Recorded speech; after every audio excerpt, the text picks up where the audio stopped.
Hello and welcome back to our channel. If you enjoy our content, don't forget to like and subscribe. Now, let's begin. Ash's Just Reward Chapter 26. Streamers, banners, balloons, presents, and plates were strewn about the living room of the Ketchum residence, the aftermath of a rather upbeat party occurring in the same space. The partygoers, who moments ago had filled this room with antics and liveliness, had filed out into the garden, where they were beginning to wind down from their activities by conversing and relaxing while bathing in the warm glow of the setting sun. Meaning they were ignorant to the bubbly infiltrator who was currently floating around in the living room. Poo Po had arrived outside the house around 20 minutes prior, and when she saw the numerous people and Pokémon inside the house she had teleported to, she had decided to hide in the bushes. After all, if she was going to befriend the Great Defender, she needed to know more about him, and she figured she could do that better by investigating his house. Rather surprisingly, she hadn't seen the Great Defender once during the whole party, meaning either he wasn't there, or she just hadn't seen him. Which led the young Poo Po to many wild speculations. Maybe he can turn invisible on a whim, she thought excitedly as she watched one of the humans, who seemed to be wearing some of the human clothing she had heard about but was missing the cloth around their chest, pouring themselves a cup of colorful liquid. Or maybe he can teleport, allowing him to move without being seen. While she thought these speculations through, she floated around the empty living room and began searching for something that could help her. She found various pieces of leftover food, which she had to resist tasting with every fiber of willpower in her body, and several strange human artifacts she couldn't even begin to fathom strewn about, but nothing which told her anything about the Great Defender. Until she turned the corner and found a gold mine. There, neatly placed and organized, were numerous sets of polished pieces of metal, each set placed in a glass-covered box which proudly displayed them for all to see. Next to each box, was an engraved piece of metal, each having the name Ash Ketchum marked into them along with a placement. Poo Po assumed, from the numbering she could see, that they were placements for a tournament, something she had seen plenty of happen between the other Ultra Beasts. They were a competitive bunch and a good tournament was a healthy outlet. That was what Mr. Buzzwole had said to her when she asked why they would constantly fight each other in the arenas. So he competes in human competitions and does very well in them, Poo Po noted mentally, sorely tempted to write it down to remember it better, as she continued to observe the various awards. Because they didn't stop there. Not by a long shot. As well as just over half a dozen sets of the pieces of metal, which almost seemed to be like some kind of mark of success to go with the tournament placements, there were several trophies. There were ones which were rewards for races, others which were displays of skill, and more still which proved his prowess in unorthodox battles. There were even some small pieces of material which had been fashioned in such a way that it could almost be like an accessory for a human's outfit, something which Poo Po was very interested in. She also assumed that these accessories were also symbols of some level of success, based on their placement with the rest of the rewards. But despite the various displays of skill, prowess, and success that the Great Defender had, Poo Po's eye was drawn to something else, something that seemed to take precedence over these rewards based on how everything was laid out. Photos. Lots, and lots, of photos. Poo Po had seen photos before, so she knew that they were like drawings of real life, moments captured by a machine to be kept afterwards, instead of a mini-dimension which had captured whatever was in the photo, like she had originally believed when she first saw one. But throughout the display of skill and overflowing onto the next display cabinet that was present, was numerous photos of the Great Defender. And never on his own. In some, there was his iconic champion, the small yellow battler who was immensely more dangerous than he looked, and someone who Poo Po personally looked up to as proof that small creatures like her could be powerful and respected, was present by his side. In some photos, he was perched on the Great Defender's shoulder, looking out at something Poo Po couldn't determine. In others, they were side by side, devouring bowls of food together. And in a few, he was standing in front of the Great Defender, seemingly waiting for orders in some form of challenge. And he wasn't the only one of the Great Defender's champions in the photos either. There were multiple photos of different groups of Pokémon, with the Great Defender himself usually sporting some different type of outfit in these photos, and with the Pokémon themselves changing throughout. There were some photos where the groups were small, only for the same Pokémon to appear in another photo in a different form and with new teammates. They always seemed to be taken in different locations, with none of the backgrounds ever looking exactly the same. Sometimes they were similar, with the forest backgrounds being particularly hard to distinguish, but even Poo Po with her limited travel experience could tell that they weren't the same forest. And then there was this one photo, which was filled to the brim with Pokémon, all of them having appeared in previous photos. They all seemed to be vying for space, visibly pushing and shoving against one another. And in the center of the mass of Pokémon, was the Great Defender, a grin so bright that even through the photo, it almost blinded Poo Po. And it wasn't just Pokémon either. There were numerous photos with the Great Defender and other humans, who Poo Po presumed was his famed traveling companions. The Great Defender was well known by the Ultra Beasts, and one thing that is certain about him, besides his steadfast determination to defend his world and his small army of determined and skilled champions at his beck and call, was that he never stood alone. He always had human companions who were just as willing to stand with him, and against whatever threat he was standing against. But looking at these photos, it would be easy to miss that fact. Even the Great Defender himself. They all looked so young. In so many of the photos, the humans just looked like a bunch of kids having fun.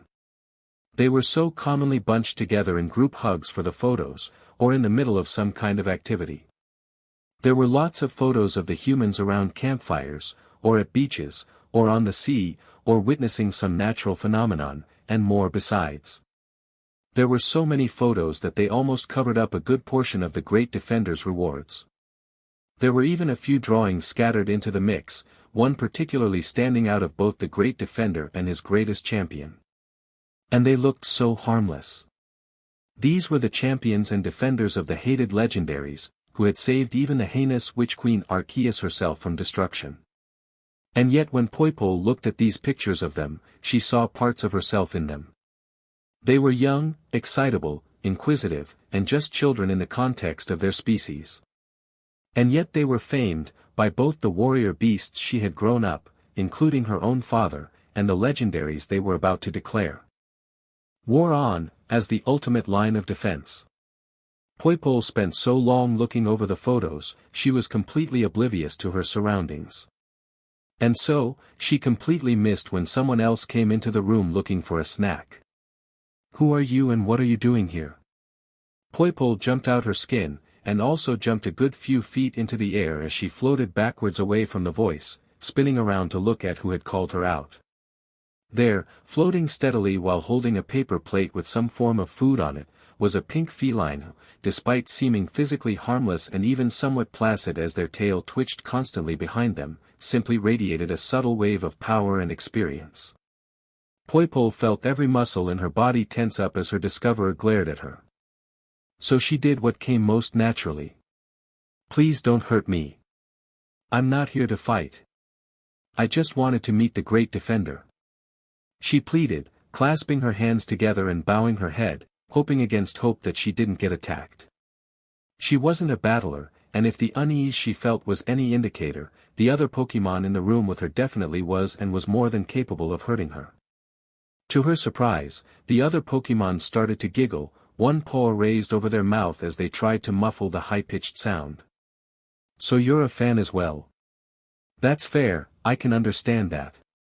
He is pretty cool. Though I haven't heard that one before that. Great Defender, where did that one come from?" Poo Po raised her head, looking at the pink Pokémon with shock and confusion. She wasn't going to attack. At all. Had her pleading worked and gotten through to their sense of morality? Or was she ever actually in danger? My dad and his friends all call him that. It's the only thing I've heard him be called, Poo Po explained, before turning to the display again and pointing at the boxes on the shelves. But quick question, what are those pieces of metal for? What do they represent? The Pokémon looked straight at Poo Po, and a wide, ecstatic grin broke out, and she even began to tremble a little bit. "Oh, let me tell you about those gym badges. It'll be my genuine pleasure," she said, zipping over to Poo Po and placing her plate on a nearby side, "and my name is Mew by the way, what's yours?" Poo Po simply blinked a few times, before allowing a small smile to form on her face. Poo Po. My name is Poo Po. Sometimes, Bulbasaur hated being the reasonable one in the group. He really did. From the moment they had fallen out of the portal, which was a sentence that shouldn't be as casual as it is, Bulbasaur had been forced to pick up the slack. While the Pokémon he was with weren't necessarily incompetent, they weren't the leader type. With him was Infiltrating, who was undoubtedly one of the more mentally balanced Pokémon that Ash had, barring the explosive temper, who was quite happy to follow Bulbasaur's directives but not take charge himself. There was also Glisker, who, again, was relatively sane in the grand scale of Ash's family, but not the type who could take charge and get them out of this situation. There was also the young Poplio, who Bulbasaur knew was part of the Alolan crew but hadn't interacted with much due to everything that had happened over the last few days. But there were certainly worse Pokémon to be stuck with in this type of situation, like Heracross. Bulbasaur thought angrily to himself as he checked over his shoulder for the sap drinker. Years of being jumped on by the bug type had made that reflex a strong muscle memory for Bulbasaur. Regardless, Bulbasaur had been forced to take charge, and while he normally wouldn't mind that, right now, he did not feel confident in his abilities. They were stuck, in a random forest that Bulbasaur couldn't place, on their own and with varying degrees of injury. Infiltrating was still winded after unleashing Blaze in the last fight to defeat a large group of Ultra Beasts, and Glisker's wings had been heavily singed, leaving Glisker temporarily grounded. Bulbasaur was not good in this kind of situation. He was good at maintaining calm and rallying his family, so they didn't fall apart in tough situations. He was a mentor, a guider, and someone who knew how to help the younger Pokémon find their place in Ash's family or reassure them of their skills and worth. He wasn't good at being a leader, he wasn't good at exploring and discovery, and he wasn't the one who could lead them out of this forest. After all, he traveled with Ash across both Kanto and Johto, and they spent most of their being lost. Thinking of Ash, Bulbasaur wished that he was here right now. Despite the fact that everyone else was looking up to him, he always relegated to someone else's command. At Oak's Ranch, he was mostly enforcing the rules that his family, rather unsurprisingly, seemed to regularly break. When he traveled with Ash, he helped the young and, at the time, inexperienced trainer to keep control of his headstrong and stubborn Pokémon who shared too many similarities with him. Without someone to guide them, Bulbasaur felt just as lost as everyone else did. But, despite wanting to, he couldn't let this unease be seen, he reminded himself as he gripped his egg tighter with his vines. While this wasn't what he was used to, they couldn't afford for him to lose his cool. Too much was going on for them to waste time, and if he lost his cool then Ash could count them out of the next fight, which Bulbasaur knew for a fact was coming. Based on how quickly the Ultra Beasts had escalated their efforts from a quick attack which was stopped by Garchomp, to a full-scale war with an army at their back, there was no way it wasn't going to escalate. Which meant that time was against them, so they needed to find Ash quickly. Shame that they couldn't find themselves though, since they had been aimlessly walking around for a few hours now and were no closer to knowing where they were. Something which irritated Bulbasaur greatly. And unfortunately, the others had already figured out why he was so annoyed by that fact. "You've got Ash's sense of direction, haven't you?" Glisker asked humorlessly, a grin evident on her face as she waggled her eyebrows annoyingly. Bulbasaur could already feel a vein in his head pulsing in annoyance when Infiltrating began to chime in. You'd think the grass type would know their way around a forest. But not Ash's grass types. They can fight their way through hordes of interdimensional creatures but can't find their way through nature's path. Only we have that paradox about us. Infiltrating added, speaking in the same tone a show host would use when introducing their next guest star. Bulbasaur was this close to snapping at them, which he knew would probably just make them laugh harder at him but make him feel a hell of a lot better, when he heard a noise from behind him. "Get down!" he hissed, causing everyone to drop to the ground in a hurry, allowing the surrounding shrubbery to cover their bodies naturally. The newly created silence created by their shift into hiding allowed Bulbasaur to listen more intently to the noise. It sounded like a distant jet engine, with built-up wind whooshing through the forest canopy and the sound of something tearing through branches and bushes with their own bulk, tearing them apart with ease. The others had picked up on the sound by now, and all shared the look of confusion that Bulbasaur had on his face as they tried to name the sound. "Is that a jet?" Infernape questioned quietly, with Glisker shaking her head. "Jets are much louder than that, even from a distance. If whatever is causing that sound is as close as it feels, then it can't be a jet," Glisker whispered, looking even more confused the longer the sound went on. And it was getting louder. Suddenly, tearing through the shrubbery with an explosive sonic boom, a blue blur rushed over their heads, hitting the floor next to them and tearing up the ground as it slowed down. With a cloud of leaves, dirt, and splinters clouding them, Bulbasaur couldn't tell who the blur was, but it definitely was a Pokémon. As the dust cloud began to settle, more distinct features began to appear. A thick purple mane which flowed with the wind, which despite having died down was still blowing strongly, white diamond-shaped markings across the slim blue body, and two streamer-like tails which, for some reason, flowed forward instead of backwards. The Pokémon in question slowly turned, eyeing the small group with an intent eye, their blood-red eyes boring deep into Bulbasaur's soul. But Bulbasaur didn't feel threatened, not now that he recognized who they were dealing with. Surprised to see one of the legendary beasts round these parts, Bulbasaur called out, causing the quadruped Pokémon to laugh in a deep tone. "Well, it's more surprising to see some of the Chosen One's Pokémon here than it is myself. Especially without said Chosen One. How exactly did you end up in Unova?" Suicune asked, making no attempt to mask the amused tone she had. Bulbasaur chuckled at this, and at the fact that he heard both Infernape and Glisker mutter behind him, "So that's where we are." But at the same time, he also heard the gasping sound of someone being face to face with a legendary. Turning around, he couldn't help but smile at the sight of Poplio staring wide-eyed at Suicune. Suicune also seemed amused by this, as she walked up to stand next to the grass type. New member of the team. They seemed relatively unused to this. She asked, which Bulbasaur shook his head at. One of Ash's companions actually. Lots of potential, but definitely new to this. Give them a minute and they'll be fine. Suicune nodded at this and lowered herself down to Poplio's level. "It's nice to meet you, my name is Suicune. I hope this isn't too overwhelming for you." Suicune greeted, which simply caused Poplio to absently nod at her. Satisfied, Suicune turned back to Bulbasaur.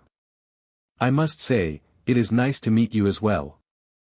I've heard a lot about the calm, guiding presence that is Bulbasaur. It's nice to meet the one capable of reigning in the insanity of the Chosen One's battlers." Bulbasaur nodded in thanks, before looking up at the legendary, taking note of the bottle tied around her neck. "Preparing a gift for Ash?" Bulbasaur asked, earning himself a nod from Suicune. "Interesting, well maybe you can help us. We find ourselves separated from our trainer due to unpredictable circumstances. Could you help us try and find him?" Suicune looked at the grass type curiously, before nodding once with vigor. "It would be my genuine pleasure. Where should we start? These vents are stupidly large. Who designed this place?" Seismitoad asked out loud, as the large group of Pokémon made their way through the ventilation system of the Ether Paradise, causing a few sniggers to ring out. After rescuing and freeing Seismitoad, Imbor, Hawlucha, Dawn, and Kiawe, the United group had split into two to achieve their goals. One group, consisting of Swellow, Glalie, Hawlucha, and Kiawe had gone to the built-in dock to secure a boat for their escape. They had taken the unconscious body of Dawn with them, not wanting to risk her getting hurt or captured by the Ether Foundation. The rest of the group had decided to try and find out what the Ether Foundation were up to. Because they were definitely up to something. What, they didn't know. But if there was one thing they were sure of, it was that they weren't up to something good. They did, after all, have a laundry list of questions that they wanted answered. Why were they capturing Ash's Pokémon and companions? What value did they have to the Foundation? What did they know about Ultra Beasts? And how did they find this out? How were they able to trace the portals they had all fallen through, given that they weren't even related to the Ultra Beasts? And most importantly, what were their motivations? Fueled by their need for these questions to be answered, the large group had begun exploring the large facility.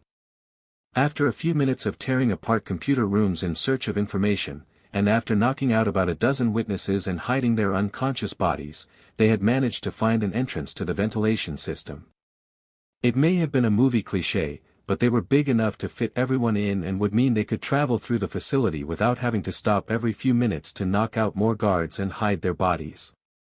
And now, they were looking through a grate in the ventilation above what seemed to be a large office with two people in it.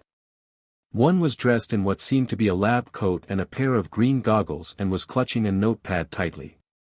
With him was a slender-looking woman with hair that reminded the group of one of the Ultra Beasts they had had the misfortune of battling only a few hours prior, who did not, to undersell it, look pleased.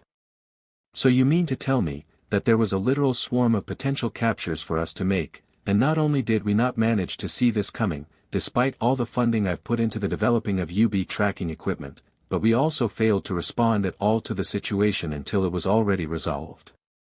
Is that correct, Branch Chief? The woman asked, causing the man to squirm on the spot by rubbing their legs together nervously and drumming their fingers on the notepad. Yes, unfortunately so, Miss President. Rest assured, I'm preparing to DSPLN the ones responsible for this incompetence as soon as we're done here. The man responded, causing the woman to glare at him even more. You will do no such thing unless I explicitly order you to. Because you may find that we have different views on who is incompetent in this situation. The man paled at this and gulped so loudly that every Pokémon in the ventilation above them could hear it. The woman kept her glare consistent for a few moments longer, before relenting and sitting down at their desk. But enough for now about that, tell me about you later, acquisition, that you acquired. Are you making progress with the legendary? Everyone perked up at this, sharing looks with each other that all asked the same question, legendary. The man perked up at this as well, puffing their chest out as they flipped a page on their notepad. Yes, actually, I'm happy to say that we've made phenomenal progress on that front. The interns have managed to identify it as the legendary Pokémon Hoopa, and that its main ability is to open portals which seem to have no limitations. By integrating the Pokémon with one of our UB scanners, we've managed to fine-tune the frequency it gives out for its portals, to discover that it recently opened 18 of them in the past 6 hours, 2 of them being for its own personal travel. The man reported proudly, causing everyone to pale. They had captured Hoopa. With the current range of our scanners, we've managed to pinpoint the location of 2 portals it recently opened in relatively close proximity to Ether Paradise, both in the Alola region. We'd sent teams to both of those locations, and while one came back with nothing, the other came back with multiple Pokémon, one of your child's friends, and, the true prize of our efforts, a genuine symbiont Ultra Beast. All are being kept in the labs downstairs for further study. This caused the woman to smile evilly, bright white teeth shining through the smile, unsettling all the Pokémon looking through the grate. The smile only lasted a moment though, as it faded as she seemed to consider something. And the Pokémon? They belong to the supposed chosen one, correct? She asked, gaining a nod from the scientist before carrying on, interesting. Make sure they don't escape. Triple the guards if you have to. Quadruple them for all I care. Just know, that if they escape, it's on your head. Well, that's not going to work. Squirtle muttered, almost causing the group to burst out laughing right there and then. Fortunately, they managed to hold themselves together and not give away their location. Taking this command as his cue to leave, the scientist hurried out of the room, with the woman staying in there for only a moment longer, as she gathered a few items and strolled out, dialing a number on a phone as she closed the door behind them. With both the people gone, the group of Pokémon began to debate amongst themselves. We need to stop them now. No, we need to find Hoopa. Did you hear them? He's been hooked up to some kind of machine. We've got to get him out of there. How did she know about Ash being the chosen one? And did she seem so interesting in keeping us locked up? How do they have scanners capable of tracking the Ultra Beasts? They've clearly had them for a while as well. Who are these people? Squirtle, who had been sitting quietly while the others argued, finally stood up and threw his arms in the air, gaining everyone's attention. Alright everyone, here's the plan. We clearly have a time limit now before they find out we're here and walking about. If they go and check on that lab, they're gonna find out we're long gone. And we should try to be gone long before then. So, here's the plan. We're gonna find Hoopa and break him out of here. We're gonna track down those scanners and smash them to pieces. We can't have them tracking us or the Ultra Beasts. If, and only if, we have time, we'll try and find out more. Otherwise, we jump in the boat the others have lined up and get out of here quicker than you can say, they're getting away. Sound good? Everyone nodded at this and begun shuffling as quickly as they could through the ventilation. They had a legendary to free. After thanking the Rangers for their help, Ash and his crew mounted up onto the back of the Tauros. The lead Tauros had filled Ash in on their adventure and was now the victim of lots of jokes from the Tauros. We managed to travel across Johto in less than a day. How did it take you the better part of a year? We even got lost, so you can't even use that as an excuse. To be fair though, it was fun. We should go back to Reconnecting City someday. That nice lady did some delightful tea. And I think we need to go apologize to the people of Mahogany Town. I think we ruined their Sunday afternoon. We didn't even get to explore Johto's Safari Zone. Wasted opportunity. Ash chuckled as the topic of discussion began to shift, enjoying listening to the Tauros herd as everyone else climbed onto their backs. Everyone else was gearing up for the next leg of their journey, traveling across the Johto border into Kanto and making their way into Pallet Town. Ash had already mounted the lead Tauros and had Larvitar in his lap, who looked incredibly excited about the prospect of leaving the Mount Silver area. Before they set off though, Ash spotted someone watching over them in the distance, and decided to nudge Larvitar to alert him to the Silent Watcher. In the distance, watching from a mountain ledge, was Tyranitar, Larvitar's mother, standing stoically over them. With a small smile, Tyranitar nodded at both Larvitar and Ash, before turning away and disappearing into a cave. Feeling drops of liquid on his legs, Ash looked down to see Larvitar shedding a few tears, and placed his hand on his head. You're doing a brave thing, Larvitar. Leaving home is never easy, especially if it's all you've ever known. But just know, your mom, and not to mention me, are incredibly proud of you. Ash said, causing Larvitar to smile nervously, before looking ahead at the road ahead of them. Your journey starts today, Larvitar, let's make it a good one. And so, after checking that everyone else was ready, Ash gave the command, and the Tauros herd rushed ahead, beginning the next leg of their journey across Johto, and taking the first step into Kanto. Everyone stared at Looker for a moment, before Misty decided to ask the question on everyone's mind. What do you mean the Ether Foundation know the truth? What do the Ether Foundation of all things have to do with this? What's the Ether Foundation? Paul asked, causing everyone to look at him funnily. You haven't heard of the Ether Foundation? Misty asked, crossing her arms as she glared at him with an unimpressed look. How have you not heard of the Ether Foundation? Everyone has heard of them, they're in the news all the time. They're the group that have been rescuing hurt Pokémon and healing them. Ring any bells? Misty asked, causing Paul to simply shake his head. I spend most of my time traveling and training, I don't really go into cities much apart from for gym battles or supplies. I also don't bother with the news, too often Ash is on it. Shaking her head, she turned back towards Looker, who had taken this opportunity to sit down and lean back against a tree, taking large swigs from his flask, and began pointing at him aggressively. Ignore him, carry on with what you were saying. The Ether Foundation knows something about Ultra Beasts. Why? Looker sighed as he hesitated, looking over again at Azelf, who was lying with the other Pokémon who had settled down to listen to Looker's story, before resigning himself to this and began talking again.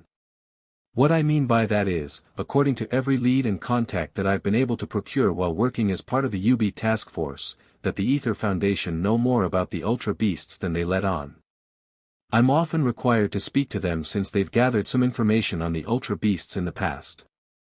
It's somewhat limited, but they often discover small disturbances caused by Ultra Beasts when going out to rescue Pokémon. However, they are finding information from us, as an inside contact revealed to me. They are actively tracking down these Ultra Beast disturbances and have specialized technology and equipment to do so. From what I've heard, it's a secret obsession of the organization's owner, President Luzaman, to procure Ultra Beasts for herself. For what purpose, if there is one, we're unaware of. This caused the group to mutter to themselves, as they thought about this. Azelf, rather surprisingly, was saying nothing, silently contemplating to herself as the others argued. Eventually, Paul spoke up. But if they're lying to you, the police, surely you can do something about it. But Looker simply shook his head in response, chuckling as he did. I wish it were that simple. But with no evidence of them doing any crimes, I can't get a permit. And without a permit, I'd be breaking and entering. I've been tempted to do that for a while now, but as an accomplished international police officer, I refuse to risk my career for something so petty. Paul nodded, rubbing his chin as he stepped back, allowing Misty to step back forward and for Looker to continue. Regardless, due to the contact only having limited access, we're not sure how much the Foundation actually knows. All we do know is that they've been extensively researching the Ultra Beasts and have actual knowledge of their culture, if you could even call it that, and detailed information on their anatomy. What specifically they know, is unavailable to us. As Looker finished, Misty continued glaring at him, before she began to wave her hand in a circular motion with an annoyed look. And what does this have to do with the legendaries? You can't tell us that's all you know after saying that these things are here for revenge against the legendaries. What do they have to do with it? That information is something we've managed to procure for ourselves. From the sites where the Ultra Beasts have entered our world previously, barring instances where they seem to be targeting humans, all seem to indicate some form of interaction with legendaries that have gone sour. We don't know what sparked this conflict, but it's evident that there was a conflict. A conflict that we hoped had been buried. Everyone turned towards Azelf, who was staring off into the distance, whose eyes suddenly widened as she realized what she just said. I didn't mean to say that. She whispered, horror seeping into her words as she covered her mouth. Misty, actually calming down from talking with Looker, stepped toward Azelf gingerly. You know what the conflict was about? She asked with a calm tone, trying not to spook Azelf, as she seemed to be internally freaking out over her slip-up. Azelf managed to nod slightly, staring off vacantly into the forest, causing Misty to edge closer. Okay, can you tell us what it was about? She tried, feeling disappointed when Azelf shook her head. Why can't you tell us? I can kinda understand why you don't want to tell the useless policeman over there, she explained, causing Looker to exclaim indignantly, but our lives are actually in danger because of this. We kinda need to know. Ash especially. This caused Azelf to squirm on the spot, her two tails rubbing against each other, mirroring her hand movements. As Misty stepped even closer, Azelf made more and more of an effort to avoid eye contact. Misty, running out of patience, just sighed deeply and dropped to the floor to sit down across from the blue legendary, causing the other Pokémon to edge even closer as their curiosity increased. Listen Azelf, I'm going to level with you. I don't know what kind of legendary you are, 'cause we haven't met before. The fact that you've let yourself be caught by Ash means that you clearly trust him and have some kind of close relationship with him. But I've had just about enough of legendaries being useless. The collected group looked at her in surprise, especially Looker, who looked horrified at the fact that this random redhead was going to mouth off about the legendaries. In front of a legendary. Paul on the other hand, while shocked, was more curious than anything. He knew that this girl had obviously met legendaries while traveling with Ash, so was intrigued to hear about her experiences with them. She probably had a better understanding of the mythical creatures than any professor or organization, so this would be an interesting experience. I traveled with Ash for about a year and a half, across 2 regions and an archipelago. During that time, I have met more legendaries than most people even catch glimpses of. I've met Lugia, Articuno, Zapdos, Moltres, Mewtwo, Entei, Suicune, Celebi, Latios, and Latias, a list that would make most people jealous. And do you want to know what I've learned from my experiences with all these so-called powerful Pokémon? Azelf shook her head, immensely curious as to what she thought. This was different to the fear experienced by Ash's Alolan companions, and the awe laced with a sense of duty that Ash had, and understanding Misty might help Azelf to understand humans' perception of the legendaries better. She leaned in as Misty took a deep breath to continue. You legendaries are actually useless. This caused everyone to splutter in surprise, and even caused Unpheasant, who had been chilling on a nearby branch, to fall off and crash to the ground. I mean, how useless do you have to be if you constantly rely on the likes of Ash? Don't get me wrong, having been with him since he basically started, I can tell you he's come a long way. He is certainly a top-class trainer now, even if he doesn't realize it. She then paused for a moment before she realized what she said and turned to the rest of the group. None of you are going to repeat that to him, understand? He'll never let it go. Once everyone nodded their agreement to this, she carried on. But even now, after years of experience in battling and saving legendaries, he's only 15. He still has so much to learn. The poor idiot doesn't even understand the concept of dating yet. And yet beings with the power to literally reshape continents rely on him to save them? I mean, come on. Azelf didn't say anything, but just blinked as she processed this. Why did they rely on Ash so much? Sure, he was a competent trainer, but he was still a child. Even when Ash had saved her, her sisters, and the whole of the Sinnoh region from the plans of Team Galactic, he was only about 13. Why did they put so much on someone who had barely hit PBRTY? And you lot being reliant on him would be somewhat questionable now. He started doing this when he was still 10. I had to save him from drowning after he risked his life to save, not only Lugia and Shamudi Island in the Orange Archipelago, but the entire world. We both 10 at the time. And he was destined to do that. How can you justify that? Azelf had to look away, since she couldn't give an answer. There wasn't an answer. How could they justify that? Even as someone who had benefited from this, she couldn't think of a proper response. And the worst part, the thing that really made Azelf feel sick deep in her core. They hadn't even thought to thank him until a few days ago. Misty, ignoring Azelf and her self-reflection, just carried on. I'm sure Ash doesn't mind, he's just happy to help. That's one of his better qualities, his willingness to always help people, regardless of who they are. But he'd happily give his life if it'd save someone else. I don't know whether that makes him a hero or an idiot. But me? I don't like that his life is being put on the line for you guys. You're useless. That's it. Finally done with her rant, she took a deep breath, closing her eyes as she composed herself. Everyone else was just in shocked silence, looking at her in amazement. Looker, who had held the legendaries in high regard previously, even having various charms bearing the likeness of the legendaries for good luck, was now reconsidering everything he knew about them. Azelf stayed silent, before giving a small smile at Misty as she turned to face her. You're right. There is no justification for this.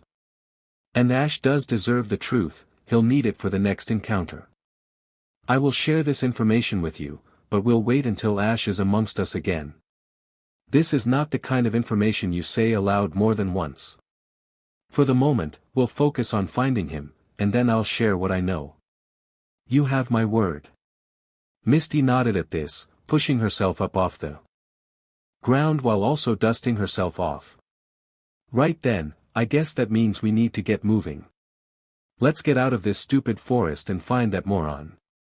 If he hasn't gotten himself. Misty paused as she spotted something not too far away from her, causing her to shriek in fear. Is that a caterpie? Get it away from me. Of all the crazy, bizarre, and downright outlandish things that Lycanroc had experienced in the last few days, he never would have imagined a place like this could exist, never mind actually existing and thriving. An Ash Ketchum fan club building. In the middle of a forest. With a tour. Lycanroc and his 3 companions, Kingler, Torkoal, and Steen, had arrived outside what seemed to be a small reserve, with multiple Pokémon just lazing about and enjoying the atmosphere. In the middle of this strange reserve, was 2 buildings. Near a small pond, there was a wooden hut, worn and weathered from years of existing in the forest, which seemed well lived in.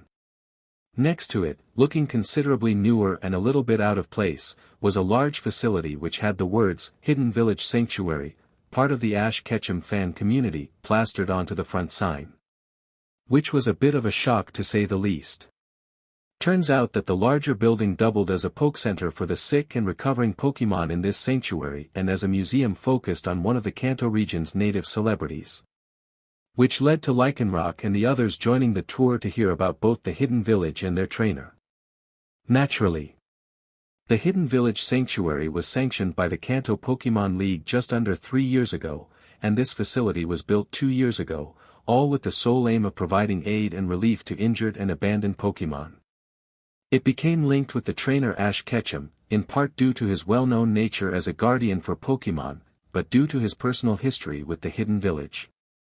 The tour guide explained to the group following her, including Lycanroc and his companions, who were all listening intently.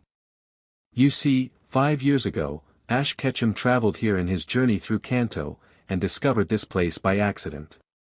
After protecting this place from an attack by the criminal organization Team Rocket, he befriended and caught Bulbasaur, the very same Bulbasaur he used in the Indigo Plateau Conference, the Silver Conference, and in his battle in the Battle Frontier against the Pyramid King Brandon.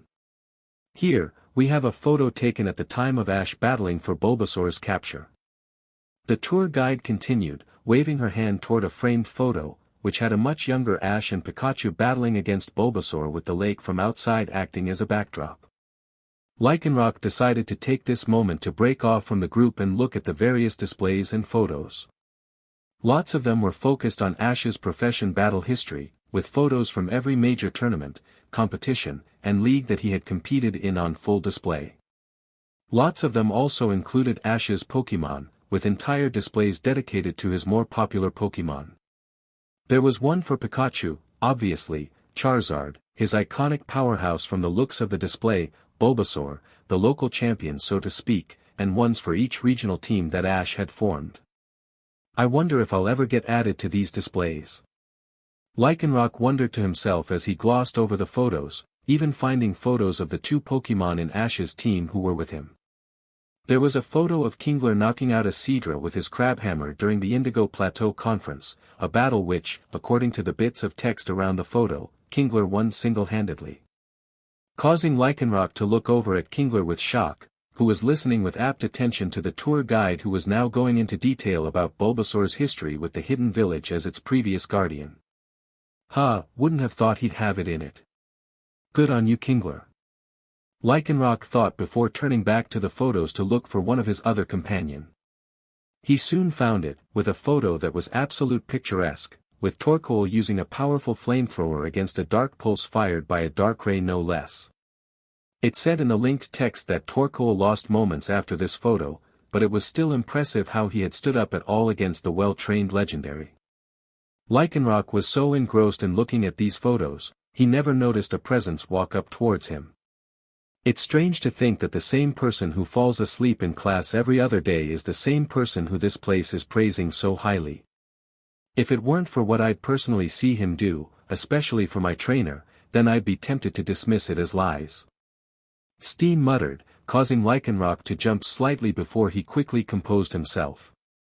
I don't blame you on that. I think back to all the stuff I have done with him, all the ways he's helped me, and I know for a fact that he is a good trainer. But all of this is just strange. They remained silent for a moment, enjoying the displays for a bit longer before Steen spoke again. So Ash is the chosen one, right? She asked, which Lycanroc nodded to, How are you dealing with that? Must have been strange. Lycanroc just shrugged, while shifting his gaze across the displays, before speaking again. Well, I've known for a while actually. Ash told me and the others one night when he was stargazing. He seems to do that whenever he's in a reflective mood. He then told us, with Pikachu filling in on details, that he was the chosen one. He told us the story of how he was traveling the Orange Archipelago, got told about the legend of the chosen one and how he was a part of the prophecy, and how he then saved the world alongside Lugia. One of the best bedtime stories I've ever had. Doesn't that make you a chosen Pokémon though? That's a big deal, even back home in Alola. Imagine if the entire region knew. Imagine if this fan club knew. Steen commented, which caused Lycanroc to chuckle. I think that's why Ash is such a good person at heart. Why he is such a suitable chosen one. Because he isn't about the fame, not really. He may want to be the best trainer that ever was, but he wants to earn that. He wants to be praised on his actual skill, rather than his title. He could have boasted about being the chosen one for all those years, and have people waiting on him hand and foot. But he hasn't. He just wants to be a good trainer. Steen smiled at this, in silent agreement with Lycanroc as they stared at the display. They both knew that Ash, deep down, wasn't interested in being a celebrity. He would probably enjoy knowing about this place, but that wasn't his motivation. And they couldn't help but find that admirable.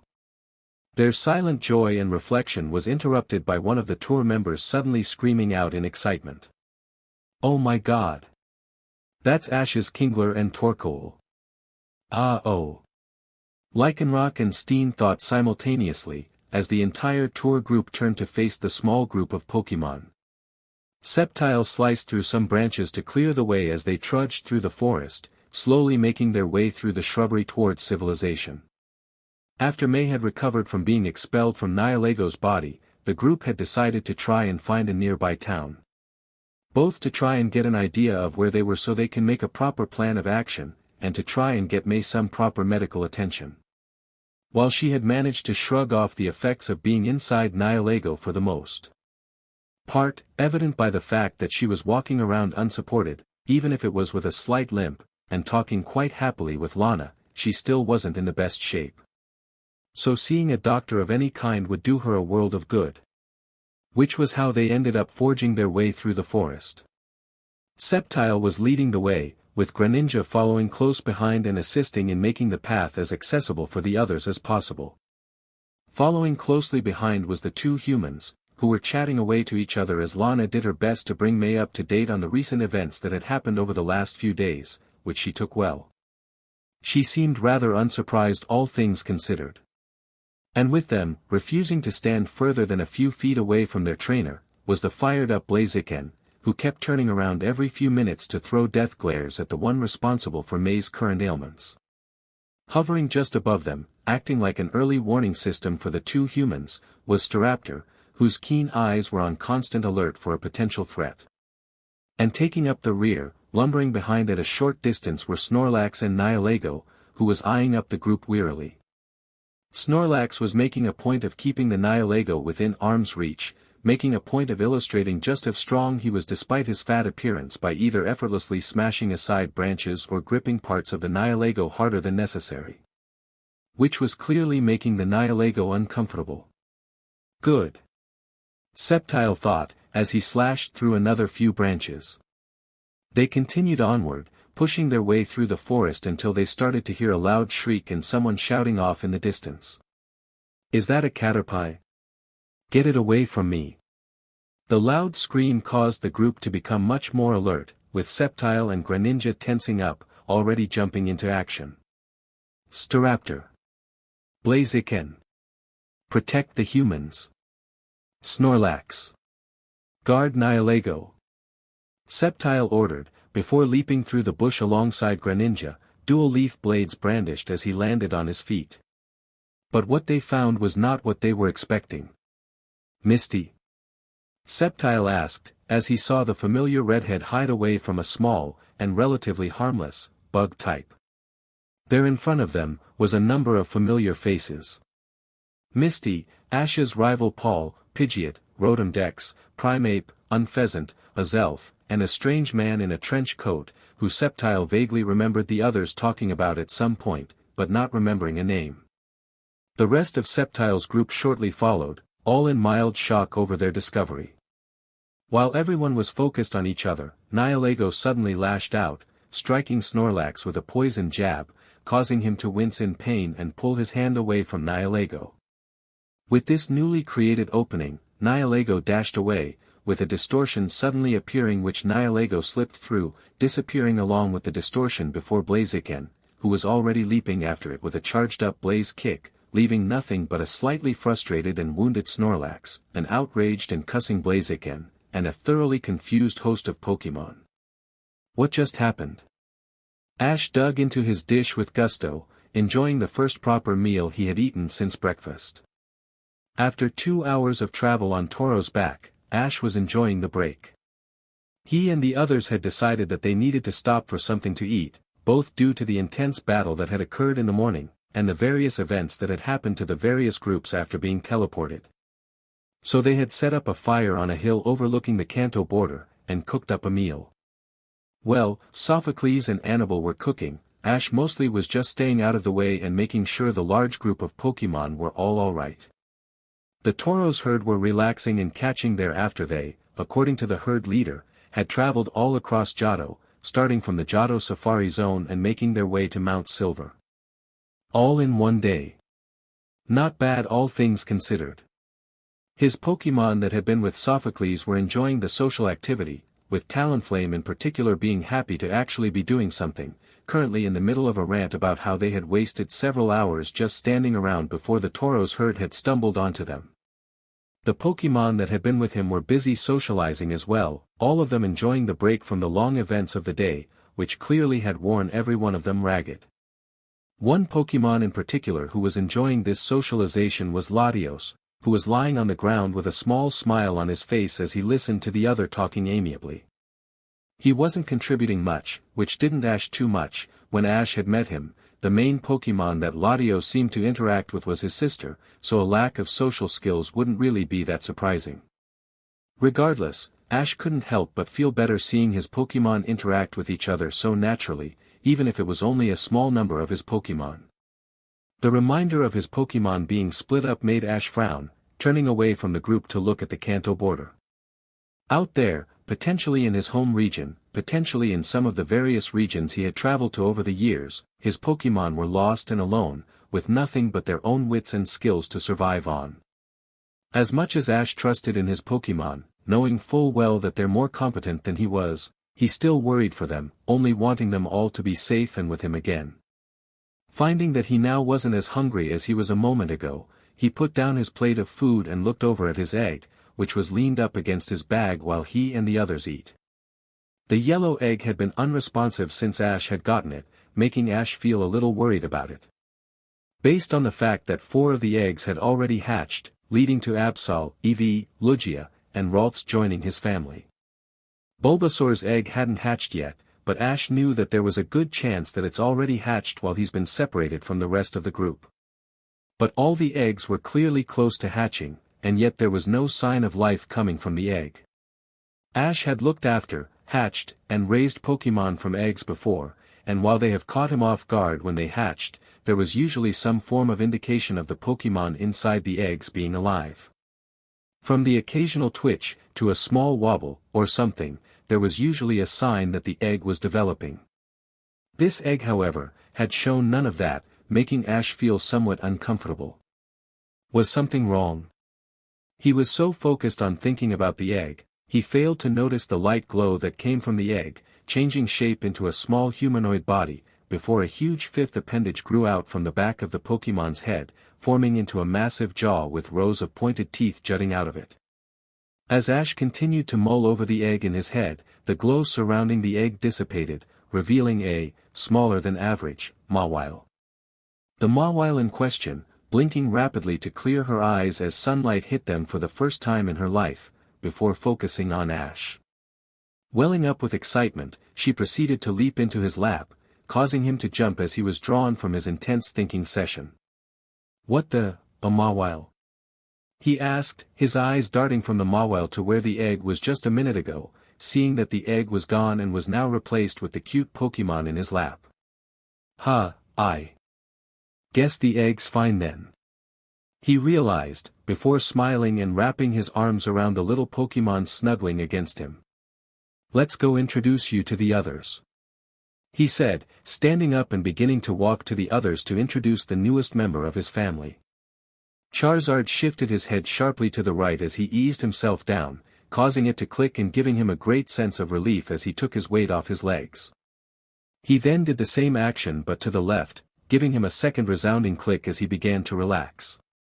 With the mess with Iris sorted out, he and the others were now all being patched up and healed by the aspiring dragon MSTR, bandaging their wounds and giving them berries to bring their strength back. After the grueling journey through the icy mountain to get here, Charizard felt that it was well earned. But as he began to relax his muscles, his thoughts turned to the current situation. While it was nice to be reunited with Iris again, the hot-headed trainer who had been a joy to travel with when he was brought to Unova, it did present a situation which was rather problematic to say the least.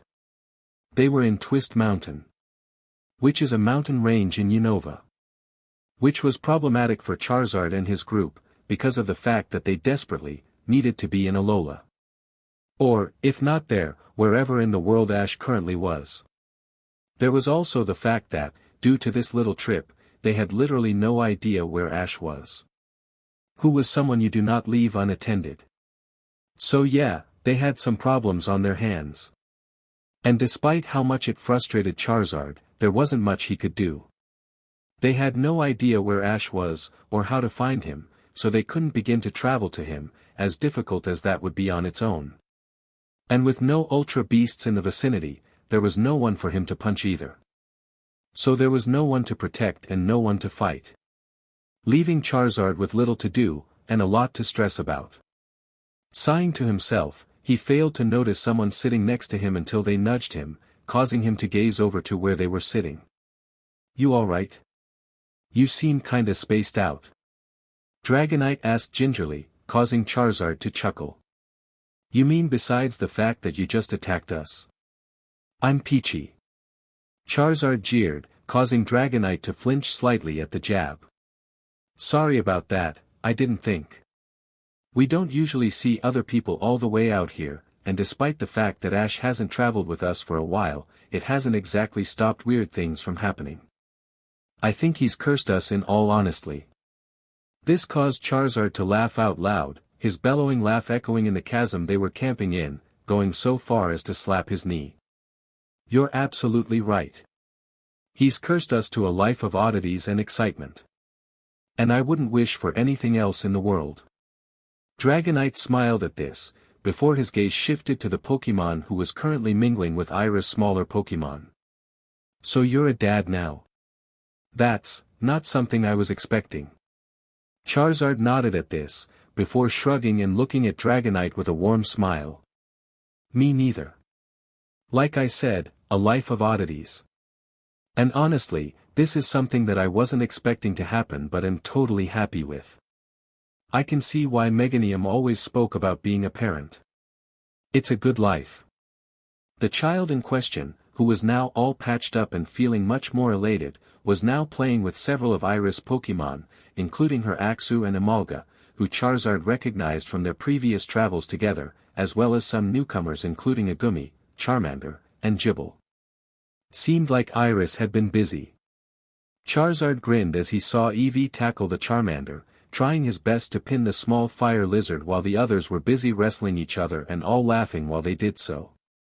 The rest of his companions who had been with him were now spread out, with Dewott being with Iris as she wrapped his chest with bandages.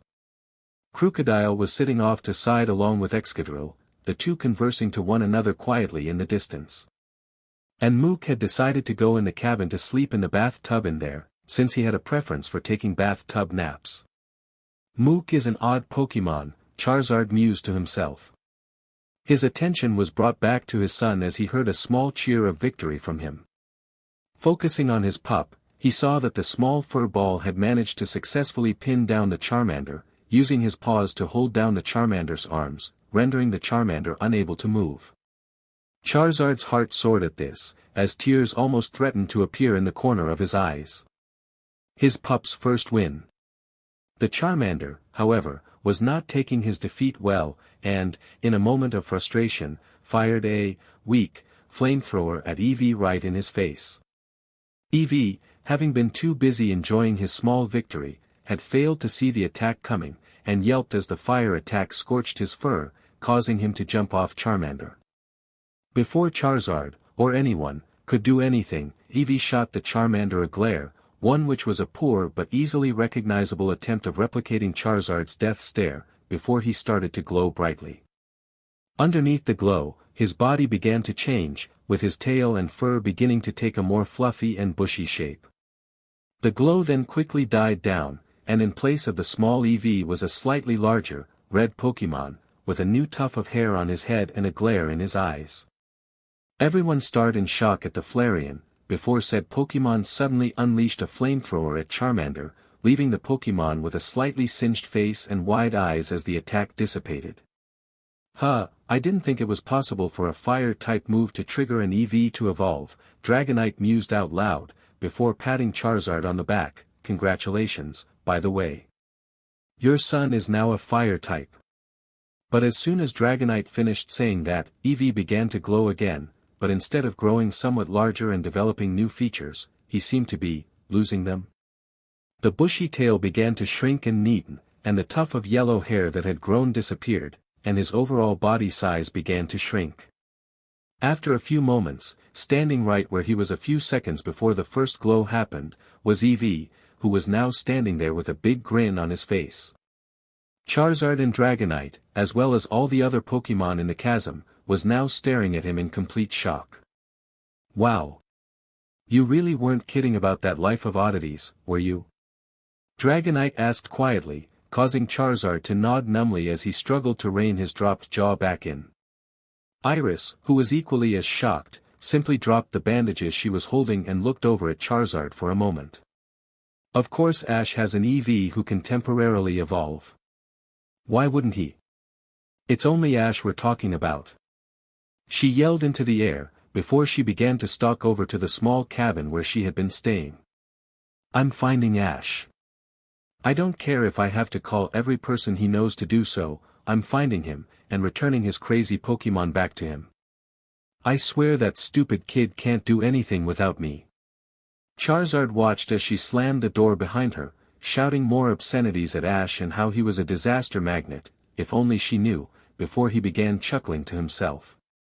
With Iris on the case, they'll soon have a destination of where they should be going in order to help Ash, and then Charizard can protect him again. Until then, he could lament over how his son had just temporarily evolved and then reverted in the space of a few minutes. But as Charizard gazed over his son, he briefly saw a small glow from his hind leg which looked suspiciously like a psychic pink cat that he knew. Mew. He growled to himself, as he grit his teeth and narrowed his eyes. He was going to have words with that legendary. Lucario took another deep breath as he cleared his mind to process the events of the last few hours. So after being resurrected from his sacrifice to save Ash, he had then gotten into a fight with these strange alien bug Pokémon who, for reasons that he couldn't fathom, wanted to kill Ash while shouting something about him being a great defender, or something ridiculous like that. And then he was dumped in the middle of some underground temple or ruin and attacked by the region champion. Speaking of whom, she was currently in the middle of telling the rest of the Pokémon that had been dumped here with him the story of the ruins they were, going over the engravements and markings which detailed the history of the creation trio. While it certainly was an impressive account of history, it was something that was old news even to Lucario, who had been frozen for 1,000 years. It wasn't something that had his immediate attention in all honesty. Instead, he was focusing on realigning his aura. The spatial displacement followed by the attack from the other Lucario had thrown his entire center off balance and he needed to refocus himself. So is it true that you and Sir Aaron fought a stampede of 100 Tyrannitars in the Alley of Provocation? Which was difficult to do right now. The same Lucario who had knocked his aura off balance just moments ago, as it turns out, was also a massive fan of him. He had recognized Lucario by his fighting style and was now hounding him with question after question. Which was distracting to say the least. Lucario did appreciate the fact that the legend of Sir Aaron still lived on, even in the far-off and cold region of Sinnoh, but he also appreciated his personal space. Which was being violated by this young and impressionable warrior-to-be. The modern world is exhausting, Lucario thought to himself as his exhaled in his continued rhythm for his meditation. Yes, that did happen. Although it was a misunderstanding, the Tyrannitars were simply panicked and afraid due to the war, which was encroaching on their territory. We simply subdued them and calmed them enough to help them. It wasn't exactly a standard battle, nor was it one to be glorified. The other Lucario frowned at this, contemplating this account before protesting stubbornly. But that's not what the records say, and these are the records which account everything about you and the influence you had on our understanding of aura. You and Sir Aaron practically redefined the way we understand how to use aura in combat. And this battle was the one where you perfected the double aura sphere homing strike, one of the most effective ways to take down a larger opponent. Lucario rolled his eyes underneath his eyelids, to the point where he was convinced that if his eyes were open even a little bit, that his eyes would roll out of his head. Sighing to himself as he dropped out of his meditative trance, he turned slightly to look straight at the younger Lucario dead on. Let me ask you something about these records, I believed you called them. They supposedly account the tales and trials of myself and Sir Aaron, yes? Lucario asked, with his modern counterpart nodding in response. I see. Follow-up question, who exactly wrote these records? This caused the younger Lucario to frown, confusion apparent on his face and his mouth opening and closing a few times as he tried to form an answer. After a few seconds, he responded. Surely it was you or Sir Aaron. Who else would have wrote it? Lucario snorted, shaking his head amusedly as he allowed a small smirk to bleed through his features. That would have been impressive for either of us considering our fates. While we accomplished many brave feats both before and during the war, we were not of the mindset to make detailed accountings beyond reports to our queen. Sir Aaron was middle-aged by human standards and I was a few years younger than he. Perhaps once we had become older and wiser, we might have made an account of our stories for future generations. But I was sealed away for a millennium and Sir Aaron sacrificed himself to end the war. Whoever wrote these records of yours, I can assure you, it was not myself or my esteemed mentor. Pausing to take a breath, Lucario quickly noted the facial expression of the champion's warrior, shocked and bewildered. His face was one of contemplation, with inner turmoil being easily visible in his eyes as questions swirled around uncontrollably. My point is, whoever wrote those records were working with, at best, second-hand accounts. They took what was a simple misunderstanding between us and the confused Tyrannitars, one which actually ended with myself and Sir Aaron using our aura to transmit our good intentions to help calm their nerves and turned it into a propaganda piece where we were noble heroes fighting against monsters attacking the kingdom. I know not why this was done, but regardless, it is not true. Standing up and dusting himself off, Lucario took a moment to gaze at the lingering Nilego before turning back to finish off his train of thought. In essence, it is wise for us as warriors as well as advocates of peace, to believe only half of what you see, and nothing of which you hear. Well said. You truly exude the wisdom a warrior of your caliber should possess. Turning to the new speaker, Lucario soon realized that everyone else in the room had stopped what they were doing to listen to his lesson, all eyes and ears fully focused on him. Even Noivern, the youngest member of their group, was giving his undivided attention to Lucario.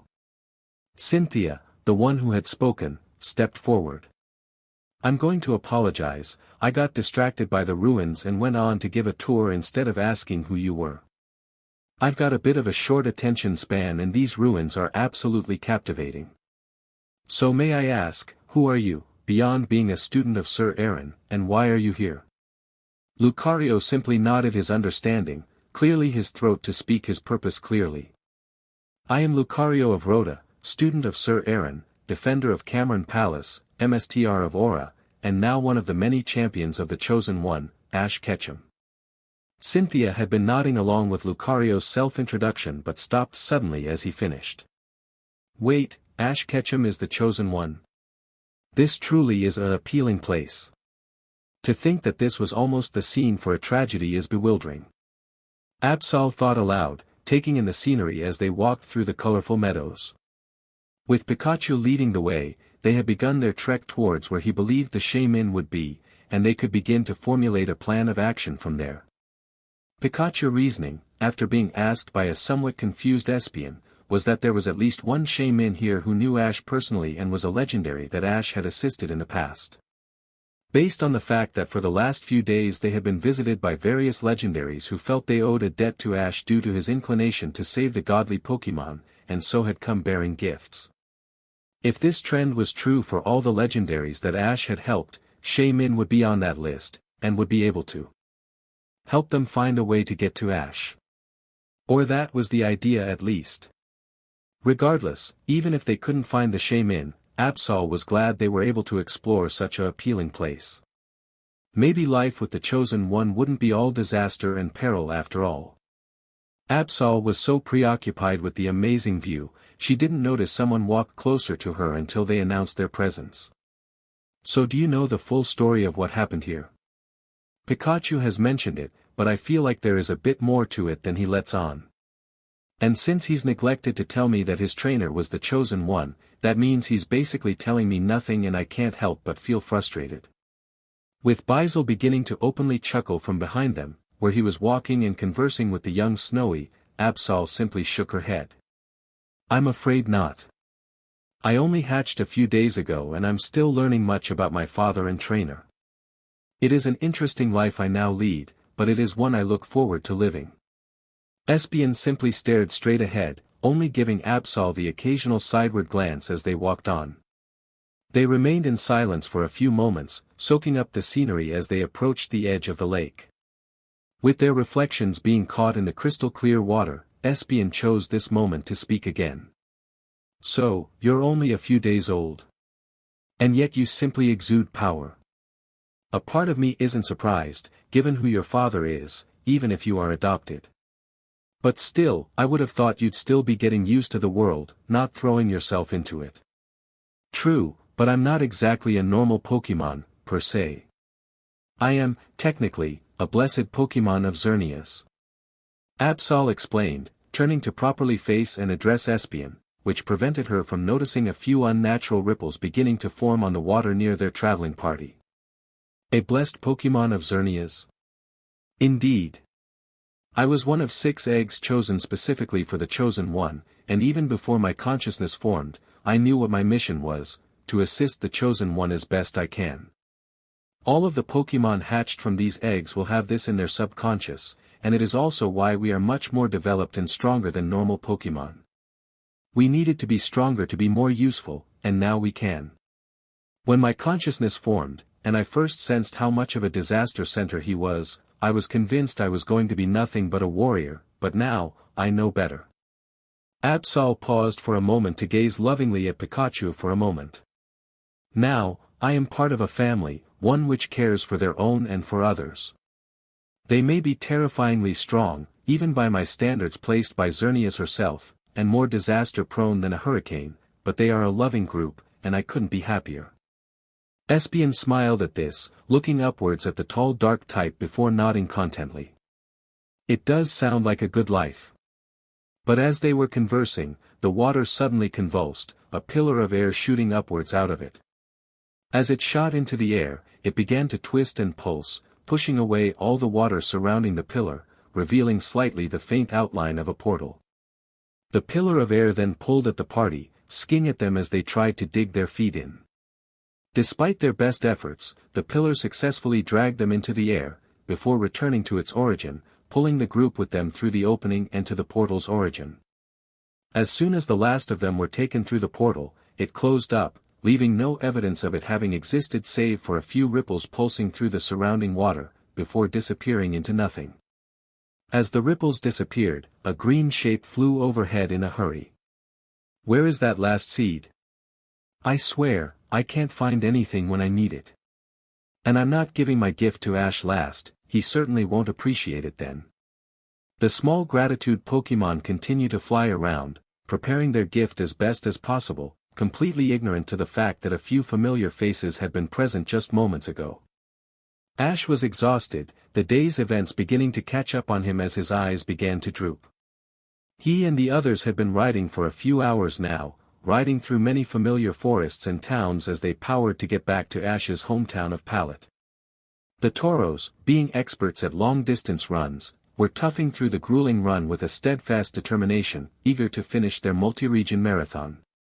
The others were no better, with Annabelle struggling to not throw up from travel sickness, the other Pokémon all in various states of exhaustion, and with Sophocles struggling to hold on and not fall off.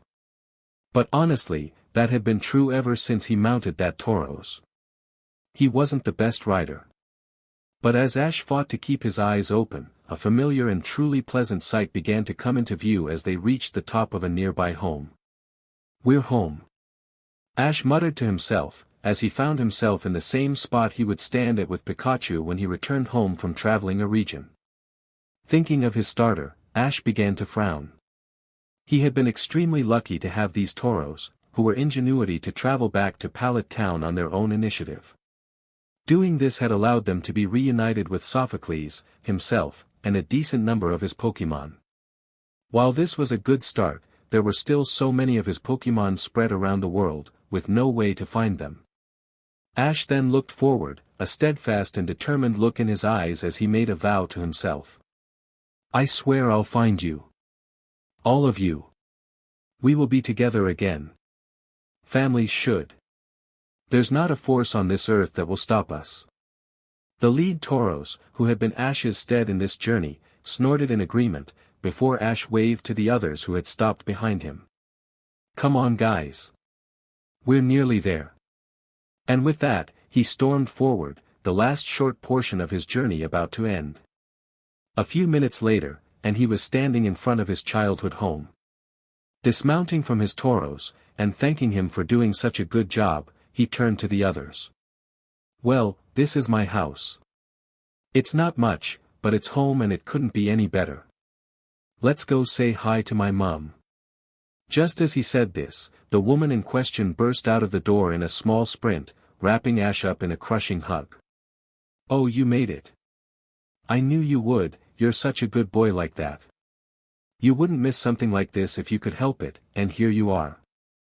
And these must be your friends," she rambled, before walking over to Annabelle and Sophocles. "Hi, you must be Ash's friends. I'm Dileia, his mother, and please, while you're here, feel free to treat this like a second home. A friend of Ash is always welcome here." She then spun on her feet and turned back to Ash.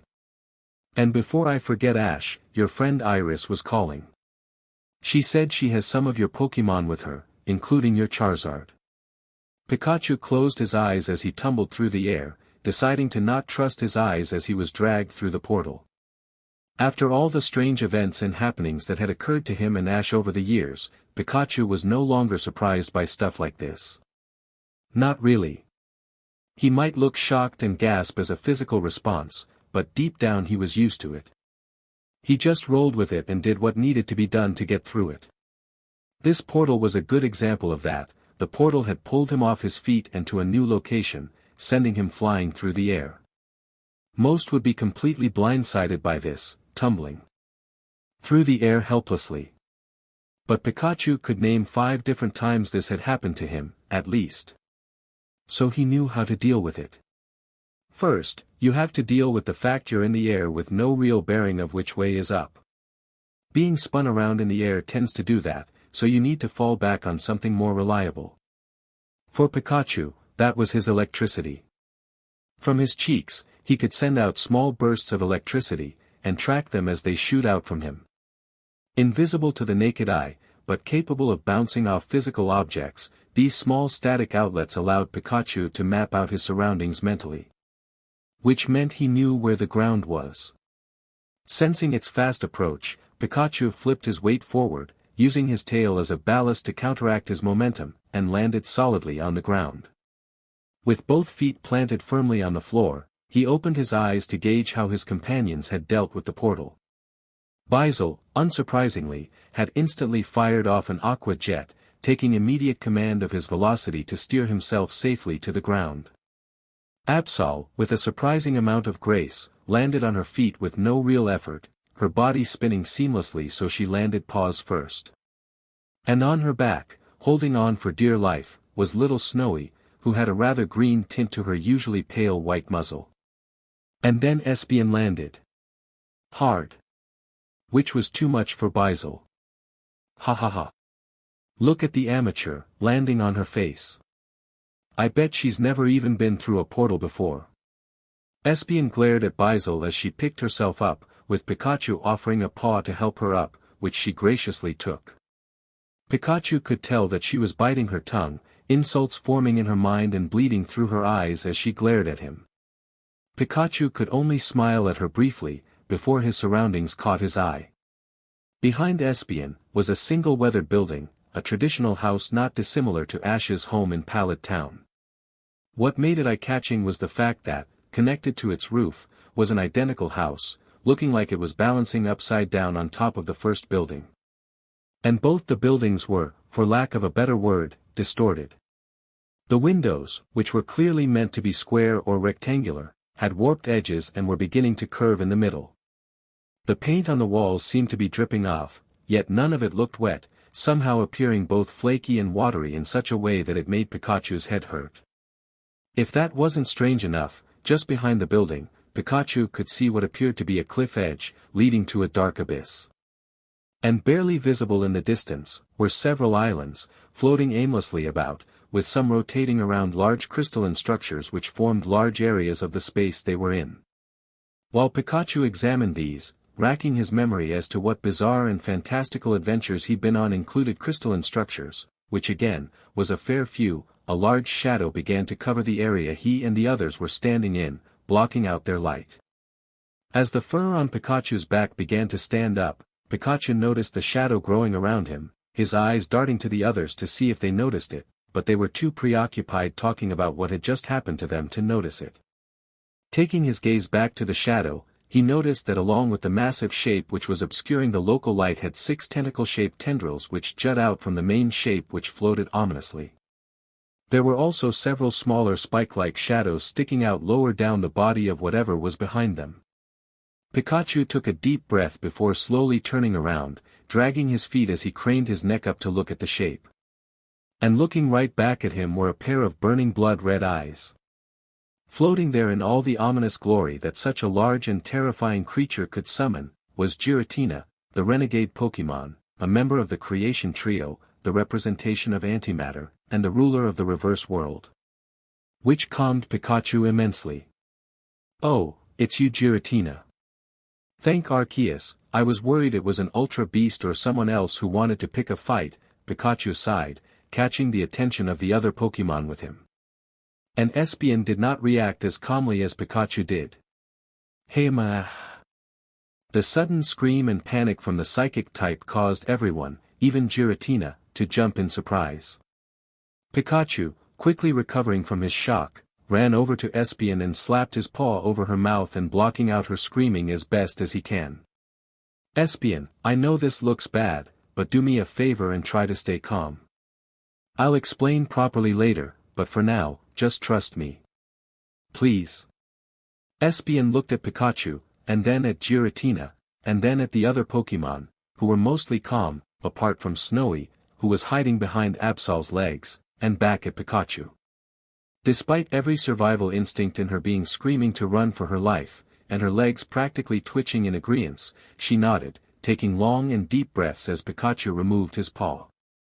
Content, Pikachu spun around on his feet back towards Giratina, giving the large ghost dragon type his undivided attention. "So, Giratina, what can I help you with?"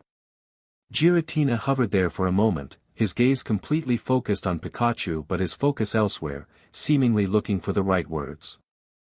After a brief pause, he finally spoke. "Pikachu, lead chosen Pokémon of the Ash Ketchum, the chosen one and savior of this world, I bid you welcome," Giratina greeted, using 3 of his tendril-like wings to make a sweeping bow-like gesture before carrying on. I apologize for the methods in which I summoned you.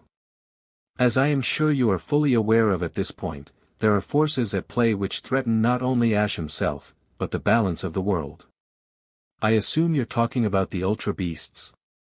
Pikachu asked, getting a solemn nod from the legendary as he rubbed his temples, and I assume you can't tell us anything about them either? You legendaries haven't been very forthcoming with information today. I'm afraid not. While I would delight in sharing this crucial information with you, I dare not cross Arceus in this matter. My actions already are against her wishes, and I do not intend to further stoke her ire. Everyone shared a look of confusion at this comment but said nothing, so Giratina could continue. Arceus forbids us from speaking about the Ultra Beasts, and while she has granted us the privilege to bestow gifts onto Ash, we were instructed to focus on driving his attention elsewhere. Be it items of power in battle, blessings upon the worthy, or anything which requires his focus, they were approved by Arceus. Even this Absol, who I noticed you have adopted as your pup, congratulations, is a product to drive his attention astray. Pikachu frowned at this, as did the others, with Absol especially taking offense at this, causing her to step forward. Apologies, great Giratina, but I'm afraid you're mistaken. I was bestowed onto the chosen one by Xerneas, and from the moment she decided to do so, I was to be a warrior for him. My skills and powers have been enhanced by her blessing, and if anything, she was giving him more combatants to fight against the Ultra Beasts with. How would I draw his attention away? Giratina chuckled, a deep reverberating sound which resonated in the smaller Pokémon's heads as it echoed out, before shaking his head with a seemingly sad look on his face. I'm afraid it only seems like that. But you forget, Ash is a trainer at heart. He lives for competition and battle. The reason you are strong is because, while he does not discriminate against it, he does hold a preference for battlers. He is kind-hearted enough to accept all, but he does resonate more with Pokémon who share his aspiration as a battler. You were engineered to resonate with him, nothing more. Absol blinked at this, her breathing becoming labored as she digested this information. Unperturbed by this, Giratina carried on with his explanation. Xerneas and Arceus both understand that Ash is a caring person, and will do whatever is necessary to care for others. Giving him a single egg, which is on the verge of hatching, would do a substantial job. It would hatch a day or two after being rewarded to him, and the newborn Pokémon would claim his attention. An entire team's worth of Pokémon would, in theory, take so much of his attention that the actions of the Ultra Beast could pass him by. Especially given his dense nature, no offense. None taken, Pikachu said, before waving his hand in a carry-on type of gesture. Now please don't misunderstand, these actions aren't born of maliciousness. Or not intentional maliciousness, at the very least. While Arceus doesn't want Ash involved with the Ultra Beasts, she does care. These items are still rewards, hence why they have been beneficial to him, especially against the Ultra Beasts. Which lead on to my current actions. Giratina then flexed his claw-like appendages, and trails of light began to ebb and flow around it, forming a small crystal, no bigger than a pearl, with a small ribbon which looked like it was part of Giratina's ghostly wings tied around it. With the item forged, Giratina willed forward, sending it floating towards Pikachu's waiting hands. This is my gift for Ash, but for now, I entrust it to you. For too long, Ash and your fellow Pokémon have been forced onto the back foot, unable to act with initiative. While I do not believe the Ultra Beasts will act again so soon, you must act swiftly, which is why I grant you, and all those who fight under Ash's banner are granted access to my home. You can open up portals here and travel to any location you are familiar with swiftly, which should allow you to quickly undo the chaos Hoopa has befallen you. Pikachu weighed the crystal in his paws carefully, before holding it out in front of him slightly, which caused the crystal to vibrate, creating ripples which opened a large portal, revealing the Pokémon School in Alola. Fair warning though, while you can use this to try and reunite your family, I cannot tell you exactly where they are. It took me several hours just to find you, and I wasn't even looking for you specifically. So, with that in mind, I wish you luck, and bid you farewell." Finished with his speech, Giratina turned to float away, allowing the group to leave contently, but was stopped by a shout. "Wait just a second." Turning around, he was surprised to see Pikachu glaring at him with his arms crossed, tapping his foot repeatedly in annoyance. Curious, Giratina turned back around to address the small mouse Pokémon. "What troubles you? You said that your actions are against Arceus' wishes. Why?" Giratina smirked to himself, his crown-covered mouth lifting upwards as he regarded the electric type. This was exactly why he liked about Ash and his Pokémon, Guts. Arceus commanded us to bestow gifts on Ash which consumed his attention, driving it away from the Ultra Beast problem. While these gifts are beneficial to you regardless, they are not meant to directly help with your current objective. I, on the other hand, will not adhere to this restriction. This tool is exactly that, a tool to help combat against the Ultra Beast problem. I cannot say any more, though I deeply wish to. Just know that I will be working in the background to help you as much as I can. Satisfied with this, Pikachu nodded in contemplation, before saying farewell and leading his group through the portal. With the first step of his plan in play, Giratina turned and flew off across the reverse world. Arceus may be willing to try and drive Ash away, but if anyone could solve the problem of the Ultra Beasts, either through conquest or peace, it was the chosen one. And Giratina was going to make sure that Ash got this opportunity. Everything depended on it. Torracat gingerly approached the next door, pressing his body against the wall as he waited for the others to catch up. He was followed shortly by Lugia, who draped a wing over him as she eyed the door suspiciously. Squirtle, who was now on the back of Garchomp and orchestrating their moves like a general, gestured to the pad above them as Garchomp walked up to the wall on the other side of the door. Torracat, get the door. Garchomp, Lugia, get ready to storm the room. We're going in. Nodding his consent, Torracat focused his tail and began slapping the controls with it. It took a few attempts, but the door whooshed open with a small gust of wind, allowing Garchomp to charge straight into the room, shortly followed by Lugia. A few blasts rang out from inside the room, accompanied by the screams of the workers inside.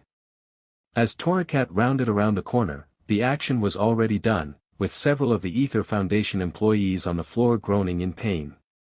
The room in question, a small lab which led to a larger room which was sealed behind another pair of doors, stank of disinfectant, which Torracat could tell was coming from the tools on the nearby table. Knowing where this room led, the presence of those tools sent a shiver down Torracat's spine. Squirtle, nodding with a sadistic grin atop Garchomp, pulled out a radio he had stolen from a guard they knocked out earlier and began talking into it. "Imbor, are you and Seismitoad having any luck finding anything about Ash? We can't wait around." Silence greeted him for a moment, before the radio cackled to life and delivered a response. "Nothing. But in hindsight, Seismitoad and I don't exactly have the hands to use computers. We're gonna bail and head to the docks now before we're caught. What about you? Have you got him?" Squirtles looked sobered, his eye hardening as he turned towards the door which led to their destination. "We're about to get him now. We'll head to the docks as soon as we have him. Don't wait up." With that acting as his cue, Garchomp stepped up to the door, slamming his claws into it. Using his sheer size and strength, he pried the doors open, leaving enough space for Torracat, Lugia, and Squirtle to climb through before slipping in himself, causing the door to slam shut behind him with a large shunt. The room they had just entered was, in essence, similar to the previous one. A laboratory which was simply designed to allow scientists to experiment and study in peace. However, unlike the previous room, an unsettling feeling gripped at their hearts, setting their teeth on edge and causing their hairs to stand up all over their body. Because while architecturally this room was similar to the prior one, what was being done here was much more sinister. There, strapped to a machine which looked like it belonged in a horror movie, was Hoopa. His rings had been ripped from his grasp and were tied down with cables to various tables. With his source of power ripped from him, Hoopa was helpless, his limbs and body being lashed together with wires and chains. Marks and bruises covered his skin from where he had struggled and tried to escape, and humming ominously in the background were various electric prods which had undoubtedly been used on the playful legendary. Hoopa himself was simply hanging there, any energy or life he had displayed when they last saw him was gone, leaving only a tired, beaten, and broken soul in the machine, being held up solely by his limbs. Disgusted by the sight, Squirtle pulled out his glasses, throwing them on with a grim resolve. As they fell into place, Torracat could have sworn he saw tears forming in the corner of his eyes. "Cut him down, Garchomp," he ordered quietly, which Garchomp did without complaint or resistance. He walked steadily toward Hoopa and slashed through the chains as calmly as he could, gently easing the legendary down. Lugia, who was by this point full on crying, walked over to Garchomp, and allowed him to place Hoopa on her back, taking great care not to jostle him too much as she bore his weight. With those three focusing on Hoopa himself, Torracat quickly darted to the tables, slashing at the cables pinning them down. As soon as they could move, the rings rocketed off the table, connecting themselves to Hoopa's limbs in a fluid movement. With the rings back with their rightful owner, they began to make their way back to the door they came through. But before they could get there, a different door opened up, and standing there was the one woman they wanted to avoid. "Well, you're just as troublesome as the stories make out. And here I thought the chosen one was overrated." Everyone froze as Luzaman strutted into the room, nobody daring to move a muscle as she closed in on them. "You know, when my researchers brought me information about this chosen one, I was honestly unimpressed. A prophesized champion who saves the day repeatedly. Sounds like a character from a child's cartoon," Luzaman started, her eyes and attention never leaving the small group as she stalked closer to them, "and then my team managed to identify the chosen one, a teenage trainer from a small town nobody cares about. I was honestly worried that my eyes were going to roll out of my skull. So, imagine my surprise when I start reading his accomplishments. A competent trainer, with a large variety of accomplishments to his name. And that's just stuff which is readily available. For example, did you know that there is a group of people, specifically dedicated to covering up your trainer's involvement with legendaries? They call themselves, the ICOP Agency, and they work with the government to cover up his actions, so people don't know about a lot of what he does. The only reason I found out is because I have a multi-million-dollar organization and multiple backdoors in the government." Squirtle and Torracat glanced at each other briefly, the same questioning look on their faces before they turned back to the crazy woman approaching them. Squirtle, spotting something out of the corner of his eye, began inching away from the group, bit by bit. "And now, my precious Ultra Beasts seem to have taken an interest in your trainer. I don't know whether it's because he's the chosen one or if something else is at play, but it doesn't matter. I will find out, and once I do, I will have my Ultra Beasts.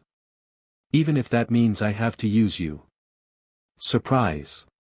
With his shout, Squirtle grabbed and threw a metal box, smacking Luzaman straight in the head, knocking her out instantly and causing her to drop unconscious to the floor, an insane smile stuck on her face. "What did you do?" Torracat yelled, as alarms began to ring and drown out everything else. "I improvised. We need to get out of here and she was in the way. So, I dealt with her." Sparing her a quick look, Torracat shook his head and broke into a sprint. "Just run. Get to the dock." And so they broke into a sprint, leaving the unconscious president to be discovered by the security guards which ran in moments later. Tapu Koko swore he could literally feel his blood pressure rising. His veins felt like they were going to burst and rupture under his skin. Standing in front of him, having been intercepted and brought to him by the other Tapus, were 5 Genesects, the lead one of them being a shining blood red, all of whom were shuffling on the spot nervously in the ruins of conflict as the other Tapus circled them. Taking a few deep breaths to steady himself, and to hopefully prepare his blood pressure for the stress that was sure to come, he finally spoke. "So, let me get this straight," he started, his voice causing the near-extinct legendaries to jump. "Arceus summoned you to do a task for her, a task which she never actually told you what it would entail because she is an elusive and deceptive being. Before you could be informed of your summoned task, you were informed of Hoopa's involvement with the Chosen One and how he had sent the Chosen One and his Pokémon across the globe with no destination or goal in mind, except for chaos. Tapu Koko paused for a moment, giving the Genesect time to nod in clarification. That checks out, Hoopa is an idiot. Tapu Koko agreed, his blood pressure lowering somewhat. While Hoopa's actions had infuriated him at first, he had accepted this as a reality fairly quickly. At least the destruction that the Chosen One was drawing to himself at the moment would be taken elsewhere. Carrying on from there, Arceus instead decided to use your talents to try and track down the Chosen One before the Ultra Beasts find him, sending you across the globe in an elaborate wild goose chase to find the most trouble-drawing individual I've ever had to interact with in my long and problem-filled life. With no leads or ideas on where to go, you decide to come here, to Alola, where he was last seen in order to try and find some semblance of a clue. Is that correct? Another round of nervous nods from the Genesect, which caused Tapu Koko to close his eyes. After a brief moment of silence, Tapu Koko flew upwards to his nest and grabbed a small bag, containing the several Z crystals he was planning on giving to Ash. He then floated back down to the Genesect with a resolute look on his face. Right then, we're joining in. We need to find the Chosen One quickly. So, here's the plan, myself, Tapu Lele, and two of you will form one group, and scour Alola for any sign of him or his Pokémon. The others will form the second group and travel to the homes of legendaries which haven't interacted with him yet. Lugia of Shamudi Island, Rayquaza, Shalebi of Arbaville, any of them. Once my group is done with Alola, we'll check his home in Pallet Town. Hopefully one of those will give us a decent lead to find the child. The Genesect looked shocked for a moment, before nodding in agreement before three of the regular Genesect broke off from their leader to stand with Tapu Fili and Bulu. The red Genesect and the remaining normal Genesect walked over to Tapu Koko, waiting for his go. Let's find this troublemaker before they do. And with that, the 9 legendaries shot up into the air, the two groups breaking off and jetting off in different directions. The search for the astray Chosen One had begun. Ash threw himself onto his bed, the day catching up to him as he rested his head on his pillow. After getting back home, he had found that the baby shower was beginning to wind down. Two of his professor figures had been discussing some theory about the legendaries in the corner with cups of tea, the topic most likely having been prompted by Mew's presence. Meganium, in a surprising display of restraint, had only slightly flattened Ash as she greeted him, which Ash contributed more to her not being completely used to her new size. Peraltz, who at first was really shy and timid around Ash, had simply hid behind her leg, but she began to open up when Mawile made her presence known. Mew was, surprisingly, nowhere to be seen, having apparently made a new friend and was busy playing with them. But honestly, Ash was too tired, his arms hanging limply by his side as he said hello to all of his Pokémon. He spent a good 10 minutes making sure everyone was alright, and then spent another 20 minutes getting the Pokémon that were with him checked over medically and giving them some bowls of food. After that was done, he introduced Annabelle to his mother, and retreated to his room. Which was where he was currently trying not to completely doze off. He still needed to call Iris, who had apparently called earlier that day to tell his mum that some of his Pokémon were currently in Unova with her. Charizard, Eevee, Crocodile, Mook, and Duat were all currently atop Twist Mountain with her, with Iris leaving additional comments about how Ash was an idiot for allowing his Pokémon to somehow get from Alola to Unova. Which was a fair comment. But Ash was too tired. He had dealt with multiple legendaries today, one of whom allowed him to catch them, another hatching from one of his eggs. 4 other eggs out of the 6 had hatched as well, with the last egg's fate being unknown since he didn't know where it, or Bulbasaur, the current guardian of that egg, were in the world. Speaking of his 2 new legendaries, which was a statement that Ash never thought he would say about himself, he had no idea where they were either. Azelf he wasn't too worried about, she was an extremely old, wise, and powerful legendary for her size. She certainly could look after herself if she got into trouble. Lugia, on the other hand, wasn't even a day old, and had no real battle experience outside of the Ultra Beast attack earlier. Ash could only hope that Litten was with her, since Lugia had taken a shine to him earlier that day. A faint hum started outside his door, before it started to open up, causing Ash to lift his head to look at whoever was walking in. To his surprise, walking into his room, was an identical version of himself, smiling back at him. The only distinguishable difference between him and the new Ash was the fact that this other Ash was wearing clothes he hadn't worn for several years. Not since he was in Johto, in fact.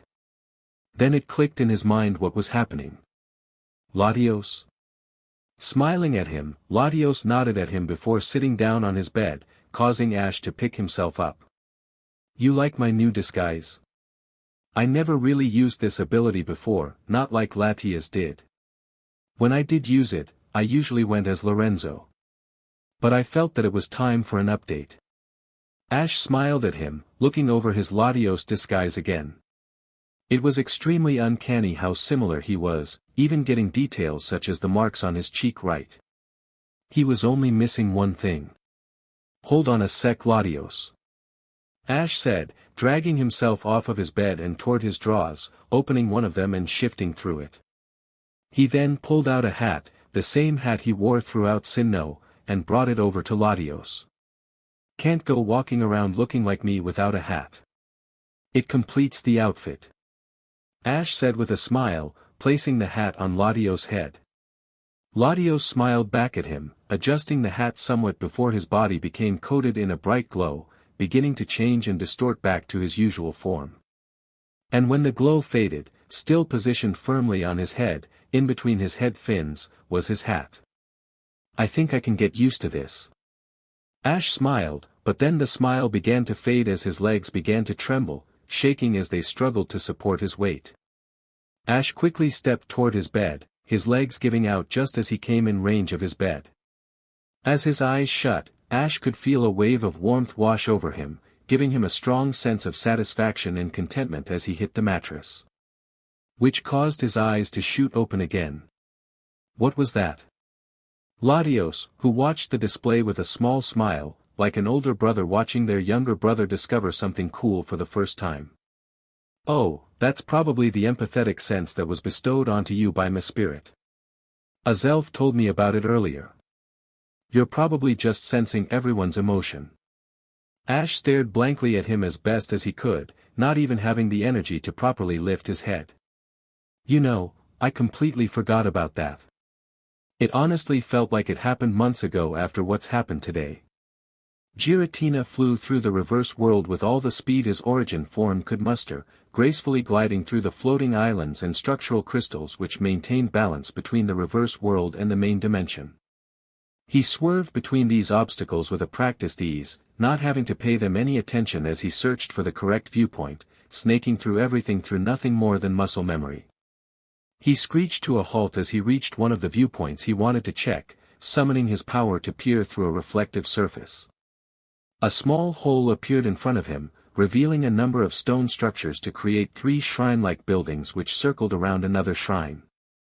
The area was surrounded by hibiscus flowers, which flowed in a gentle breeze. Watching over the flowers, standing stoically at the edge of the shrine-like area, was a Slowking, who, upon noticing the renegade Pokémon's gaze was upon him, turned around to address him. My Lord Giratina, it is a pleasure. Though I'm afraid I must disappoint you, the Chosen One is not here. Giratina cursed under his breath, his frustration mounting as he was running out of places that he knew were related to Ash. He was going to have to start popping on his companions at this rate, an experience which was bound to be interesting for everyone involved. Nodding his thanks to Slowking, he closed the portal and began making his way to another viewpoint. But as he floated away, his thoughts began to wander. How did Slowking know what I was there for, he mused, before shrugging it off. Lugia's Shrine Guardian was always a peculiar case, but he was reliable and always seemed to know what was going on, a testament to his heightened psychic ability, no doubt. It was more surprising that he could read Giratina's mind at all, or maybe he was just becoming predictable in his old age. He was so lost in his thoughts, that he never noticed his environment change, as he flew into a portal, not of his own making, and when he noticed his new surroundings, he began to realize where he was. Surrounding him now were ornate pillars that seemed to stretch onward forward, but actually simply disappearing in what was, for this place at least, a casually distortion in the fabric of reality. The room was filled to the brim with marvelous and priceless, to a human market at least, statues and paintings, either of powerful and influential Pokémon figures or depictions of crucial events in the history of the universe. This was a place Giratina was all too familiar with, and a place where he really didn't want to be. Slowing to a halt, Giratina sighed to himself, closing his eyes and doing his best to rein in his temper. Whatever the reason was for this new development, he needed to approach it calmly. It wouldn't work in his favor if he approached it differently. Feeling somewhat confident that he had his temper under control, he spoke. You know, it is a great insult to both myself and the dimension I call my home, that you would so casually pull me from it to address me. A simple summons would have sufficed. There was no response at first, which eased Giratina. No outburst, which meant that she was in a more manageable mood than usual. After a PRGN pause, he finally got a response. I am aware of that, and a part of me does indeed feel guilty over this. But I am more concerned with the fact that one of the creation trio, my first children and the ones I entrusted the balance of the universe to, is conspiring against me. Giratina chuckled dryly to himself, finally turning around to actually face the one who forcefully brought him here. Standing there, her eyes level and her mouth pressed into a thin line, was the one Giratina owed his creation to and had a famously dangerous temper, was his mother, Arceus. She stared at Giratina for a long moment, seemingly trying to find any crack in Giratina's shell. Ignoring this, Giratina simply responded in kind. I think conspiring is a rather strong and unnecessary word for my actions. I am simply doing what you instructed. I passed on a gift for the chosen one. It may not have been directly given to him, but it was passed to his most trusted ally, his starter Pikachu. I am confident they use it well, reuniting their separated family and undoing the impulsive actions of Hoopa. Arceus had no visible reaction, or at least, not one that most could see. But Giratina had been on the receiving end of Arceus' silent fury before, and knew all the signs. The jewels in her golden wheel, a focusing HRNSS for her immense power, were shifting colors ever so subtly. Her right hoof was pressing down just strong enough to cause the tiles beneath to splinter slightly, and her usual green eyes were beginning to turn the same color as her blood-red pupils, not completely, but steadily. She was absolutely furious. But she restrained herself for the moment, instead just squinting at Giratina with the slightest hint of murderous intent. Is that so? She asked with a hint of amusement, before it bled away into worn frustration. Then would you care to explain why you have primed said Pikachu for combat against the Ultra Beasts instead of diverting their attention away from them? Like I instructed. Giratina couldn't help but feel a shiver pass through his long, armored-covered spine. He could practically feel Arceus grind her teeth together, and the frustration that was noticeable on the surface was nothing compared to what Giratina knew was buried within. Out of reflex, and possibly self-preservation, he began to ever subtly shift his wings, making them thicker and denser, to act as a shield if the need arose. Keeping his best poker face up, he shrugged at the accusation. I gave him the means to travel through my dimension, nothing more. He can use it to freely travel to places of which he has been before. If anything, I have given him the perfect tool to satisfy any need of nostalgia he may have. Arceus merely rolled her eyes at his. Yes, and also to allow him to mobilize against any threat that may arise, giving the perfect means to jump straight into the front line of any conflict that arises. Beads of sweat began to form on Giratina's golden crown, and a lump formed in his throat. Swallowing it down, he tried acting innocent. The thought never crossed my mind. To no success. Arceus then exploded, beams of energy blasting out of her HRNSS toward Giratina. On nothing but reflex alone, Giratina managed to bring his wings around to form a shield, partially absorbing the blow. But even still, the force was enough to send Giratina flying back, sending him crashing through several statues before slamming into the wall. Don't test my patience. You have defied my direct orders and have implicated the Chosen One in a conflict of which he had no stake. You've jeopardized everything. She followed with another blast, this time hitting Giratina head-on, causing him to burrow into the floor from the sheer force of the blast.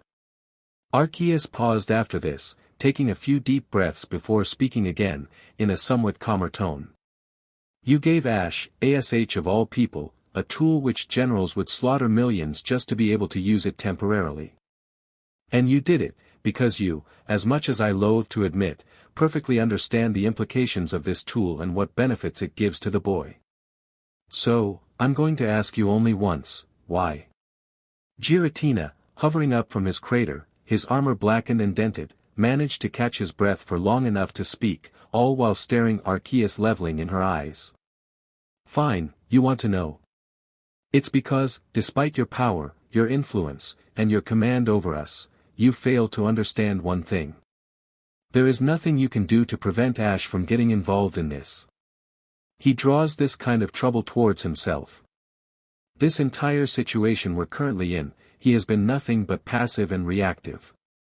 Need I remind you that he was on holiday in the Alola region when this entire debacle started? Arceus said nothing, but Giratina could tell she was mentally processing this information at a speed and level which would make Metagross and Alakazams alike seem like simpletons, allowing Giratina to carry on. You may not have told the majority of the legendaries the reason why you chose now to reward Ash, but we both know the Ultra Beasts have been a brewing threat for centuries. They were going to become active in Ash's lifetime, it was inevitable. And as history has now proven, the first thing they did was gun for Ash. They attacked him, implication immediately. An action you cannot blame on any legendary in this pantheon. And from that moment on, which is being generous knowing both how the Ultra Beasts and Ash think and act, he was involved. Or have you forgotten what the Ultra Beasts have been doing, something you neglected to inform us of, if I may add? Arceus frowned at this, tilting her head somewhat as Giratina simply scoffed at her reaction. The attacks on his companions? Their amassing force? Their preemptive strike on Ash? Or how about the literal army of the damnable creatures which tried to wipe Ash and his collection of powerful champions of the face of this world? You neglected to tell myself, or either of my brothers, about this. In fact, only a select amount of legendaries were informed. And these were the ones who you commissioned to act on your behalf. And how is Mewtwo, the Gene Sect, and even Little Hoopa dealing with this situation? Arceus, in a surprise show of embarrassment, dipped her head down, but never breaking eye contact. This situation has turned into a disaster. The only consolation is that, due to the annoyance that is Hoopa's lack of impulse control, the attack on Ash failed. The Ultra Beast army was badly wounded in their attempt and will likely back off to regroup. Which is why I did what I've done. So, if I try to do what is within my power to try and save him, someone who has saved the both of us, then you'll forgive me if I ignore certain orders. And with that, Giratina opened up a portal to the reverse world, where he could heal and recover before carrying on with what he was doing. He prepared to fly through, but stopped, turning back toward Arceus. And for the record, I don't think you're doing this out of arrogance. I know you better than that. You do care, especially about him. And I agree completely. But you understand, Ash is a force of nature we can't control. We've never been able to, not since he finished his task at Shimudi. If there is a situation where he can help save someone, anyone, then there is little that even we can do to stop him. It's his most frustrating yet endearing quality. Arceus nodded, more to herself than to Giratina, but he glossed over that. Short of actually removing his ability to act, he will act. So why impede him? Think that over. Having said his piece, Giratina left, the portal quickly closed, leaving Arceus alone in the rubble of several destroyed statues and the crater where Giratina had lain just moments ago. She stood there, silently contemplating everything that had just happened, and the implication of these events. Needing some time to reflect, she allowed some of her energy to flow through her, undoing the damage she caused before she opened a separate portal. She needed time to think, and to reflect. And more importantly, she needed to discuss these thoughts with someone whose opinion she trusted. So, she went to go see an old friend. Pikachu stepped out onto the familiar sandy floor of the yard outside the Pokémon school, the sand irritating his fur and the warm sun beaming down on him. It felt as if he was back on holiday, even though that situation couldn't be further than the truth. Nonetheless, being back in somewhere a bit more familiar was reassuring, and he allowed himself to breathe in the clear air once more. Beside him, his companions were doing the same, the tension that being in the reverse world had left in their bodies slowly fading away. Especially for Espeon and Absol, the simpler surroundings doing wonders for the pair of them. Pikachu smiled sadly to himself, knowing that for the both of them, this experience was extremely taxing. Espeon's reaction to Giratina being a prime example, Giratina was a scary-looking and powerful legendary. Sure, maybe he and Giratina were personally on good terms, but that didn't mean everyone was used to such situations. And young Absol was so new to everything, and already she has experienced more strange and unusual occurrences in her 20-odd hours of existence than most Pokémon do in a lifetime. And while there wasn't anything he could do about that, his and Ash's life for the past 5 years had been like that, he couldn't help but feel guilty. His musings were interrupted, when what felt like a literal tank crashed into the ground in front of them. A dust cloud washed over the group, temporarily blinding them, and by the time the dust had cleared, they had been surrounded. Alola. How peculiar that we might find you here. Pikachu cringed at the sound of this voice, turning around to see the cross face of Tapu Koko. Pikachu greeted gingerly, as he briefly noted who was surrounding him. To his left was Tapu Lele, who simply waved at him as she hovered there. To his back and right were, rather surprisingly, a pair of Genesect. What a pair of Genesect were doing in Alola following a pair of Tapus, Pikachu wouldn't know. More important point was, they were cornered. By a bunch of less than pleased-looking legendaries no less. Would you care to explain what occurred here earlier today, and why we found the beach where you were staying to be completed devastated? Tapu Koko asked in an almost humorous deadpan, which made Pikachu more nervous than if he had been immensely angry. Pikachu chuckled somewhat, throwing his paws up into the air, one of which was still holding on to the portal crystal that Giratina had given them. Well, that's a funny story actually. But, we were attacked, if you can believe it. For no reason as well, or at least that we know of.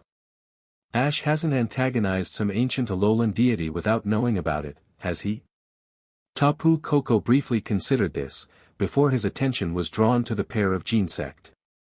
They, for some reason, had frozen in place, their eyes completely locked onto the crystal in Pikachu's hand. They stared blankly at it for a moment, before their eyes began to glow a dark red. Like a loaded spring being released, they launched forward, their claws clamoring for the crystal in Pikachu's claws. The one to Pikachu's right, the closer of the two, almost managed to touch the gem, before Absol slammed a Night Slash into the bug and steel-type side, knocking him away long enough for the others to collect their bearings. Buzzwole, eager for a fight, instantly threw himself at the other one, hitting him point-blank with an Aqua Jet. This time, the legendary was ready, and with both of his claws crossed atop each other, slammed Buzzwole into the ground. Espeon, despite her annoyance at Buzzwole's previous actions, was able to quickly knock him away from Buzzwole, forcing the Genesect to fall back. The first Genesect, having recovered, charged a blast in its cannon and fired it point-blank, almost hitting Absol if not for Pikachu knocking her aside with his own body. The shot flew past the both of them, hitting an unsuspecting and shocked Tapu Lele, smashing her into a nearby wall. Tapu Koko, in a panic, flew after his fellow guardian to check on her condition. Feeling his temper rise, Pikachu began channeling electricity through his cheeks. Yellow lightning began to spark off his body, creating an aura of cackling power. But as the Genesect charged up another shot, Pikachu pushed his power, a little bit further. The stripes on his back began to turn from their normal black to a vibrant blue, and the electric energy surrounding him beginning to take more qualities of a plasma energy as he began to hum with power. Just as the Genesect fired his second shot, Pikachu roared out at the top of his lungs. Fusion Bolt. And with that shout, a bolt of energy bigger than Pikachu himself fired out, barreling through the cannon blast as if it didn't exist and hitting the Genesect with the power of a contained nuclear blast. Who was standing about 20 feet away from them. The resulting blast rocked the entire school to its foundations, sending everyone flying as it blasted the Genesect unconscious with ease. His unconscious form was sent flying, crashing through the school's outer wall. And kept going. Pikachu, the only one unaffected by the blast, took this moment to take control of the situation. He held up the crystal, summoning another portal, before darting to Snowy, who had been sent flying by the dust cloud. He grabbed her, securing her in his arms, before shouting out for the others. Everyone! In the portal!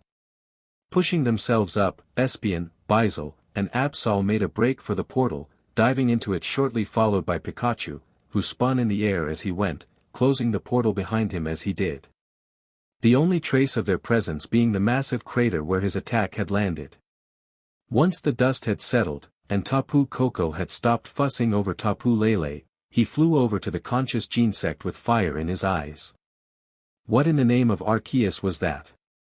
The Genesect, who had the decency to look embarrassed, simply looked away as the glow dissipated from his eyes.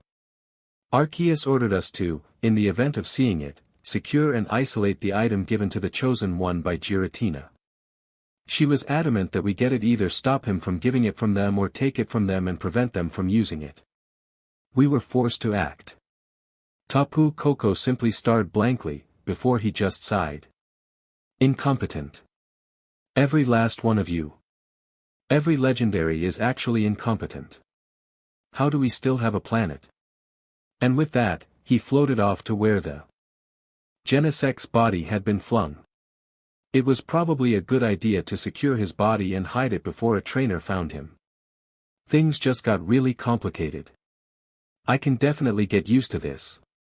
Lycanroc thought to himself as he was showered with praise and affection from the numerous fans surrounding him. Having recognized Kingler and Torkoal as the ones who were part of Ash's team, the tour group had swarmed over to the small group and had begun vying for their attention. One of them, a tourist hailing from Alola, had recognized Lycanroc as well, and had shouted out to the group that he was also one of Ash's Pokémon. Steenie, having not been noticed by the group, had taken the opportunity to slip away from the horde of adoring and overbearing fans, enjoying the carnage from a distance. Not that Lycanroc minded. Kingler and Torkoal weren't enjoying it as much as Lycanroc were, however, and were looking very awkward as they tried not to upset the group as they rubbed and stroked and shouted, and all sorts of things that made them feel really uncomfortable.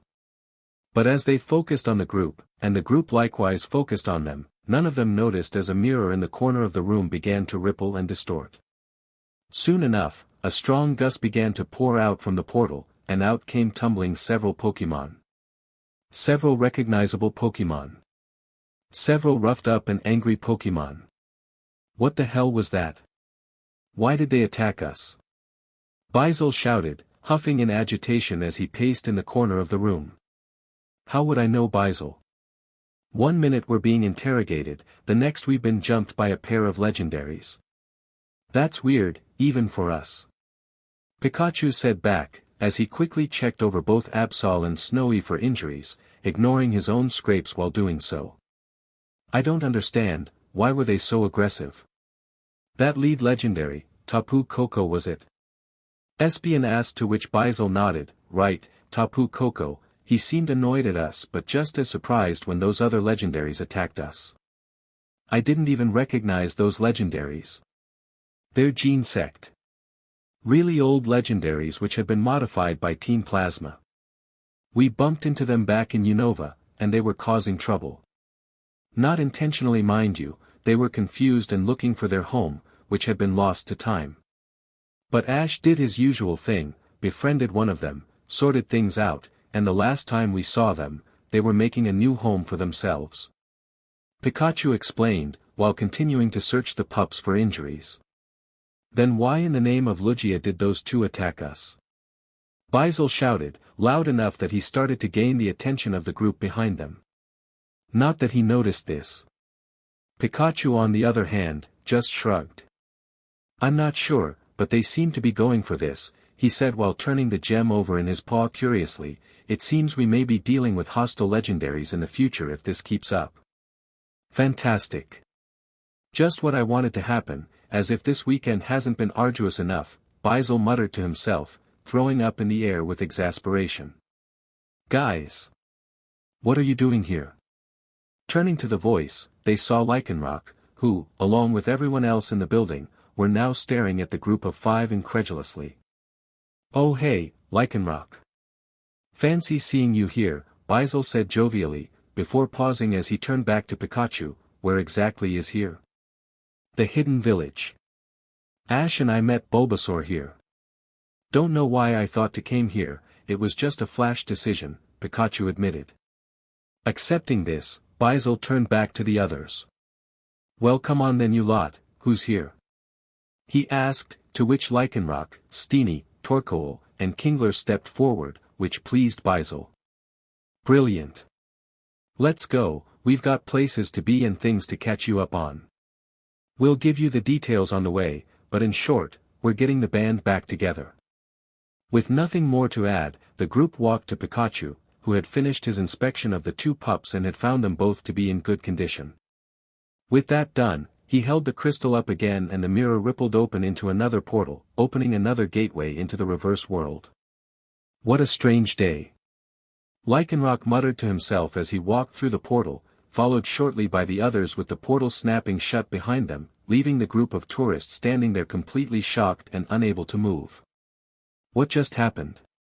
"Ticket please," a flight attendant said politely, which Iris complied to by handing over her ticket.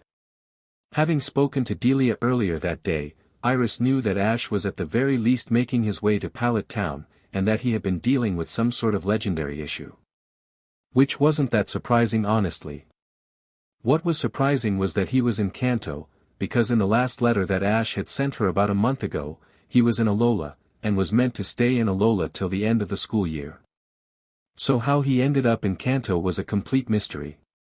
So, after some deliberation and thought, Iris decided that he needed some help.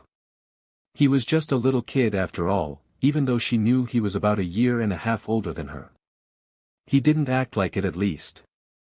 With that settled, she jumped online, booked a plane ticket, and was now at the airport, boarding the fastest plane she could get to Kanto. The attendant, having checked her ticket, handed it back to her, allowing her to board before turning to the next customer boarding the plane.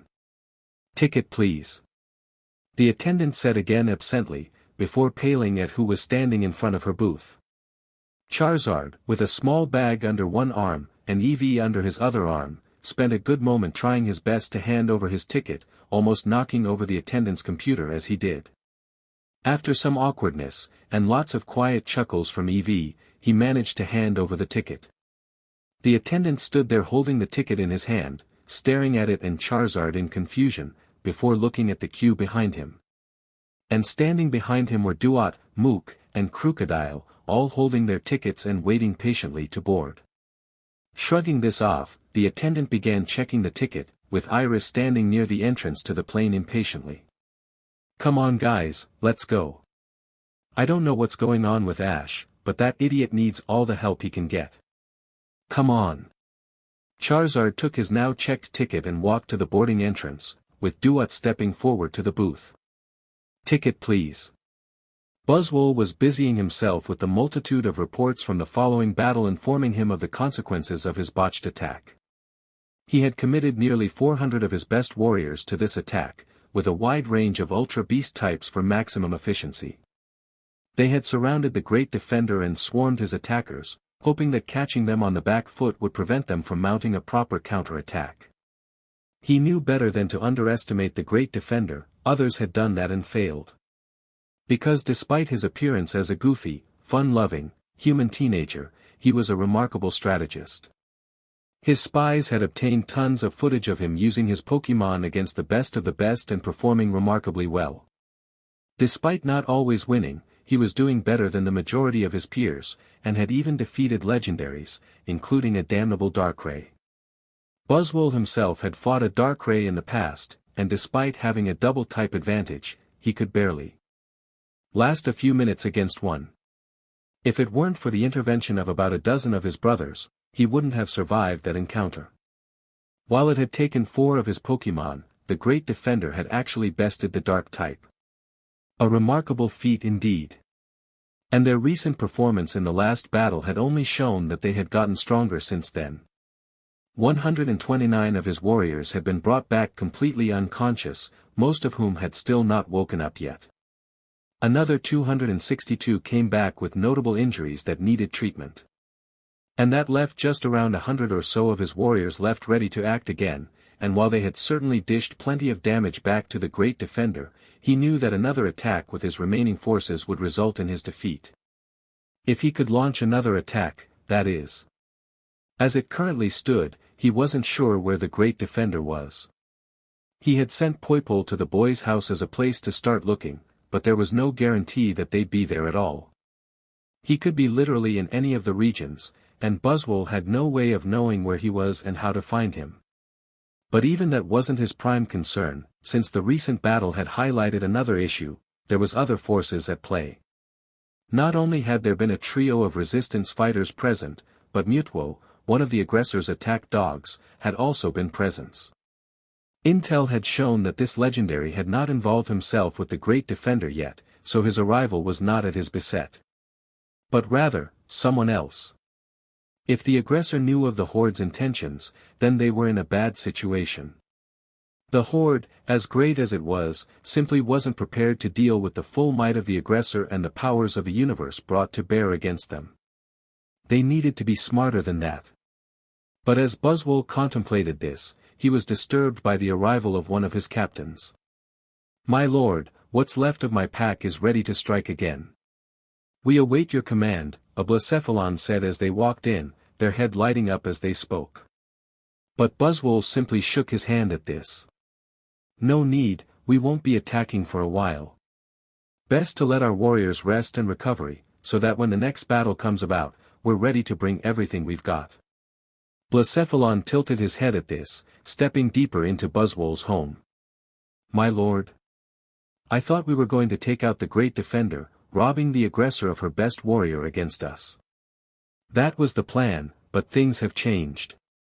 We were meant to do that before she could discover what our intent was, and we've failed. We're on her radar, and if we wish to succeed, we need to stay unnoticed for now. Let her gaze shift somewhere else, then strike again."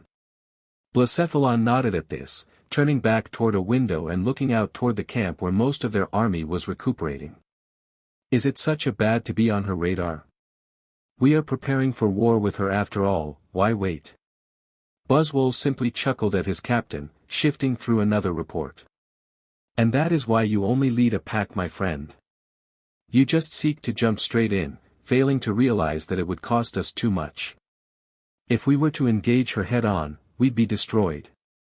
Hence why we are going after her agents, to weaken her forces before the final battle."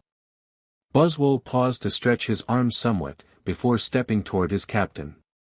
"Rest assured, our time will come, and we will be prepared." Satisfied with this, Blacephalon took his leave, but before he could leave, he was stopped by a final request. "Oh, and would you kindly find the Buzzwole who led the preemptive strike for me please and tell him I'd like a quick word.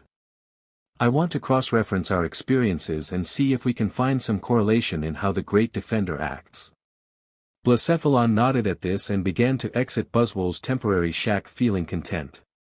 His lord was indeed telling the truth, doing everything he could to prepare them for the next strike. So he'd keep faith, and soon they would have their retribution. As he left the shack, Buzzwole, alone with his thoughts, began to muse. And who knows? Maybe when that final battle comes, the Great Defender will fight for us. We will see. It's appealing, Lily breathed as she walked through the streets of Alto Mare, with Latias and Bianca watching on amused. While Lorenzo and Mewtwo discussed their options as to what to do next, Bianca suggested that they should have dinner. Agreeing to this, Lorenzo then sent her and the other 2 girls to go and get the necessary ingredients to feed everyone. And now, as they made their way back from the market, Lily was taking this opportunity to take in the sights. And what a sight it was! The city of Alto Mare was truly appealing, with gorgeous architecture being consistent in every building, even the back alley homes and vendors that existed in the most reclusive parts of the city. The water that ran all throughout the city was serene and was so clear that it almost looked drinkable. It truly was a gem of a city. You guys are so lucky to be able to call this home, Lily admitted out loud, which got a chuckle out of Bianca. Maybe, but when you spend your entire life here, the sights become a bit old. Latias, who was walking next to Bianca in her disguise, simply nodded in agreement, as her eyes began to lose focus, her thoughts clearly drifting away to something else. Lily, however, was focusing on the two of them very intently. They looked absolutely identical. Even now, with Lily already knowing which one was which, she could barely tell them apart. The only distinguishable difference the two was the white beret that Bianca wore, which she had mentioned she wore because many famous artists supposedly wore them. The sheer lack of difference between the two threw Lily for a loop, as she didn't know what to make of it. She still hadn't processed that she had touched Latias repeatedly back in Alola, and to find out that she was a Pokémon was still sending chills down her spine. Something which Bianca couldn't help but notice. What's your deal with Pokémon? You seem to like them enough, but you've avoided contact with them the entire time you've been here. Lily, breaking off her search for a notable difference between the two Alto Mare natives, just awkwardly shrugged. I kind of have a phobia of Pokémon. I've been getting better, I can now touch two Pokémon without freaking out. But it doesn't matter, I can admire Pokémon well enough from a distance.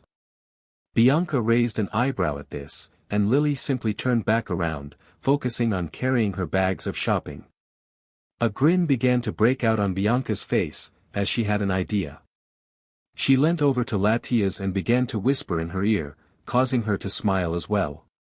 She then stopped and placed her bags on the floor, with Latias doing the same. Lily, noticing they were no longer following her, shouted back to them. Are you two alright? Yeah, we're fine. Just needed to readjust my bags, she called back, soon walking up right next to her, with her bags being, just as she said, slightly readjusted on her arms. Soon, they got back to the secret garden, and started placing the bags in the kitchen for Lorenzo. With the bags placed in the kitchen, Latias went to tell the others they were back while Lily and Bianca started unpacking them, with Bianca pointing to show Lily where everything went.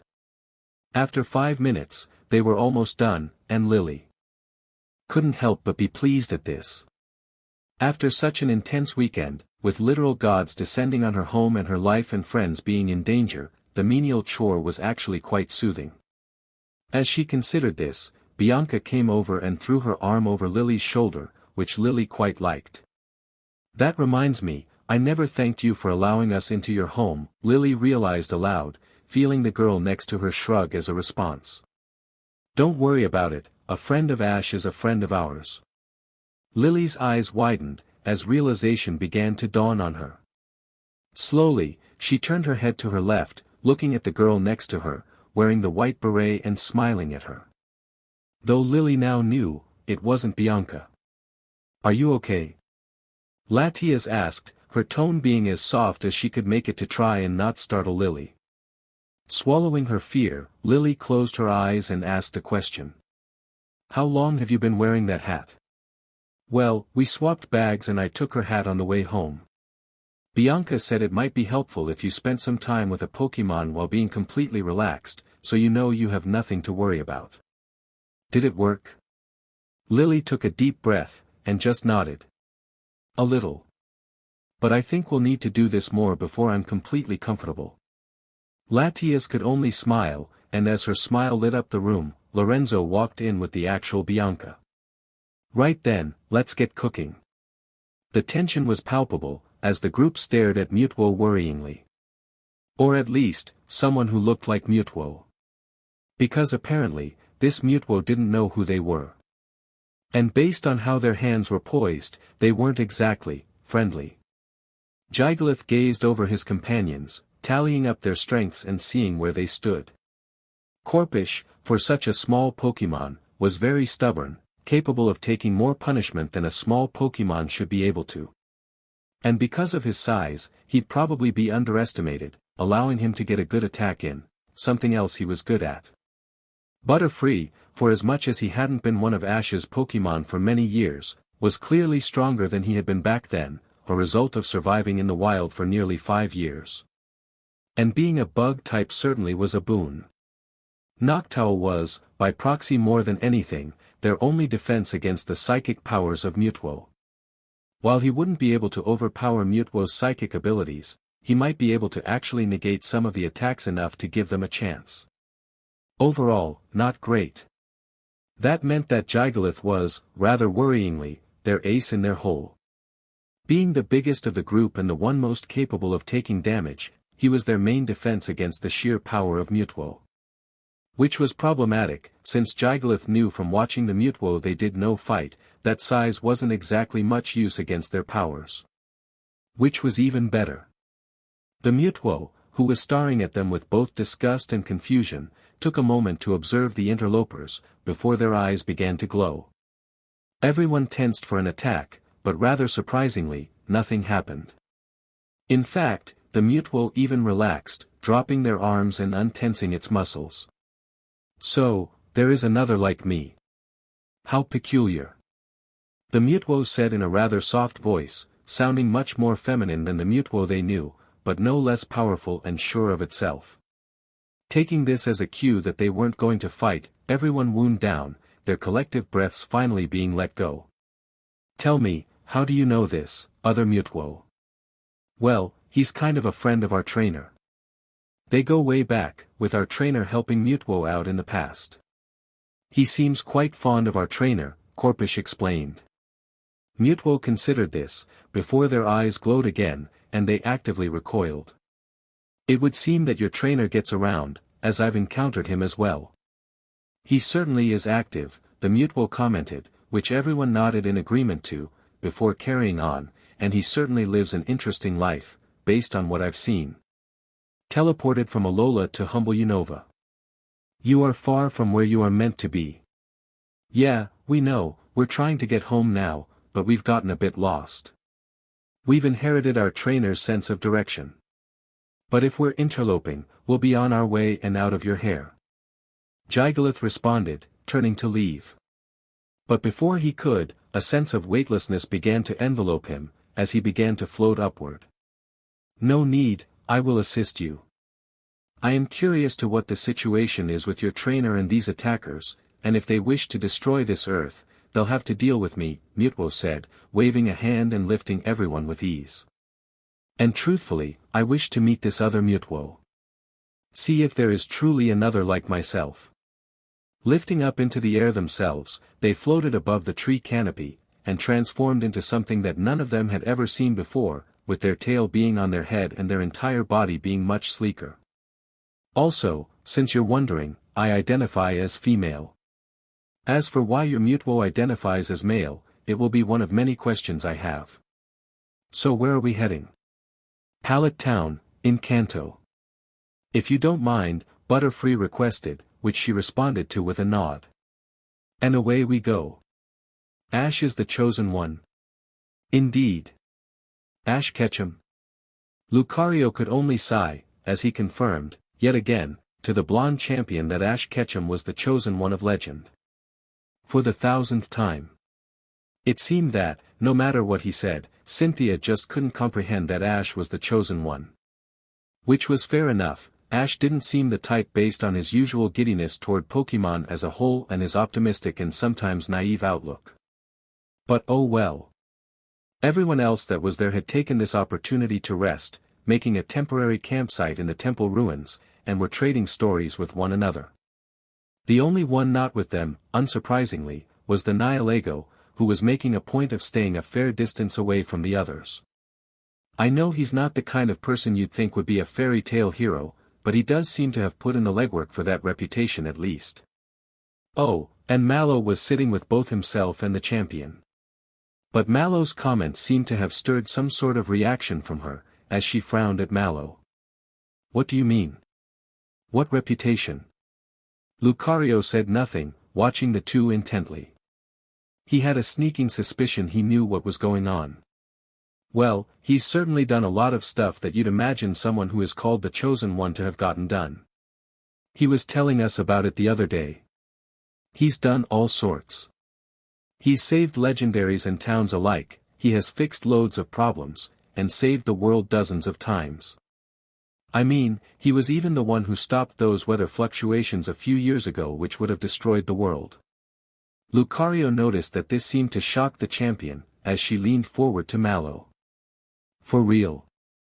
I mean, I know that when he was in Sinnoh he had a few encounters, I was there for most of them.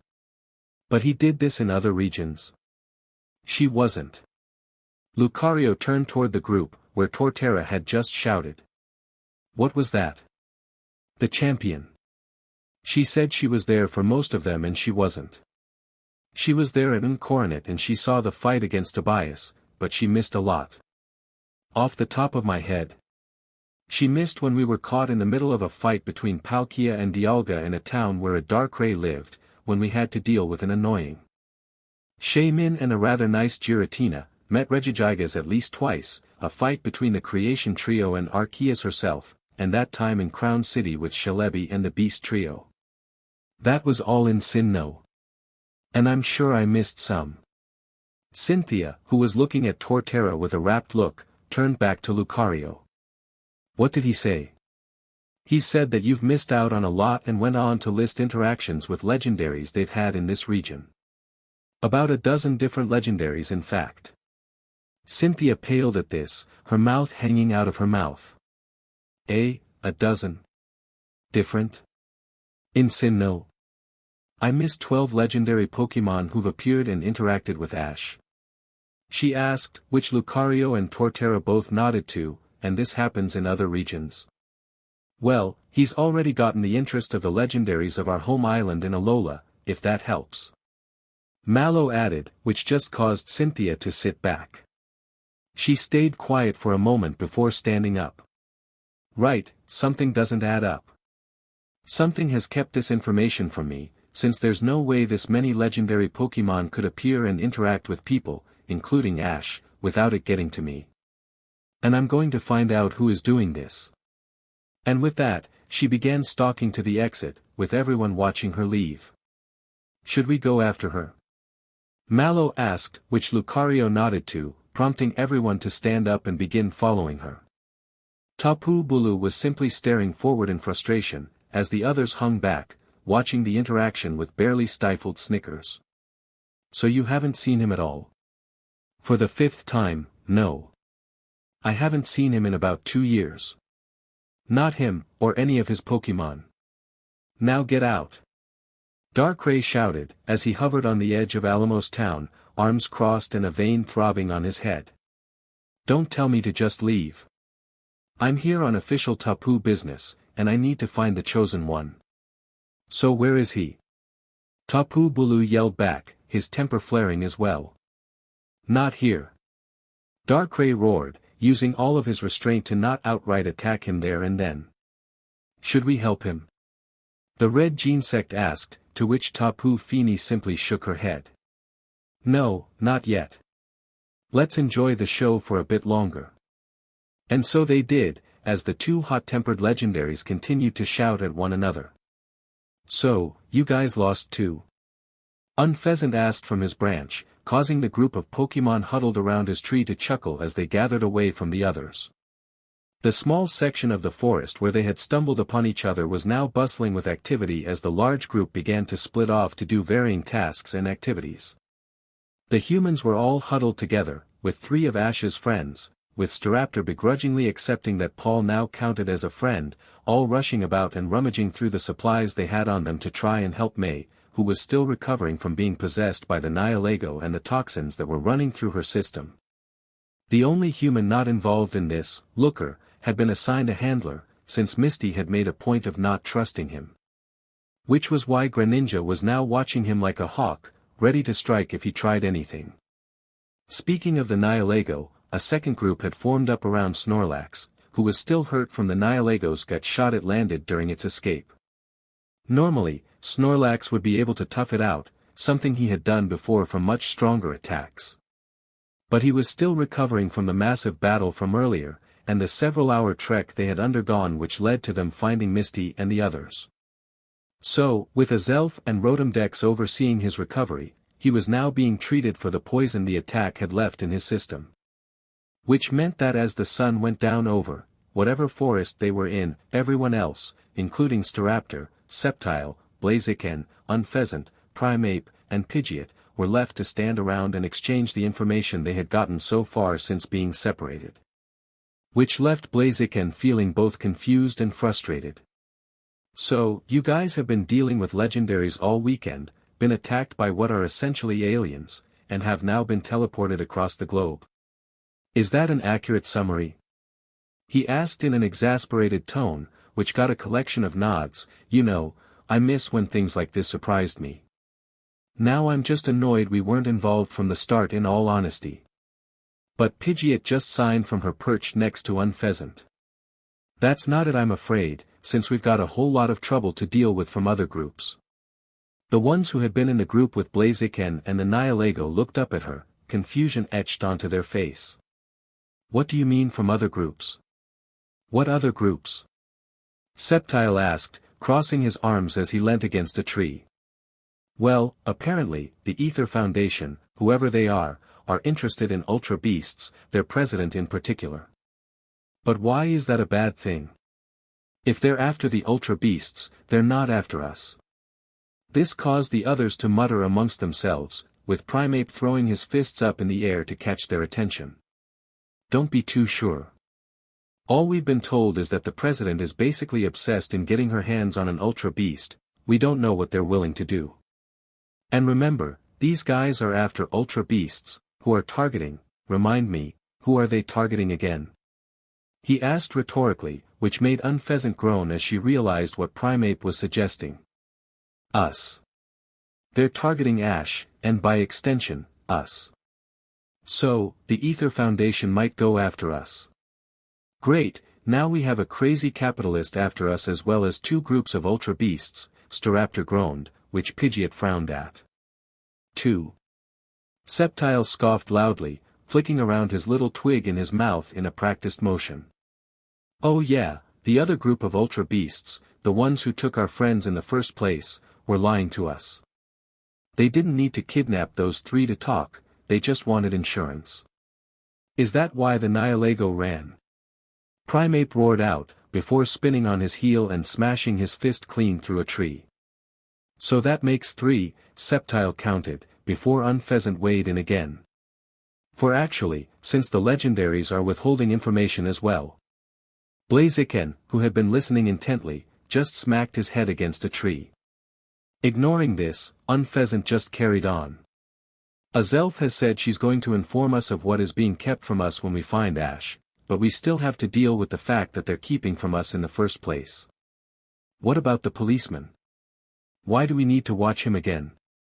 Blaziken asked, which Primeape waved off.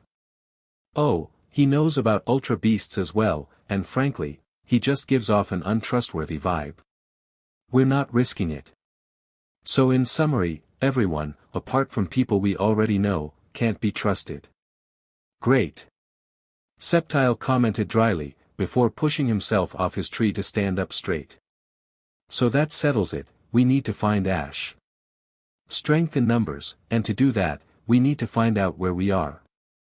With everyone in agreement, they went to check on the other groups, eager to see whether they could begin traveling. As soon as they could find a nearby settlement or town, and make a plan from there. Origin Pulse. Aeroblast. Draco Meteor.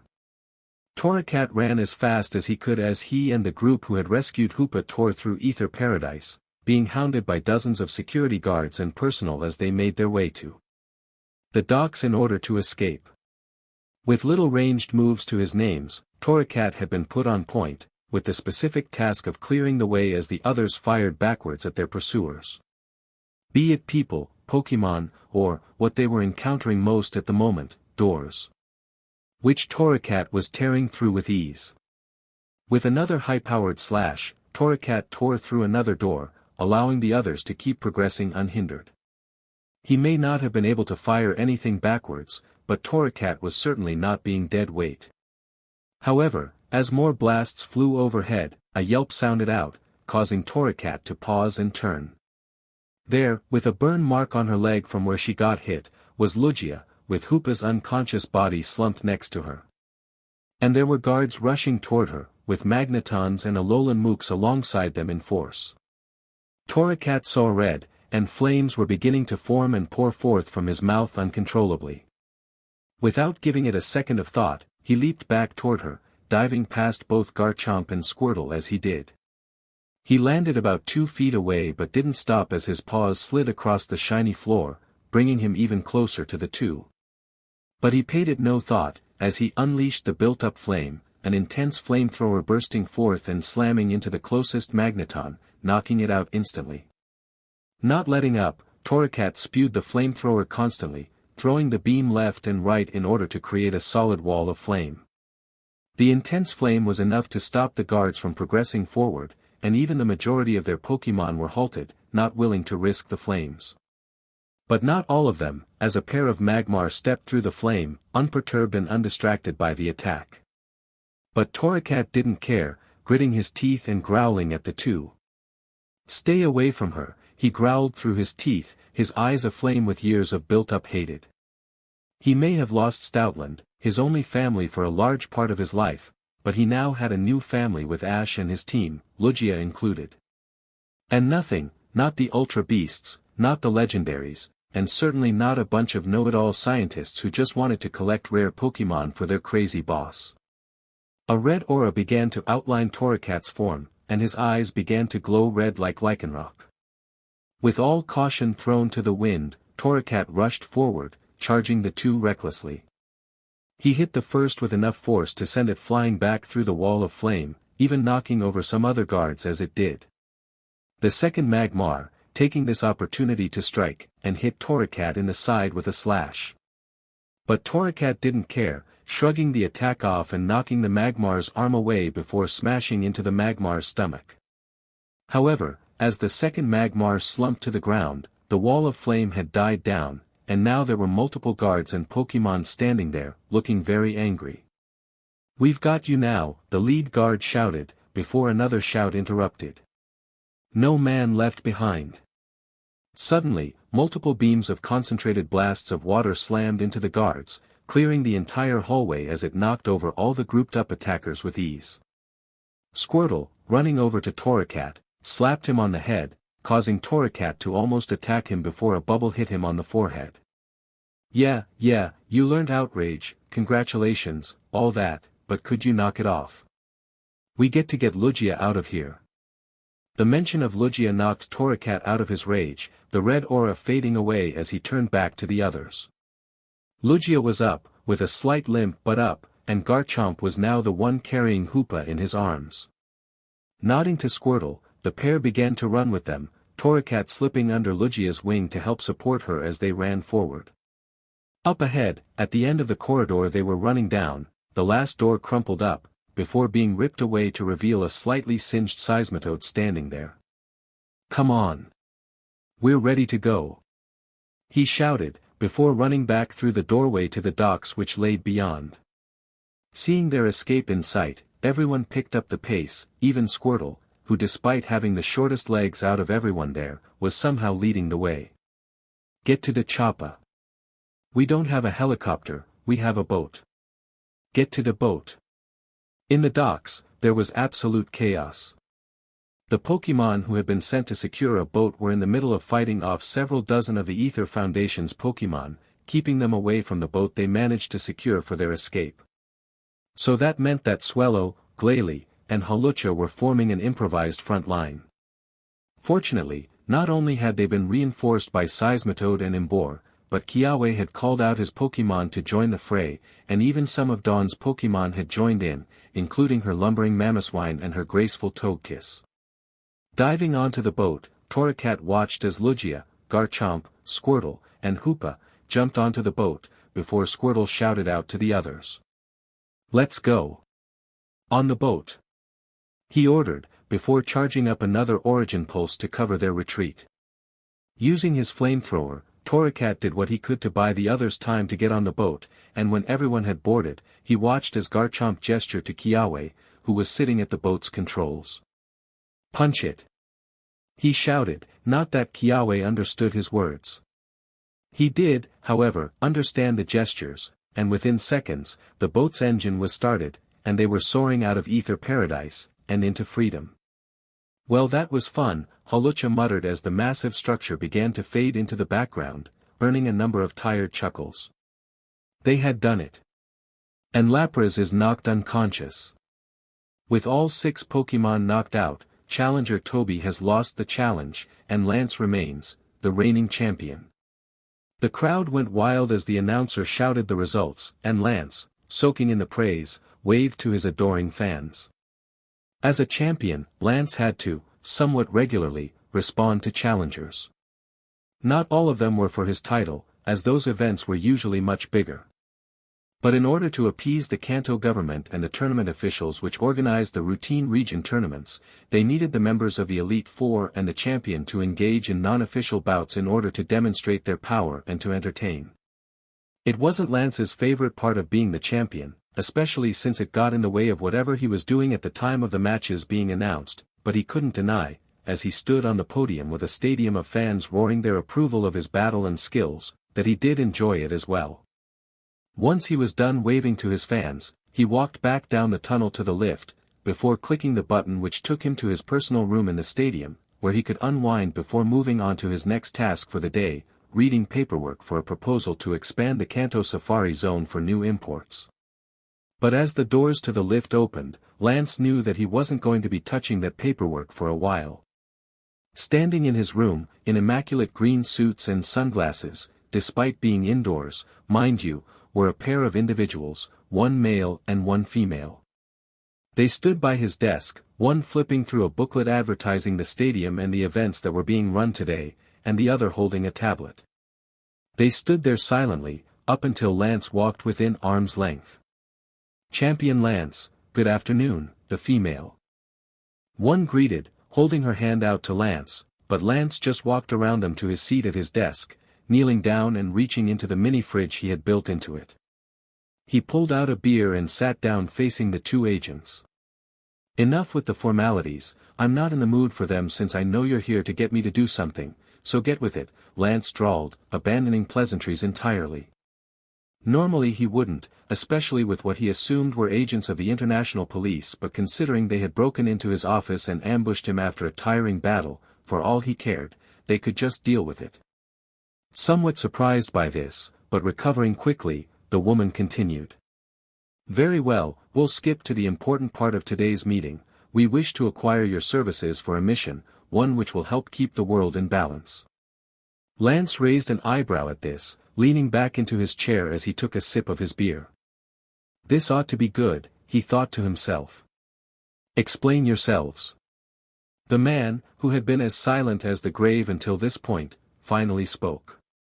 "We are agents of ICOP, and it is our task to make sure that the general populace is kept in the dark about certain aspects of the world. Normally, we can handle these issues by ourselves, but recently, we've had a development that has continued to spiral out of control, and if nothing is done, then the natural balance of the world will be knocked off." Lance looked at the 2 incredulously for a moment, trying to look for any hint that the 2 were pulling his leg. After finding nothing, he had enough. "ICOP? Never heard of it. And since I haven't heard of it, it's not something that falls under my duties as a champion. So respectfully, I'm gonna have to ask you to leave before I make you," and to punctuate this, his hand hovered over one of his Pokeballs, ready to call Dragonite forth if they tried anything. But the agent seemed unbothered by this. "I understand your annoyance, you're a busy man after all. However, I feel like you might want to get involved, if only for Ash Ketchum's sake." This caught Lance's attention, jumping out of his seat so he was standing. "Are you threatening him? Because if you are, I most definitely will get involved, if only to burn ICOP to the ground." "What does he have to do with this?" "Everything." All the anger that just suddenly flooded Lance's body just disappeared, washing away to be replaced by the calming but annoying sensation of being confused. Taking this as a cue to keep talking, the female agent picked up the conversation. I should explain who we are. The ICOP agency, or rather, the International Chosen One Protection Agency, is a secret organization designed to keep the actions and identity of all the Chosen Ones throughout history anonymous. Ash Ketchum is the latest in a long line of Chosen Ones, but is also the most peculiar and frustrating, she explained, causing Lance to recoil slightly. Are you suggesting that Ash Ketchum, the eager, talented, but still learning trainer from Pallet Town, is the Chosen One? What does that even mean? He asked incredulously, which didn't faze either of the agents. Throughout history, there have been dozens of prophecies about events that majorly influenced the world in one way or another. Be it to change a culture's outlook, to destroy an evil organization, or to just simply stop the world's destruction, there is always someone at hand to prevent it. And Ash is the latest one, having saved the entire world from destruction during the Shimudi incident 4 years ago. Lance stood there in complete silence, reeling at this information. He remembered the Shimudi incident well, having spent the next 3 weeks dealing with the consequences that the freak weather had caused. Pokémon freaking out, injuries caused by strong winds or earthquakes, and general panic. He had been kept busy. Professor Oak had written a report explaining that it was a result of a dispute between the resident Lugia and bird trio that lived in Shimudi, and that they had been calmed, which was what averted the crisis. Which must have meant that Ash was the one who calmed them enough to save the planet. As he processed the fact that Ash had been the one to save the world, not long after his first league appearance, the agent carried on. Now normally, after they've done their part, the Chosen Ones simply return to a life of normalcy. Which is when we come in. We step in, redact their names from any reports, document it for ourselves, and cover it up, allowing the Chosen One in question to return to their normal routine. Most of them are then capable of living out their lives without being targeted by organized criminal elements or an overbearing media and populace. Which is where Mr. Ketchum breaks the mold. Lance perked up again, curious as to what the agent meant. Normally, they no longer play a part in world-altering events, leaving them to the likes of champions and aura guardians. However, Ash has simply not done this, the agent explained, showing emotion for the first time as a look of exasperation flooded their face. He has played a pivotal part in event, after world-altering and devastating events. For the past 4 years, he just hasn't stopped getting involved. At this point, it would be more efficient to name events and legendary Pokémon he hasn't been involved or interacted with. Making our lives very difficult. The male agent took over again, not giving Lance the chance to ask any questions. Now, normally, this wouldn't be too much of an issue. It's frustrating, since it means every few weeks or months we have to cover up another incident, but it does mean we're kept busy, since the organization does have its dull moments. But a new development has become too much for us to handle alone, so we've been greenlit to bring you in as an asset. The woman agent took this moment to hand Lance the tablet, which booted up to life and began playing various images and videos, some of Ash and Alola, and some of the legendaries that had shown up there. As Lance flicked through it, the male agent continued. There have been multiple public incidents in the past few days, even escalating to the point of Pokémon from a different dimension or planet engaging in a large-scale conflict on a public beach. And now, rather embarrassingly, we've lost the Chosen One.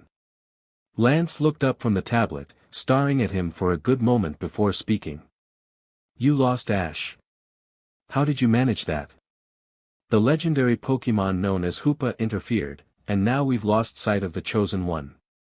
We're requisitioning the aid of champions to help track him and his Pokémon down, in order to prevent some world-ending catastrophe that we don't know about. We have other agents heading to speak to the other champions as we speak. Question is, can we count on your assistance? Lance sighed to himself, already feeling in his bones what he had to do. He just couldn't turn this down. So, quickly downing his beer, he went to his coat rack, put on a fresh cape, and turned back to the agents. When do we start? Not much longer now, I promise. Bulbasaur nodded at Suicune as they waited patiently in their section of the forest. Having agreed that Pallet Town was probably the best place to try and travel to, they had spent a good deal of time trying to organize how best to travel. Suicune suggested that she carry them, being able to travel much faster than any of the Pokémon in the group and also strong enough to do so with passengers. However, Bulbasaur quickly pointed out that between himself, an egg, Poplio, Infernape, and Glisker, they might have been too heavy collectively for her. So instead, Suicune roared into the air, and told the others to wait patiently. Trusting the legendary, they sat down and began to relax, having a strong feeling that they won't get another change to do so until after they've dealt with the Ultra Beast problem. Infernape has scurried up a tree and procured some fruit, which he and Glisker were now munching on. Bulbasaur, cradling his egg, and Poplio decided to take this chance to fill Suicune in on the situation, earning her undivided attention. They had just brought her up to speed when her ears perked up. Ah, they're here. Suddenly, two shapes tore through the forest, stopping just next to the group in two flashes of bright light. Once the light faded, Suicune approached the two shapes, reuniting the trio. "Brothers, thank you for coming," she greeted, which Entei and Reiku both grunted at, before she turned to the group behind her. "I reckon can carry you lot easily enough," she said cheekily, which earned a dry chuckle from Bulbasaur. "Fair enough, let's get going." And so, after a few minutes of getting the group onto the backs of the three legendary beasts, they set off, beginning the long trek to Kanto, and, hopefully, to Ash. Annabelle sighed contentedly, as she smelt her cup of tea and leant back into the sofa in Ash's living room. After they reached his home, she, Sophocles, and the other Pokémon had taken this opportunity to relax, the long day catching up to them. Most of the Pokémon, even the ones who were already at the house, were now sleeping, all strewn about the place as they dozed contentedly. Sophocles was sleeping on the other sofa, having fell asleep the moment he sat down. Professor Kukui and Oak, who she was surprised to have bumped into, were sitting in the kitchen discussing theories over tea. She had overheard something about the implications of moves which made Pokémon evolve, or something like that. Which left her and Dileia as the only ones still conscious downstairs, since Ash had gone upstairs to change clothing and had failed to come back down, meaning he was probably asleep as well. Speaking of Dileia, she came over with a small plate of biscuits, and placed them on the table as she sat down next to Annabelle.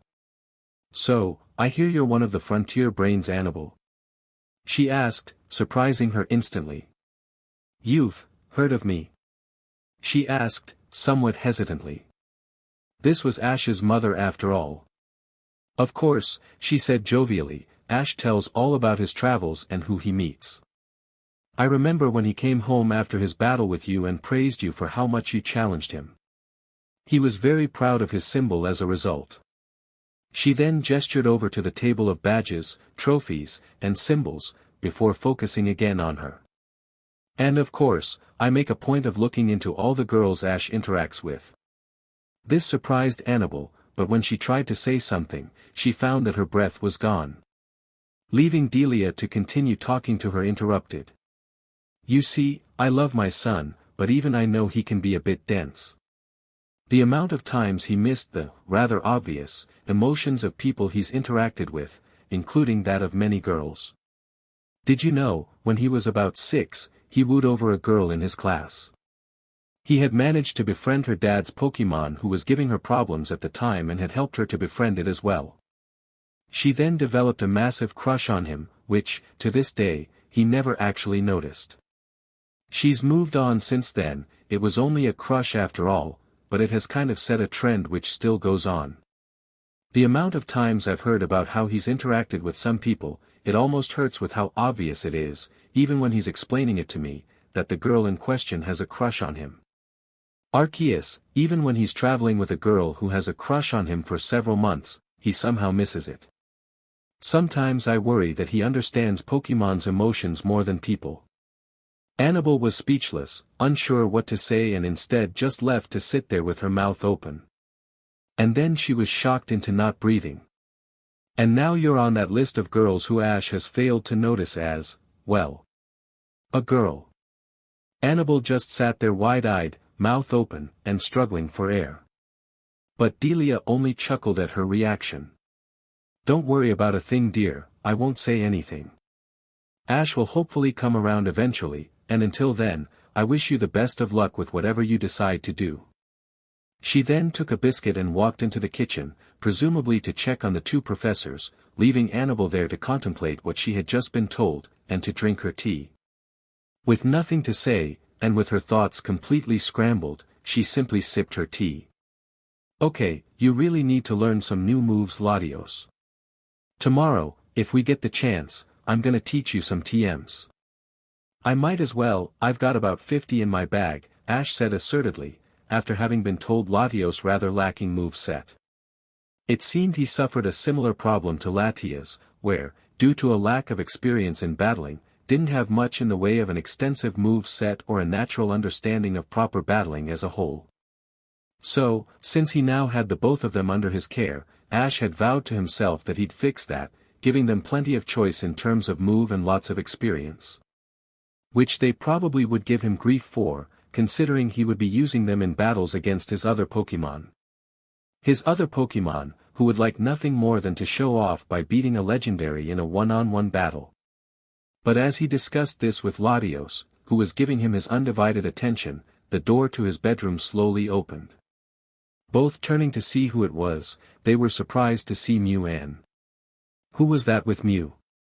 Gingerly, they floated into his room, clearly with something to say.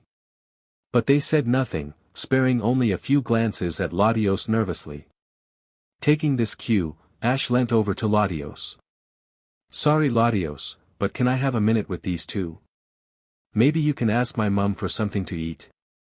He asked, which Latios agreed to silently and made his way to the door, still in his disguise and wearing Ash's hat. With him gone, Ash turned to the two. So, who are you? He asked gently, not wanting to spook the small Pokémon. With Mew, surprisingly, becoming defensive. Okay, hear us out, since I know you're not gonna take this well, but basically, this is Poo Po, Mew introduced, which caused Ash to stare at the two blankly. Okay. And she's an ultra beast. Ash sat there for a moment, staring at Mew and then Poo Po, before just kind of sighing. Please explain, before I fall asleep, he mumbled. You're not angry. Honestly? I'm just tired. And based on how, A, I've not been attacked. B, we've not been swarmed by a bunch of ultra beasts. And C, you seem to trust her, she isn't a threat. So please hurry up with the explanation. Ash said as politely as he could, as his patience began to fade away along with his level of consciousness.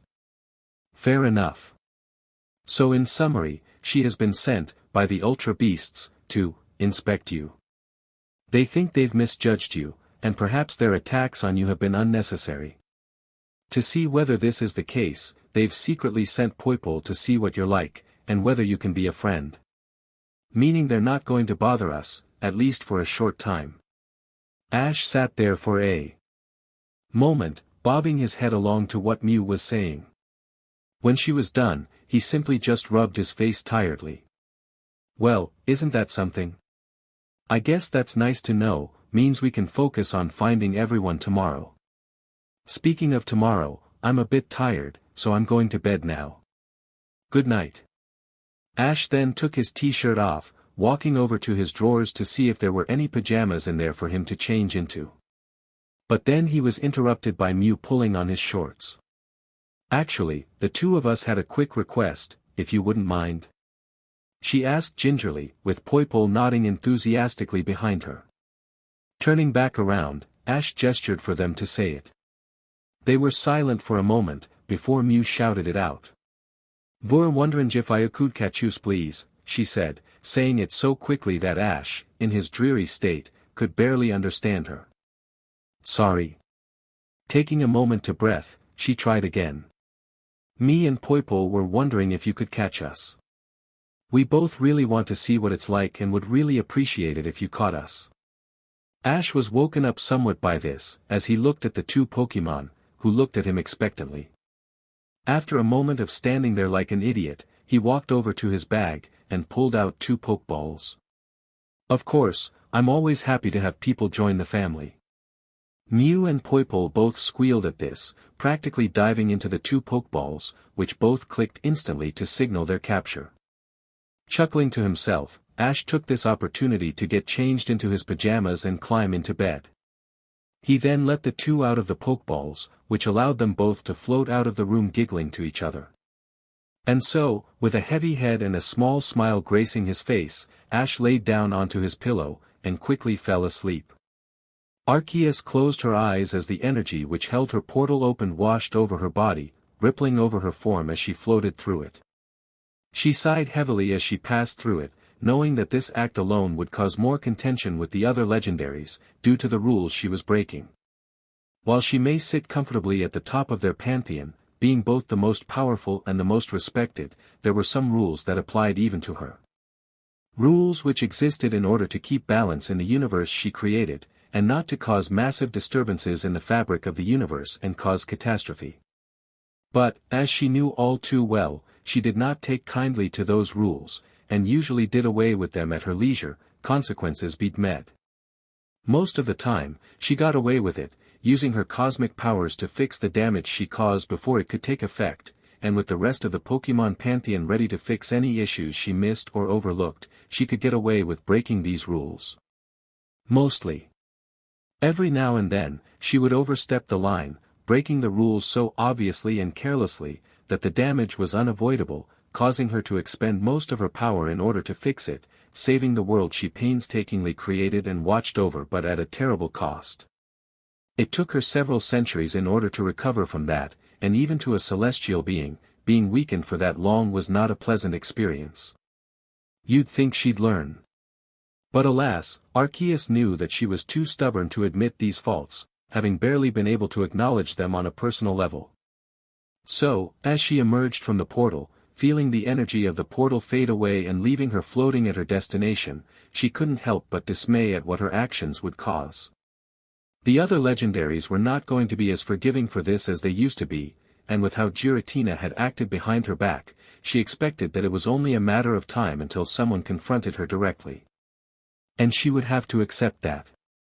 Opening her eyes, she soaked in the sight of a place which brought her much joy, as it served as a reminder of why she did what she chose to, why she would so willingly risk breaking the rules of reality again and again.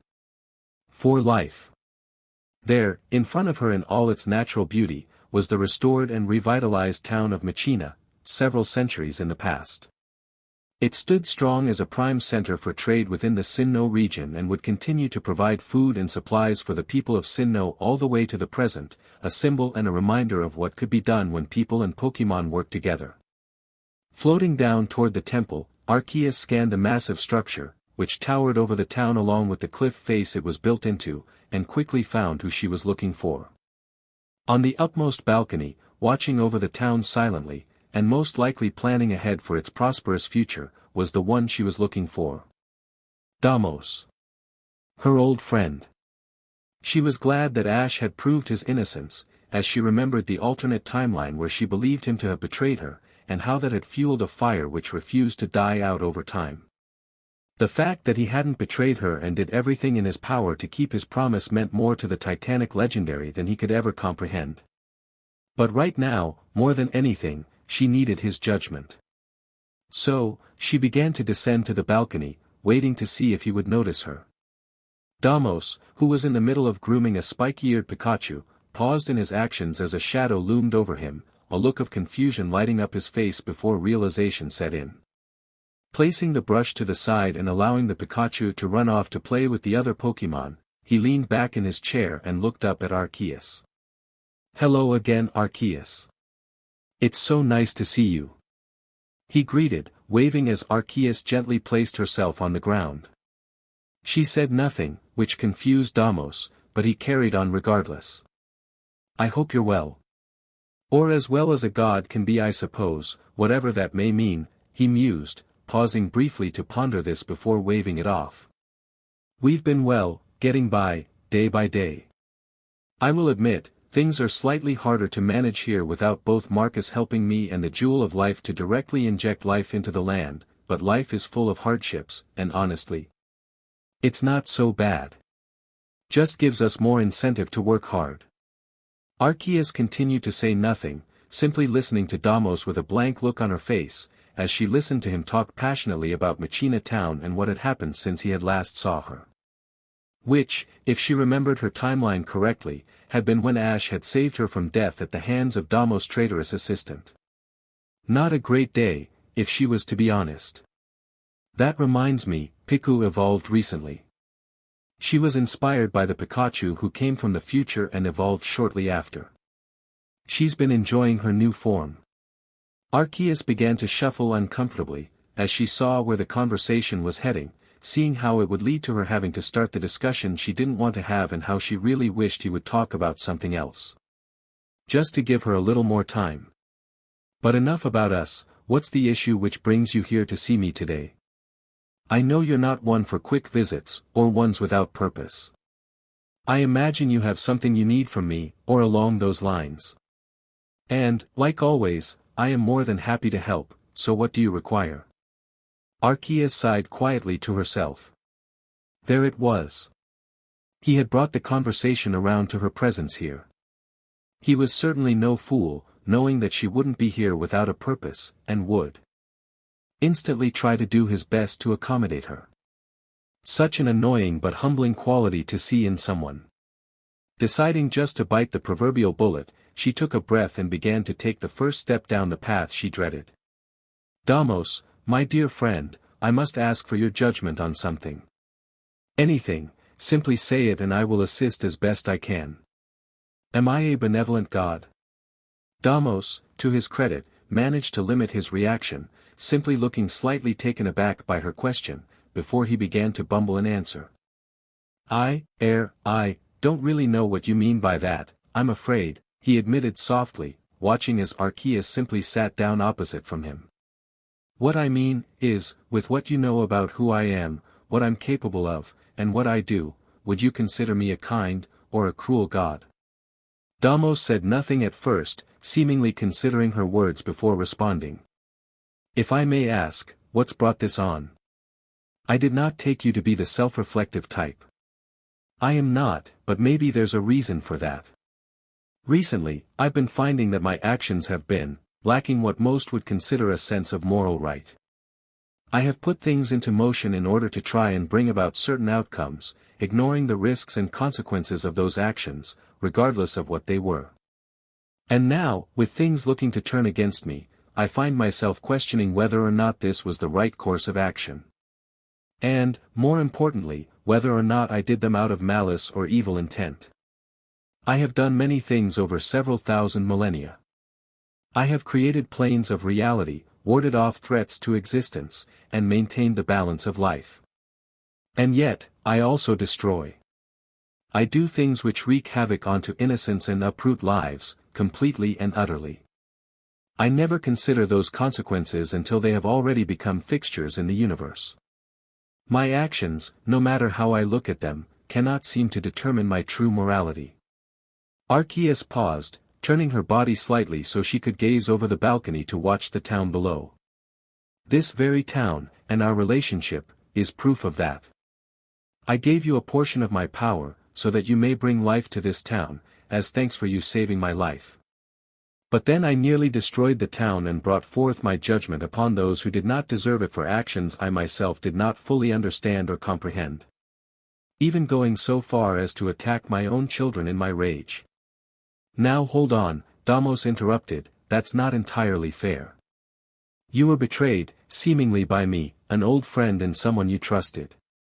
So, it's not as if your actions were born out of pure spite or malice. Simply misplaced aggression. That does not make you cruel. But even still, I should have acted differently. I nearly destroyed this town in a time where the people present barely even remembered you, or the actions they thought you did. I nearly wiped them out due to my misplaced aggression. A benevolent god would not act like that. Arceus shook her head, looking sadly at Damos. Perhaps I am an aggressor, a destroyer, like the Ultra Beasts claim. After all, it is my fault that. But before she could continue, Damos raised his hand, catching her off guard and cutting her from her train of thought. With an annoyed look on his face, Damos simply glared at Arceus while biting the inside of his cheek. Enough. I've heard enough. You've come here to hear my judgment. Well, here it is. I don't think you're cruel, just human. Arceus loudly scoffed at this, almost causing her to outright laugh at the human. Now we both know that's not true. In a physical sense. Obviously. But I'm not talking about that, he said, leaning back into his chair. I'm talking about how you make mistakes.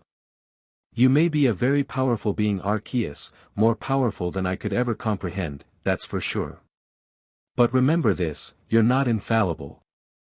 You make errors in judgment, get overconfident, lose your temper. That is very human. Arceus leaned in at this, tilting her head slightly as Damos ran a hand through his hair. You hold yourself too highly. You want everything to be perfect but break it further when it isn't. This isn't what makes a cruel god, but rather a well-meaning, but mistake-prone, person. We both know that, despite your errors, you do what you can to get a positive outcome. If that wasn't true, neither of us would be here now to have this discussion. Arceus made no movement, but in her mind, her thoughts were running non-stop, processing what Damos was saying. He wasn't exactly wrong, she did want to do what was best, and she did make mistakes. Does that make her human, as Damos put it? I don't know what issue you're dealing with, but I can tell you're trying to do it alone and pulling away those capable of helping and, as a result, making things worse. I think you should take counsel with those who can help, inform them of what the situation is, regardless of the potential backlash, and work through the issue. Otherwise, you're simply going to put yourself in a situation where you snap, and I'm sure you want to avoid that. Finished, Damos took a sip of his drink, waiting to see if Arceus responded. They sat in silence for a moment, before Arceus stood up and began floating, turning to leave before stopping. Thank you for your counsel, I appreciate that I can still turn to you in my time of need. Damos simply bowed his head, letting a small smirk slip onto his face. Always, my old friend. From now, to the end of my days. With nothing more to say, Arceus flew off, opening another portal and returning to her time. A time where she could begin to fix the issues she caused, starting with the rift she was creating within her own pantheon. As she landed back in the present, she was surprised to see both Dialga and Palkia waiting for her return. And they did not seem happy. Mother. Care to explain why you've ripped open a portal to the past so nonchalantly? And why there was an Ultra Beast incursion that we were not informed about? Dialga asked, with Palkia nodding to support Dialga's question silently. But Arceus simply stepped toward them both and raised her head up high. I shall. And before I start, I must say I owe you an apology. I owe everyone an apology. It's time our pantheon knew the real situation, and my part in it. It's time for us to deal with the real problem at hand. Ash opened his eyes groggily as he lifted his arms slightly, stretching outwards as he felt consciousness ebb back into him. He felt thrown off at first, expecting to see the same wooden ceiling he had been seeing above his head when he woke up for the past few weeks above him, but instead found that he was looking at a plain white ceiling, reminiscent of his home. As he dragged his body upward, he took a look around and quickly realized/remembered why it felt like that. He was home. He wasn't at Professor Kukui's home in Alola, he was at his home in Kanto. Which, as he shook his covers off his body and began to climb out of bed, he began to feel instantly. Arceus, Kanto was cold compared to Alola. Ash didn't remember it being so cold, but after spending several weeks in a tropical region, he guessed that he probably just needed to acclimatize to the local weather again. Like when he came back from home to Kanto, the difference in temperature had been immediately noticeable. Deciding that the best way to deal with the chill he was feeling was to get dressed, he dragged himself out of bed and began to shift through his clothes. But as he picked out some clothes, he raised a hand to his shoulder, which felt lighter than usual.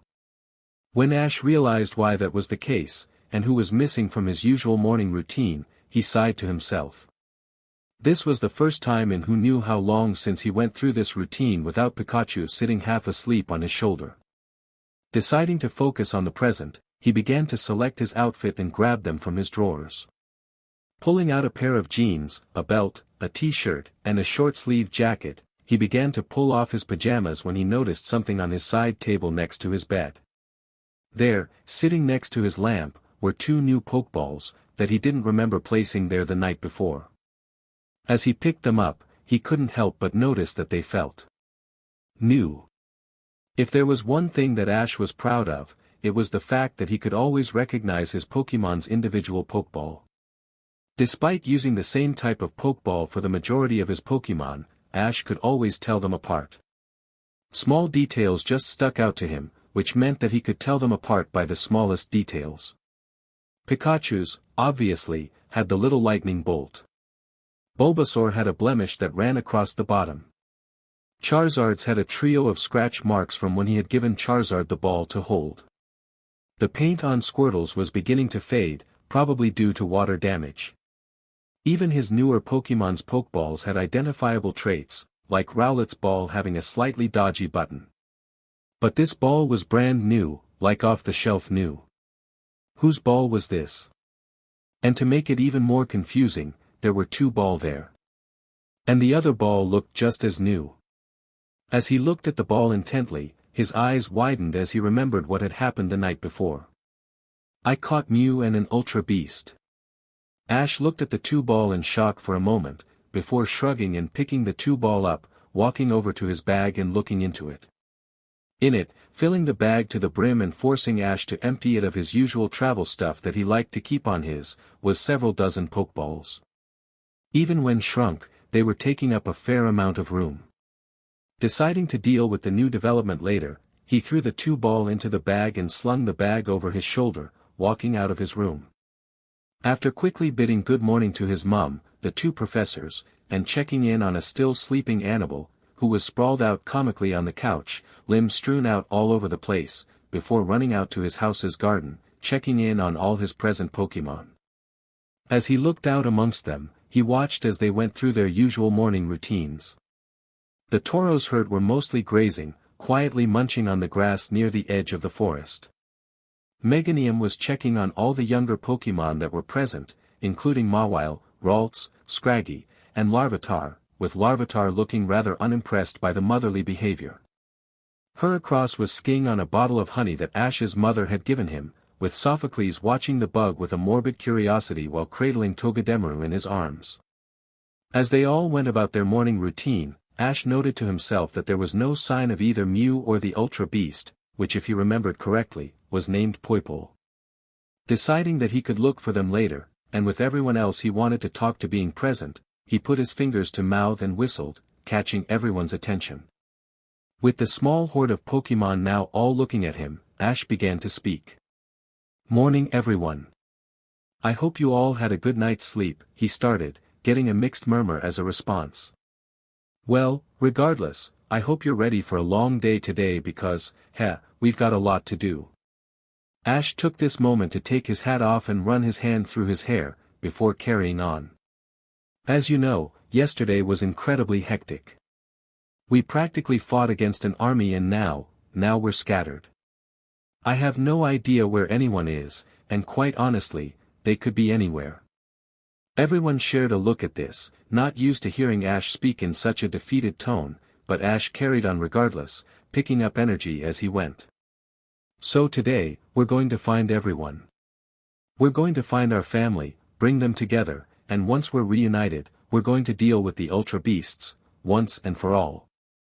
Ash shouted, before pointing at the Tauros herd. Tauros. I need you to make a run around Kanto. You lot managed to find 2 groups of us while traveling through Johto, so I need you to do that for Kanto. If we're lucky, you may find some of us. Try going for places that I've been throughout my journey.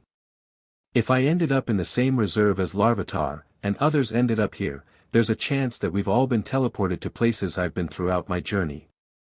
Find them and bring them back here.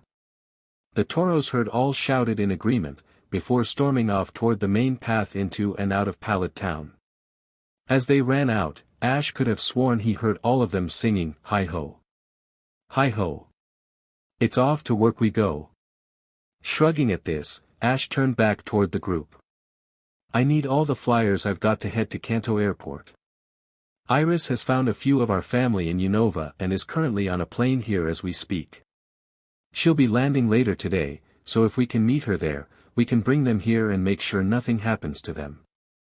Ash paused for a second before turning to Latios.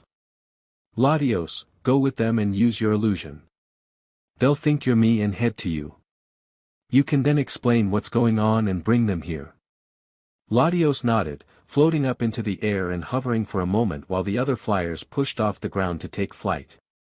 He then took off, followed closely by Talonflame, Rowlet, and Heracross, beginning the flight to the region's airport to meet the inbound group. Satisfied with this, Ash carried on issuing orders. "The rest of you are going to stay here with me. We're going to make this our base of operations for now until we're in a position to move. Once we have more of our family here, and we've exhausted all our options here, we'll start heading out. To where, I don't know, but we'll figure that out later." The remaining Pokémon looked at him with looks of surprise and amusement, before Meganium spoke up. "I'm surprised by how coordinated you're being, Ash. What's brought this out?" Ash simply frowned, hand raising up to his shoulder again. "I don't like that. I don't know where my Pokémon, members of my family, are right now. So, I'm going to go indoors, and start making some phone calls. Maybe someone else I know has seen some of my Pokémon." As Ash was talking, a ripple of energy pulsed in the air around them, and suddenly, a small group began to appear out of nowhere, dropping down from the sky with no obvious point of origin. Multiple people and Pokémon began to fall out of the sky, crashing down into the ground with a thud. Ash spotted Sceptile, Greninja, and Primeape fall into a heap on the ground, only to then get squashed by Snorlax's humongous form.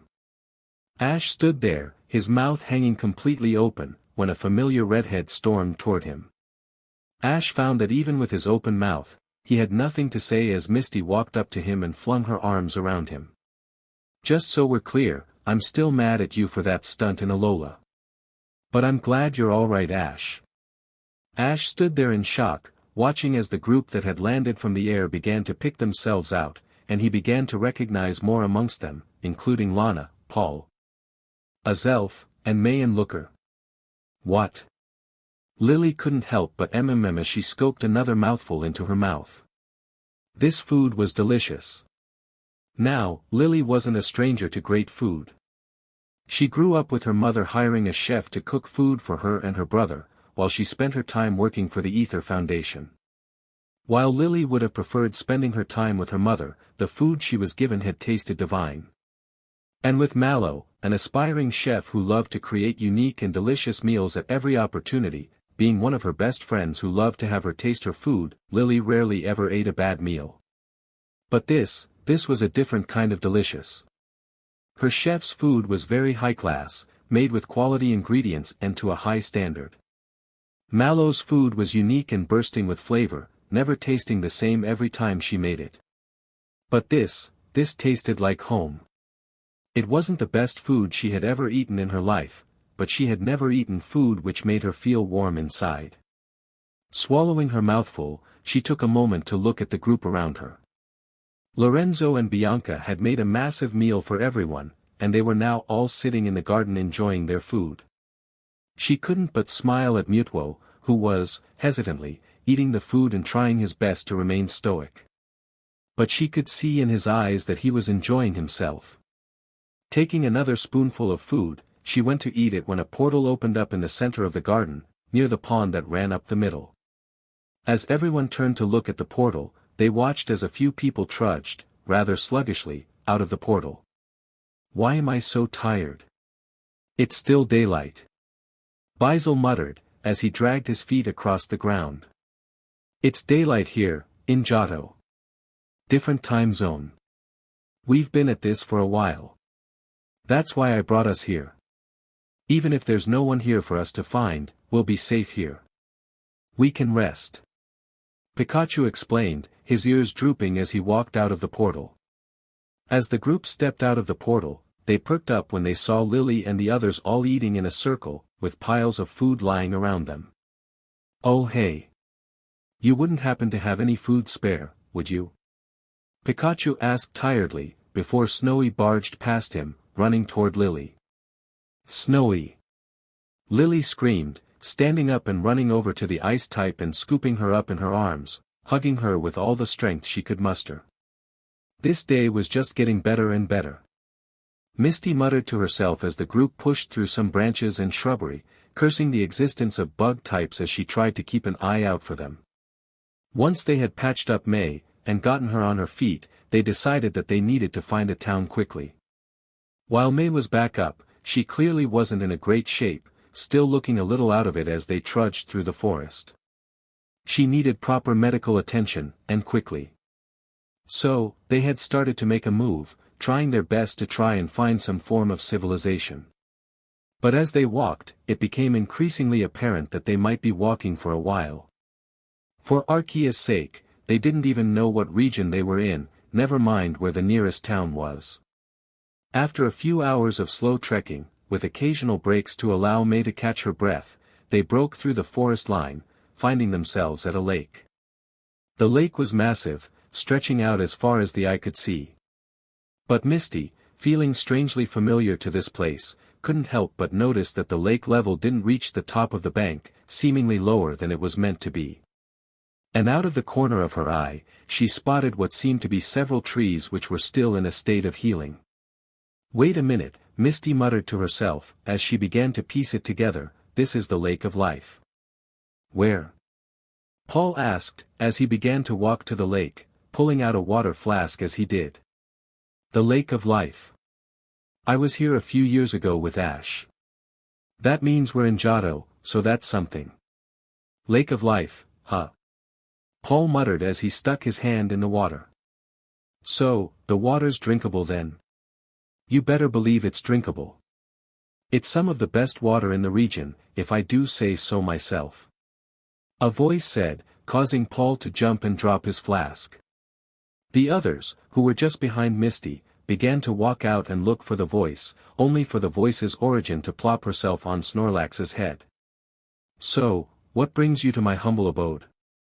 Shalebi asked, causing Azelf to chuckle to herself and Misty to frown. "You can talk. This entire time you could talk?" she asked, getting a nod from Shalebi. "Why did you not talk when we were last here? That would have helped us so much." Shalebi simply shrugged, before floating up and toward May, who was still looking worse for wear. "I dunno, didn't need to I guess. It all worked out, my death notwithstanding," she said, before tapping May on the head. A ripple pulsed in the air around her, causing the bags that were under her eyes to disappear, the color in her cheeks to return to a normal color, and for her pupils to refocus. "There we go, good as new. Just took some temporal displacement to fast forward your body to a point where you're healthy. Nice and easy." Shalebi muttered to herself, before floating over to Rotom Dex and observing the noticeably shocked and quiet contraption with endless curiosity. Misty took this chance to walk over to Azelf and lean toward her. "Was she always like this? I don't remember her being like this." Azelf simply shrugged, a small smile tugging at her lips. "She's a bit odd. Sometimes she barely talks, other times she doesn't stop. She also tends to switch personalities a lot. We've agreed amongst ourselves that her trips through time do more to chance her personality than she likes to admit." Shalebi took this moment to float over to Azelf, her short arms crossed as she floated in front of the older legendary. "Let me guess, you're here because of Hoopa?"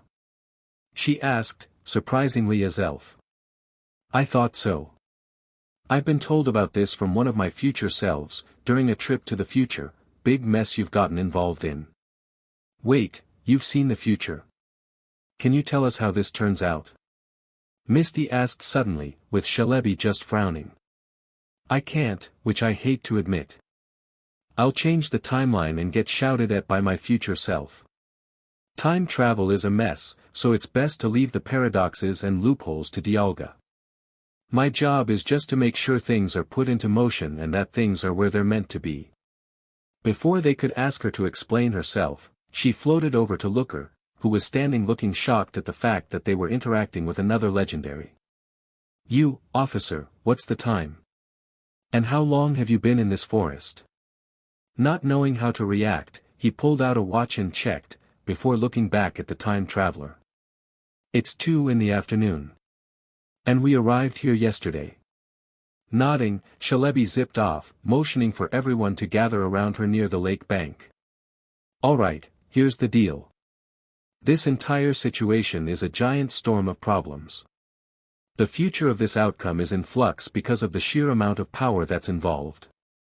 Between the entire Pokémon pantheon, the Ultra Beast forces, other unknown powers, and Ash's sheer dumb luck, the future could have various outcomes. And we need a certain outcome if we want a happy ending. And for that, you're in the wrong place. The trees in the forest around them began to glow, growing brighter and brighter as Shalebi spoke. I'm sending you through time and space, to get to Ash at a reasonable enough time to help him. He'll need all the help he can get. So, I'm sending you to Pallet Town, at 9 in the morning. To prevent a paradox, please avoid coming to Johto until, at least, 3 in the afternoon. That'll prevent you accidentally meeting your past selves and giving me a headache. Shalebi explained, as she began to glow herself. Wait, why are you doing this? Why aren't you explaining anything? May asked, being vocal for the first time since they got her out of the Nilego. I wish I could explain, but that will only make things worse. You just need to know one thing, Ash is the key.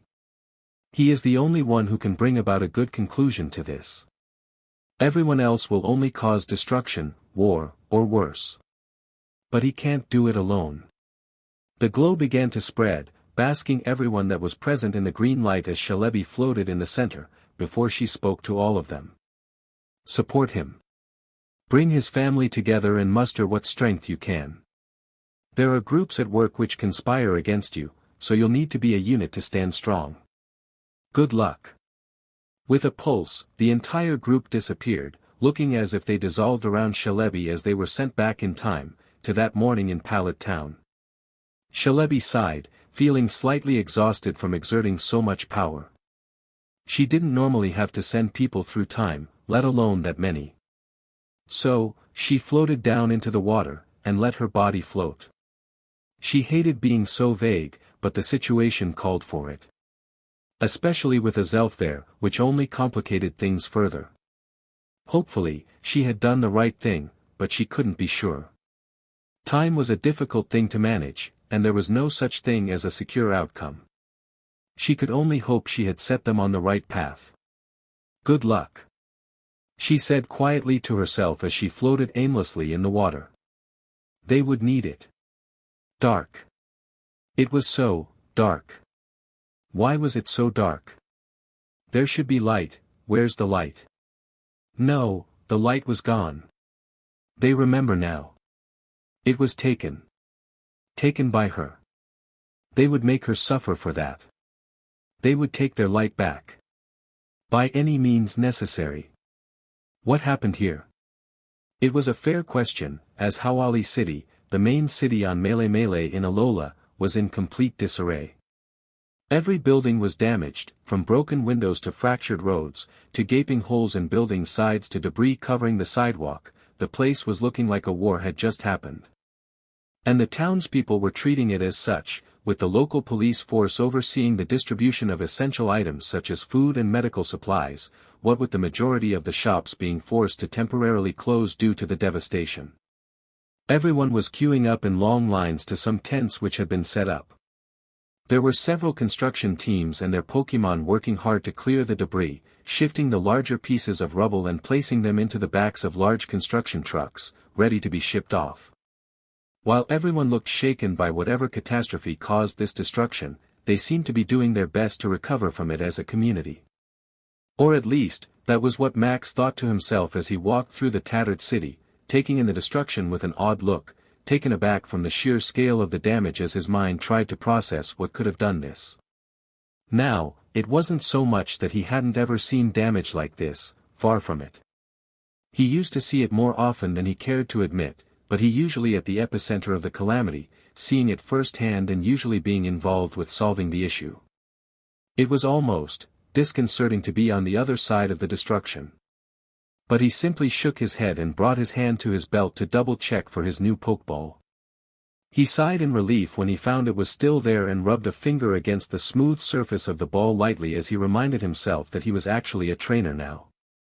It had been nearly 2.5 years since Max had last saw Ash, the trainer who taught him more about being a good Pokemon trainer than he'd care to admit, and he had changed. He had finally started to grow some more, having sprouted up a few more inches since he and Ash last parted ways, and he wanted to see if he was catching up at all to his Kanto friend. Not likely, he grumbled to himself, knowing his luck. Ash wasn't exactly a tall person, but he still always seemed to be a good head or so above Max. Nevertheless, Max was hoping that he could see Ash again, especially as he was now a trainer as well. He had turned 10 earlier in the year and caught his first Pokemon but held off from traveling at first. Having spent so much time with Ash, he knew he had a lot more to learn about Pokemon than what he could ever learn from a book, and he had felt that he needed to take his time before going out into the world. So, after asking his dad to accompany him to pick up an old friend, he got his first Pokemon and began spending time with him. Now, he had fully acquainted himself with his first partner, and felt ready to go out into the world, and start his own journey.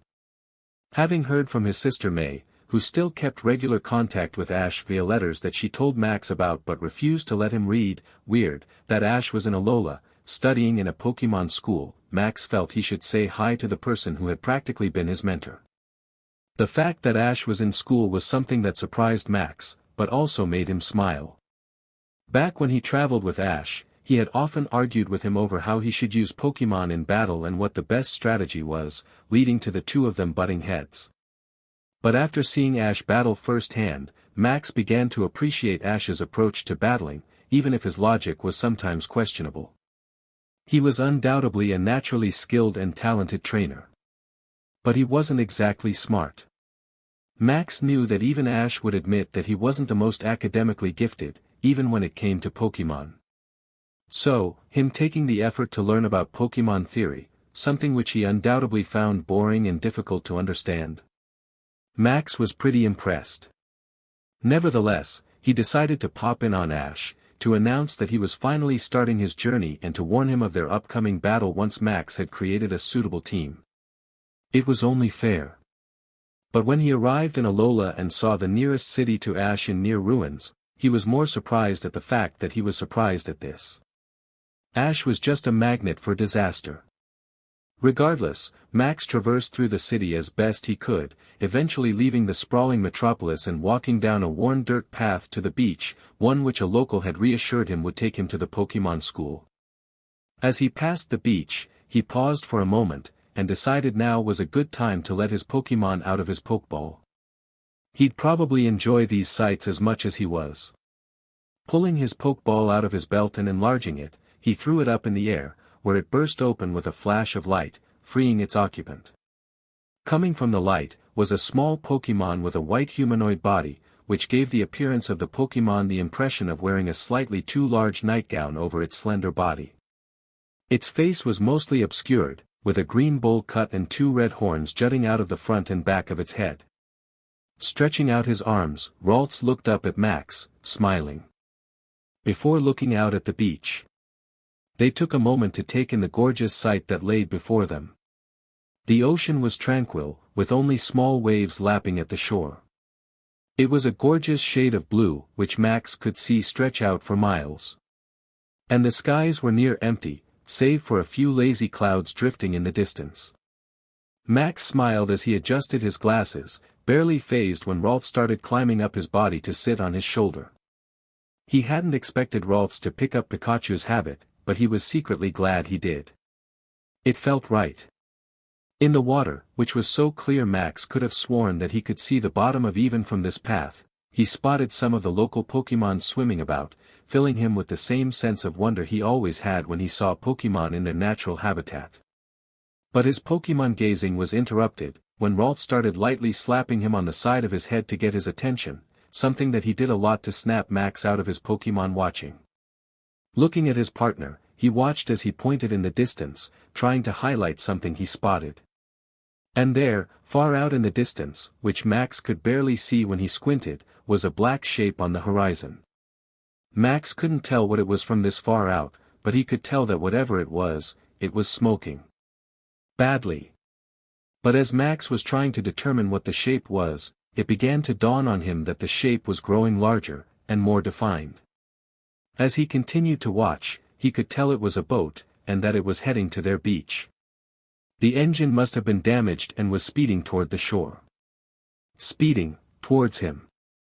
The realization came to Max at the last second, as he dived out of the way of the speeding boat, as it hit the sand with force, sending it bouncing into the air and over where Max was standing before crashing back into the ground.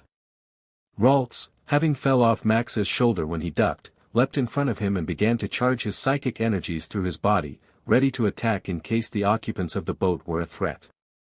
Instead of being attacked, a number of exasperated shouts began to sound out from the boat, leaving both Ralts and Max completely confused. Why, in Arceus' name, did I think it was a good idea to let Squrtle drive the boat? With a grunt and a cry of frustration, a side panel in the boat was knocked off, revealing a dark-skinned teenage boy climbing out, followed shortly by a towering Pokémon that had a spiky shell on its back. And it didn't stop there. Soon, Pokémon of all shapes and sizes began to pour out of the boat, including the aforementioned Squirtle and a, surprisingly familiar Swellow.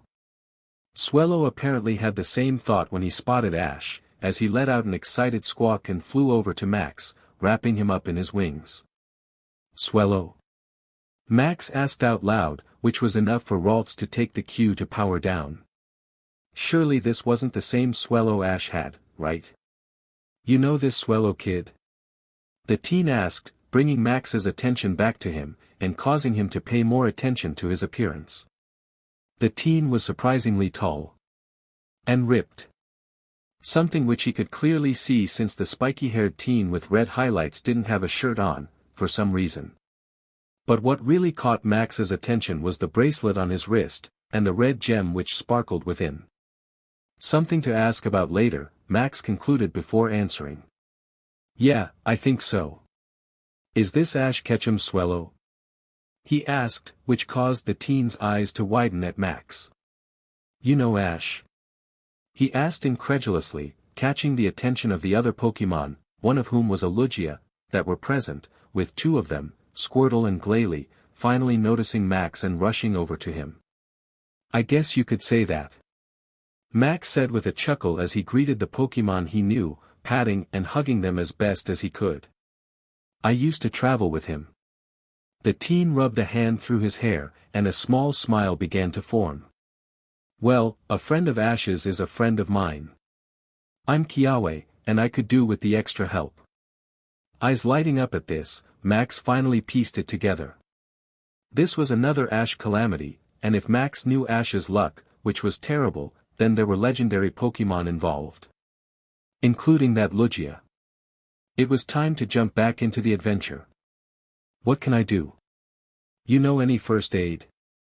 Kiawe asked, as a Garchomp gingerly climbed out of the boat, with a familiar face in his arms. "Dawn. I have to admit, this is weird." Talonflame admitted, as he glanced over Latios' disguised form, to which Latios simply shrugged. "It does the job we need it to. I look like Ash. Therefore, people will think I'm Ash, including Iris." Latios replied, as Rowlet sat contently on his shoulder. "He may be weird to look at, but his shoulder is just as comfortable." Rowlet muttered, struggling to stifle a yawn once he finished.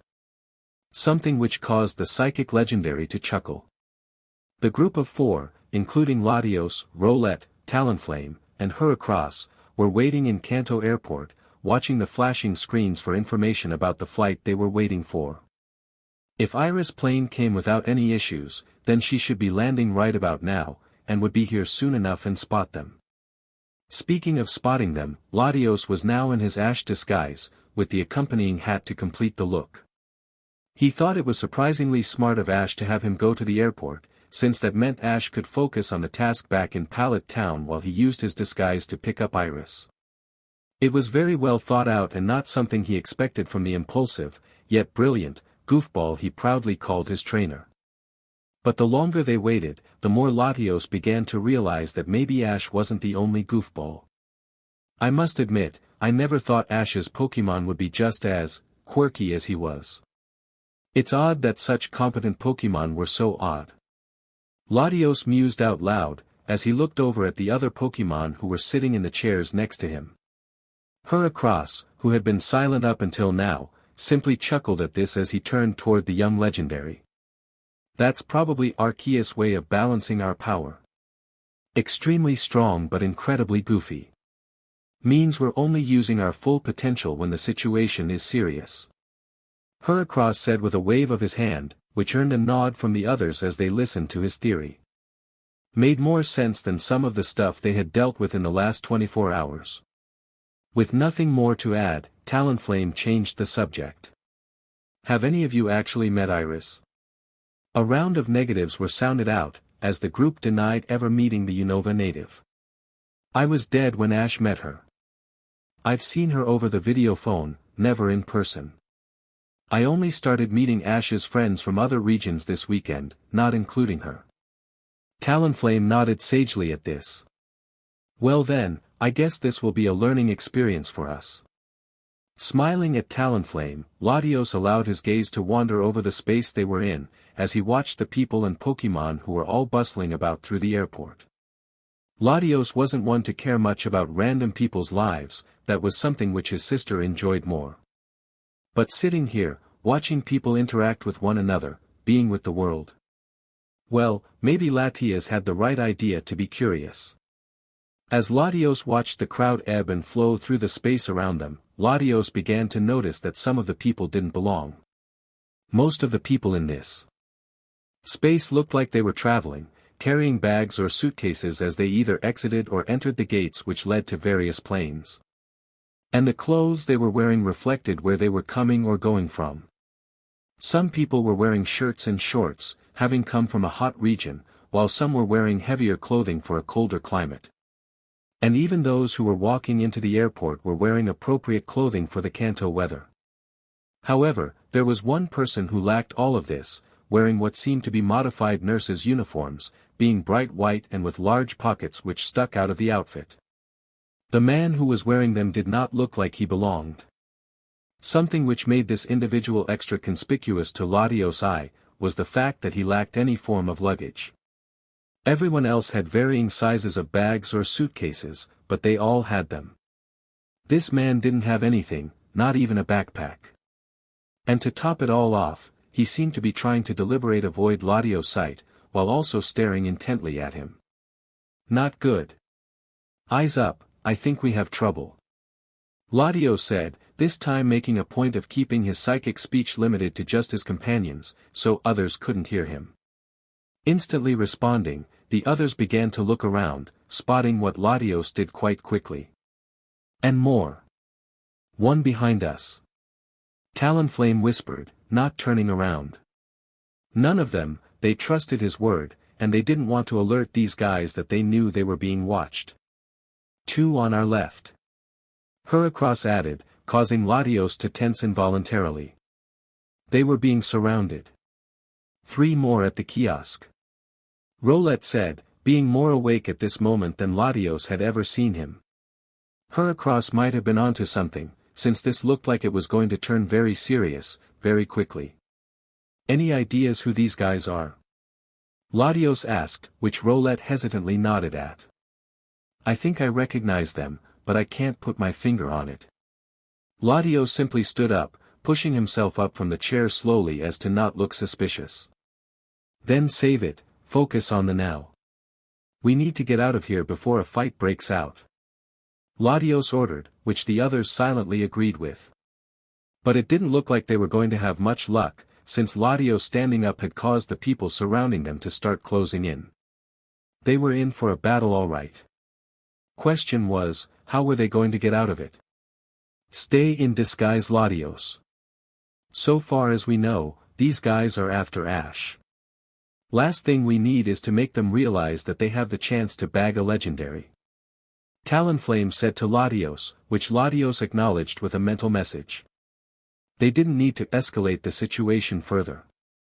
The first man which Latios spotted suddenly pulled out a Pokeball, and threw it with a practiced ease, the Pokémon within leaping out, revealing a towering Magmortar. The Magmortar, now free to wreak havoc, raised both of its arms and fired a twin burst of fire blast, aimed right at Latios. But before it could hit, Talonflame flew into action, firing back a razor wind which crashed into the two fire attacks, causing them to explode a safe distance away from the group. The explosion caused the crowd which had been walking around Latios and the others to disperse, panicked screaming now filling the air. The other people in the strange uniforms took this as a cue to jump in, pulling out Pokeballs and weighing into the fight. Heracross and Rowlet jumped into action, flying into the air and firing out attacks left and right, while Talonflame flew forward toward the Magmortar, cloaked in a bright light and with a fire in his eye. He crashed into Magmortar with his brave bird, bowling over the tall fire type and sending him crashing into a pillar, which cracked from the force. Satisfied, Talonflame peeled off, looking for another target. Latios dived behind a line of chairs, trying his best to keep the illusion up despite how much it frustrated him to. He wanted to get involved and help, but he didn't want to risk exposing himself. They'd probably redouble their efforts if they knew there was a legendary present, something they could deal without. To the others' credit, they were putting up an amazing fight. Despite the three of them being massively outnumbered, they were running circles around these would-be attackers. They may have had imposing Pokémon, but they were not battlers by any stretch. However, they still outnumbered his allies, and soon they were boxed in, with all exits blocked off. They were trapped. As Latios ran through the possible ways they could escape, including just dropping his disguise entirely and shooting off like a jet with the others in tow, the lead man spoke, grabbing his attention. Ash Ketchum. We stand before you representing the Ether Foundation. You have recently interacted with Ultra Beasts, and our president would like to have a word with you. Latios frowned at this, and almost scoffed out loud at the man's suggestion. Have a word? After being attacked and surrounded in an airport? Because that was definitely the best way to ask someone nicely for a pleasant chat, now wasn't it? The others seemed to share Latios' sentiments, as they simply began charging up more attacks. Which seemed to frustrate the man somewhat. Good. Failure to come willingly, will force us to take you back to Alola with force. And clearly, you're lacking the proper means to do so, what with your Pokémon being spread across the regions as they have. This caught Latios' attention. How did they know about Ash's Pokémon being teleported? For that matter, how did they know about the Ultra Beasts? Those questions will have to wait, Latios thought to himself, as he prepared to drop his disguise. Looks like they needed to fight their way out. The man released another Pokémon, this one a hunched-over Electivire, who began charging up electricity for an attack the moment the light from the Pokeball faded away. Looks like you're out of options, chosen one. The man said, the venom dripping off his words when he used the term chosen one, which Latios seethed at. How dare he desecrate that sacred term? Knock them out. As the Electivire began to raise its fists to fire a thunderbolt, a hail of stones smashed into Electivire, knocking the electric type over and leaving his body hunched over on the ground. Before the man and his accomplices could react, several large Pokémon crashed into theirs, with Latios recognizing a Dragonite and an Excadrill being the ones who were providing the muscle. Suddenly, a roar echoed out, drawing everyone's attention, and everyone, even Latios, gasped when they saw a familiar fire type. If anyone wants to pick on my trainer, they go through me. Charizard roared out, firing a flamethrower into the air for emphasis, as Crocodile, Mook, Duat, and Eevee formed up a line beside him, with a girl with outrageously large hair walking up beside them. To translate for the big guy, the girl shouted at the humans, he's basically saying you messed with the wrong guy. The man who was leading the group, who were apparently from someone called the Ether Foundation, Latios noted to himself, grumbled under his breath, signaled at his people, which led to all of them recalling their Pokémon and beginning to run for it. The battle was won, for now. Before Latios could calm down, he jumped when he felt someone punch his arm. "You knucklehead. Can't even meet me at the airport without everything becoming a hassle. How you managed the last year and a bit without me genuinely baffles me." Iris shouted, causing Latios to look at her curiously. Apparently, his friends were odd as well. Ignoring this, Latios finally dropped his disguise, wrapping his arms around Iris, which got a whistle out of Charizard. "DMN, I couldn't even tell that you weren't Ash. Nice job." Charizard congratulated, while Iris stood there with an open mouth. Latios." She mumbled, struggling to get words out of her mouth. Something which greatly amused Latios. "It's nice to meet you too, Iris."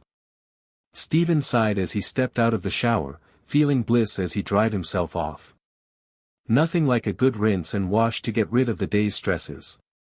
Steven was very busy these days, torn between his research into Mega Evolution and his duties as a champion. While he had accepted the position reluctantly after Wallace had stepped down to return to his position as gym leader, he couldn't help but enjoy the perks the position gave him.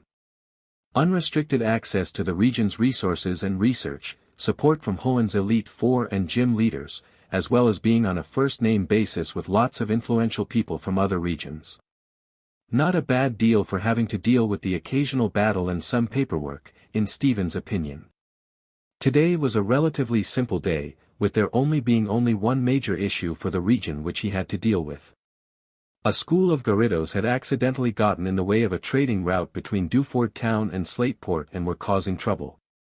Steven had to step in and help to calm them down, with a few well-placed thunderbolts, courtesy of Metagross.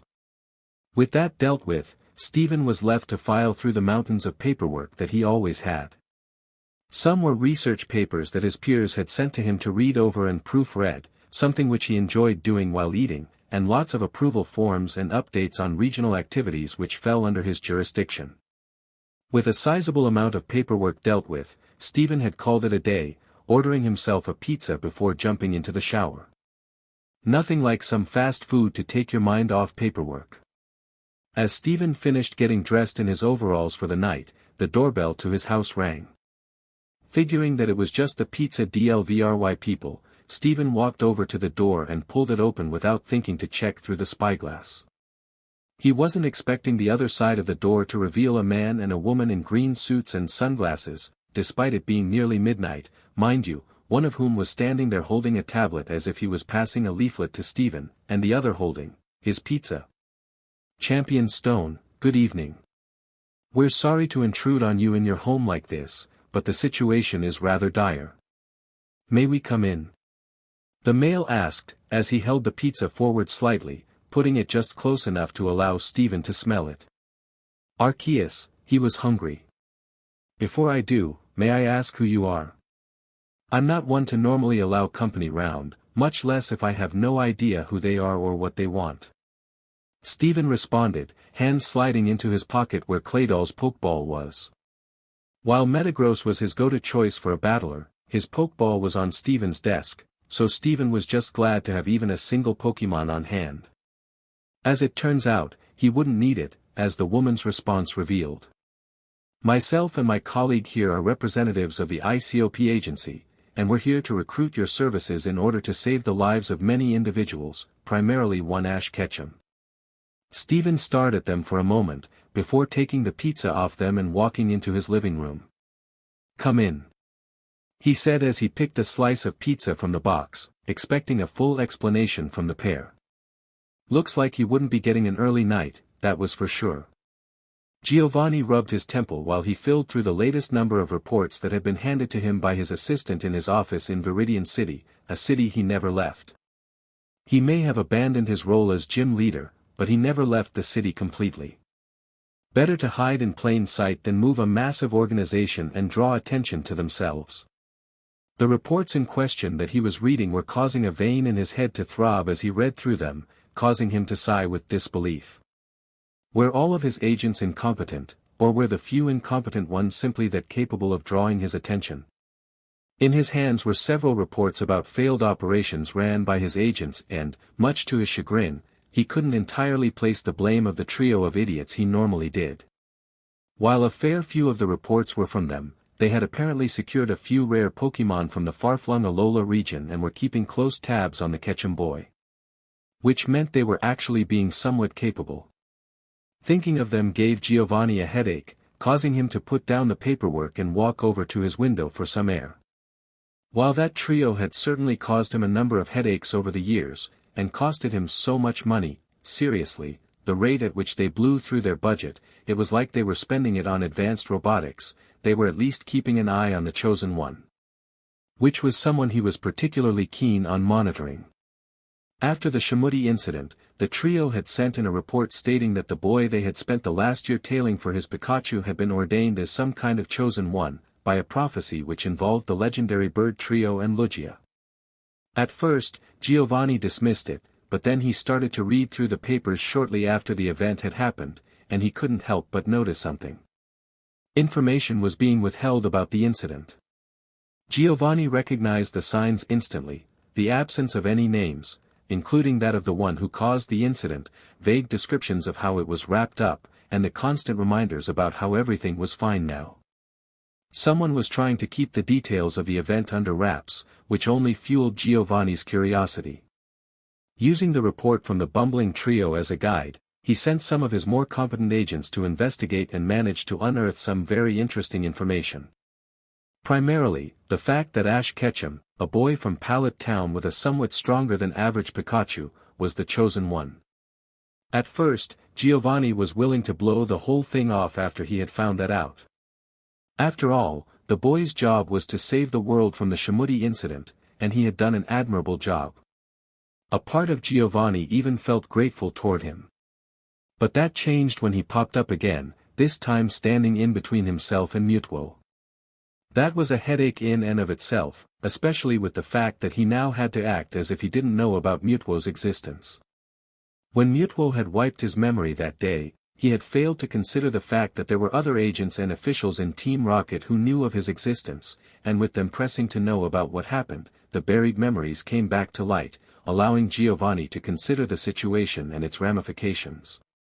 The fact that Mewtwo could not only wipe memories but move entire geographical fixtures at will was troubling enough information, but the presence of the Chosen One made things even more complicated. It would seem that he had a potential adversary. But he didn't act on it, instead choosing to keep a close eye on the boy, watching as he developed and grew. And he began to marvel at what he accomplished. Completely by accident, the boy seemed to be saving the world wherever he went, and he was even instrumental in taking down rival organizations. This was not someone Giovanni wanted to cross. He had made that mistake once. Which was why he allowed the trio to keep harassing him.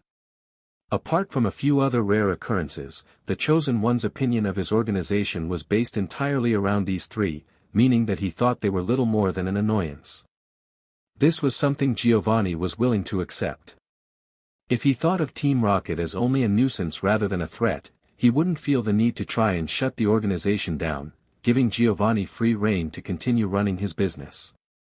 But, just to be safe, he also had the trio send him regular updates on his activities, allowing Giovanni to know when to avoid him. He had kept his distance until he decided to make a move in Unova, taking control of the legendary forces of nature. This was when he truly learned that Ash was a force to be reckoned with, as he dismantled his plans with ease, despite having the backing of multiple legendaries. Due to being defeated there, Team Rocket went back to being a minor nuisance on the Chosen One's radar, and Giovanni now knew that if he ever wanted to try something like that again, he would need to be much better prepared. So, for now, he would wait, and watch. And when the opportunity revealed itself, he would act. As he stood at the window, which overlooked Viridian City, he listened to the news channel, which was spouting some interesting events which had happened in Alola. And Melee Island is still reeling from the massive attack that happened here yesterday, with Hawi City being heavily damaged in the conflict. No one seems to know what the Pokémon that caused the attack were yet, being of an unknown variation in strength. We would normally ask our local professor, Professor Kukui, but he, as well as a class of students from the Pokémon school, have gone missing. This caused Giovanni to frown, as he knew which class they were referring to, the one with that annoying chosen one in it. What were these Pokémon that attacked him? And were they worth anything? As he mused this, he spotted a large herd of toros stampeding through the town, causing chaos as people dived out of the way of the speeding herd of muscle and fur. Giovanni recognized it instantly, having been sent multiple photos of Ash's Pokémon over the years. Weren't his toros herd meant to be in Alola with him at the moment? That was what the report he had gotten from the bumbling trio on Sunday morning had stated. What were they doing here? His interest piqued, he walked back to his desk and pressed a button to turn on his intercom. "Vanessa, do me a favor and have some agents track that toros herd for me. I want to know what they're doing and where they're heading." "Thank you." Sitting back down, Giovanni began to smile. He could feel an opportunity beginning to form, and he would be ready to act on it the moment it presented itself. You could count on that. Lucario raised a paw over his eyes, blocking out the setting sun as they walked out of the ruins, emerging in a small town. Having followed an infuriated and determined Cynthia, Lucario and his fellowship of misfits had quickly managed to scale through the ruins. Mallow, being somewhat more inquisitive and more capable of asking questions than the others in their group, what with them being Pokémon and all, had taken up the mantle of being the one to question Cynthia about their situation, something that, in all honesty, Lucario should have already thought of to do. In his defense, he had only been resurrected that morning. And as the sun began to set behind Mount Coronet in Sinnoh, Lucario began to consider the implications of this. He had died, in a literal sense. When he had been sealed within the staff, he at least knew that, while he had been temporarily displaced, he hadn't actually lost his life. But now, he had passed beyond the ether, into the plane beyond the living realm. And he had come back. So what did that make him? Lucario was drawn from his pensive thoughts by a nudge on his arm, as he focused in on whoever was trying to gain his attention. Turning his head, he wasn't surprised at the fact that it was one of the grass types seeking his attention, but he was surprised at which grass type it was. "Are you all right, Lucario?" Torterra asked gently, slowly dragging his large body forward as he kept pace with Lucario's slow walk. Lucario, in response, simply tilted his head, causing his left ear to droop slightly. "Of course," Lucario replied curtly, "why would I not be?" Torterra seemed to casually brush off Lucario's response, beginning to stare intently at the ancient warrior. "Many reasons spring to mind, most to do with the fact that you were dead this morning," Torterra said, giving Lucario a curious side-eye. "For most, that would be a good reason to have a mental breakdown." Lucario couldn't stop himself from snorting, and instead of allowing the flush of embarrassment to show itself, he decided to run with it, and responded in kind. "Me, have a mental breakdown? Please, I am a warrior representing the kingdom of Rhoda, and am a student of Sir Aaron. My mental fortitude is unbreakable, and I am not susceptible to mental breakdowns," Lucario stated, which Torterra openly chuckled at. "You realize you're talking to someone who has interacted with multiple legendaries, right? I've dealt with literal gods, and most of them have the mental capacities of developing children. A recently resurrected warrior who, physically, was in a war only a week ago and has been displaced in time twice and has had to deal with strange reveals and challenging battles, all with next to no time to adjust or cope. If anyone in our strange little family is going to have some form of mental breakdown, which has happened already, by the way, it would be you." Lucario stared blankly at Torterra, feeling breathless as he continued to listen to Torterra's assessment. As the implications of what was being said began to form in Lucario's mind, Torterra pressed on. "I know Latios is dealing with something similar, having been dead for over 3 years.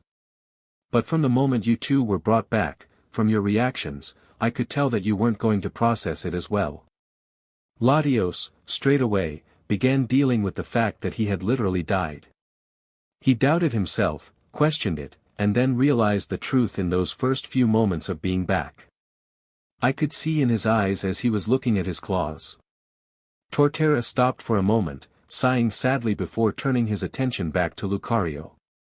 But he dealt with it, and seeing Ash and his sister helped him to come to terms with what happened. You, however, did not.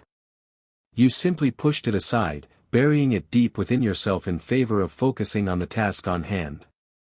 You brushed it off at every occasion, even jesting about it. I don't know whether that was you trying to cope or a habit of an old soldier. I don't know. Torterra then paused, Lucario stopping alongside him. Either way, it's easy to tell you're not coping as well as you want us to think. Lucario said nothing at first, turning to look at the others of their party. Mallow was still intensely questioning Cynthia, who was answering as best she could while still marching to wherever it was she was leading them. The other Pokémon were following the two humans, walking several meters in front of himself and the large grass type. The only exception was the Ultra Beast, who was lingering off to the side, keeping distance from all of them equally, which Lucario was still cautious of. The main thing he could tell, thankfully, was that none of them had overheard their conversation. You're much wiser than appearances would suggest.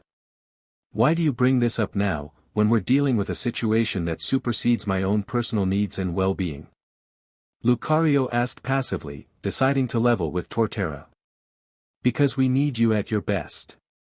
Torterra replied. With everything going on, especially considering that we're in a region that Ash hasn't been in for about 2 years, and we have a creature who, based on every experience I've had in my life, should not and cannot be trusted amongst us. So, we can't afford to have one of our better fighters be mentally compromised. Torterra looked ahead at the group, noticing that they had arrived at a house, and that Cynthia was now beginning to usher them inside. So, he decided to quickly wrap up his point. Listen, the group we have is very mixed, not counting the champion. Donphan and Noivern are both talented, both they're much younger than most of us. Servine is more mature than those two, but isn't the most capable of leading a group, least of all in a battle. She's much better as a support, something which she will gladly acknowledge. Mallow, as much as she is surely a capable trainer, as a friend of Ash usually is, currently has no Pokémon of her own to back her up. Leaving us two as the most experienced ones here. And let's face it, they're more likely to turn to you. So, I just wanted to say, if you need any help, feel free to ask me. I won't judge, and I'm happy to help. If we're going to do this, then we need to work together. Lucario stood there for a moment, utterly gobsmacked and speechless at what had just been said. But he couldn't help but smile, and soon placed a paw on Torterra's shell in a friendly manner. I appreciate the sentiment. You're right, I'm not dealing with this as well as I'd like. But for now, I will have to endure it, until the task at hand is done. But I can rest easier knowing I have your support backing me. Lucario said with a smile, before starting to walk toward the house. He then stopped, turning back toward Torterra. And don't be so quick to discredit yourself. They may turn to me as the most experienced warrior, but you are the one they turn to for help before me.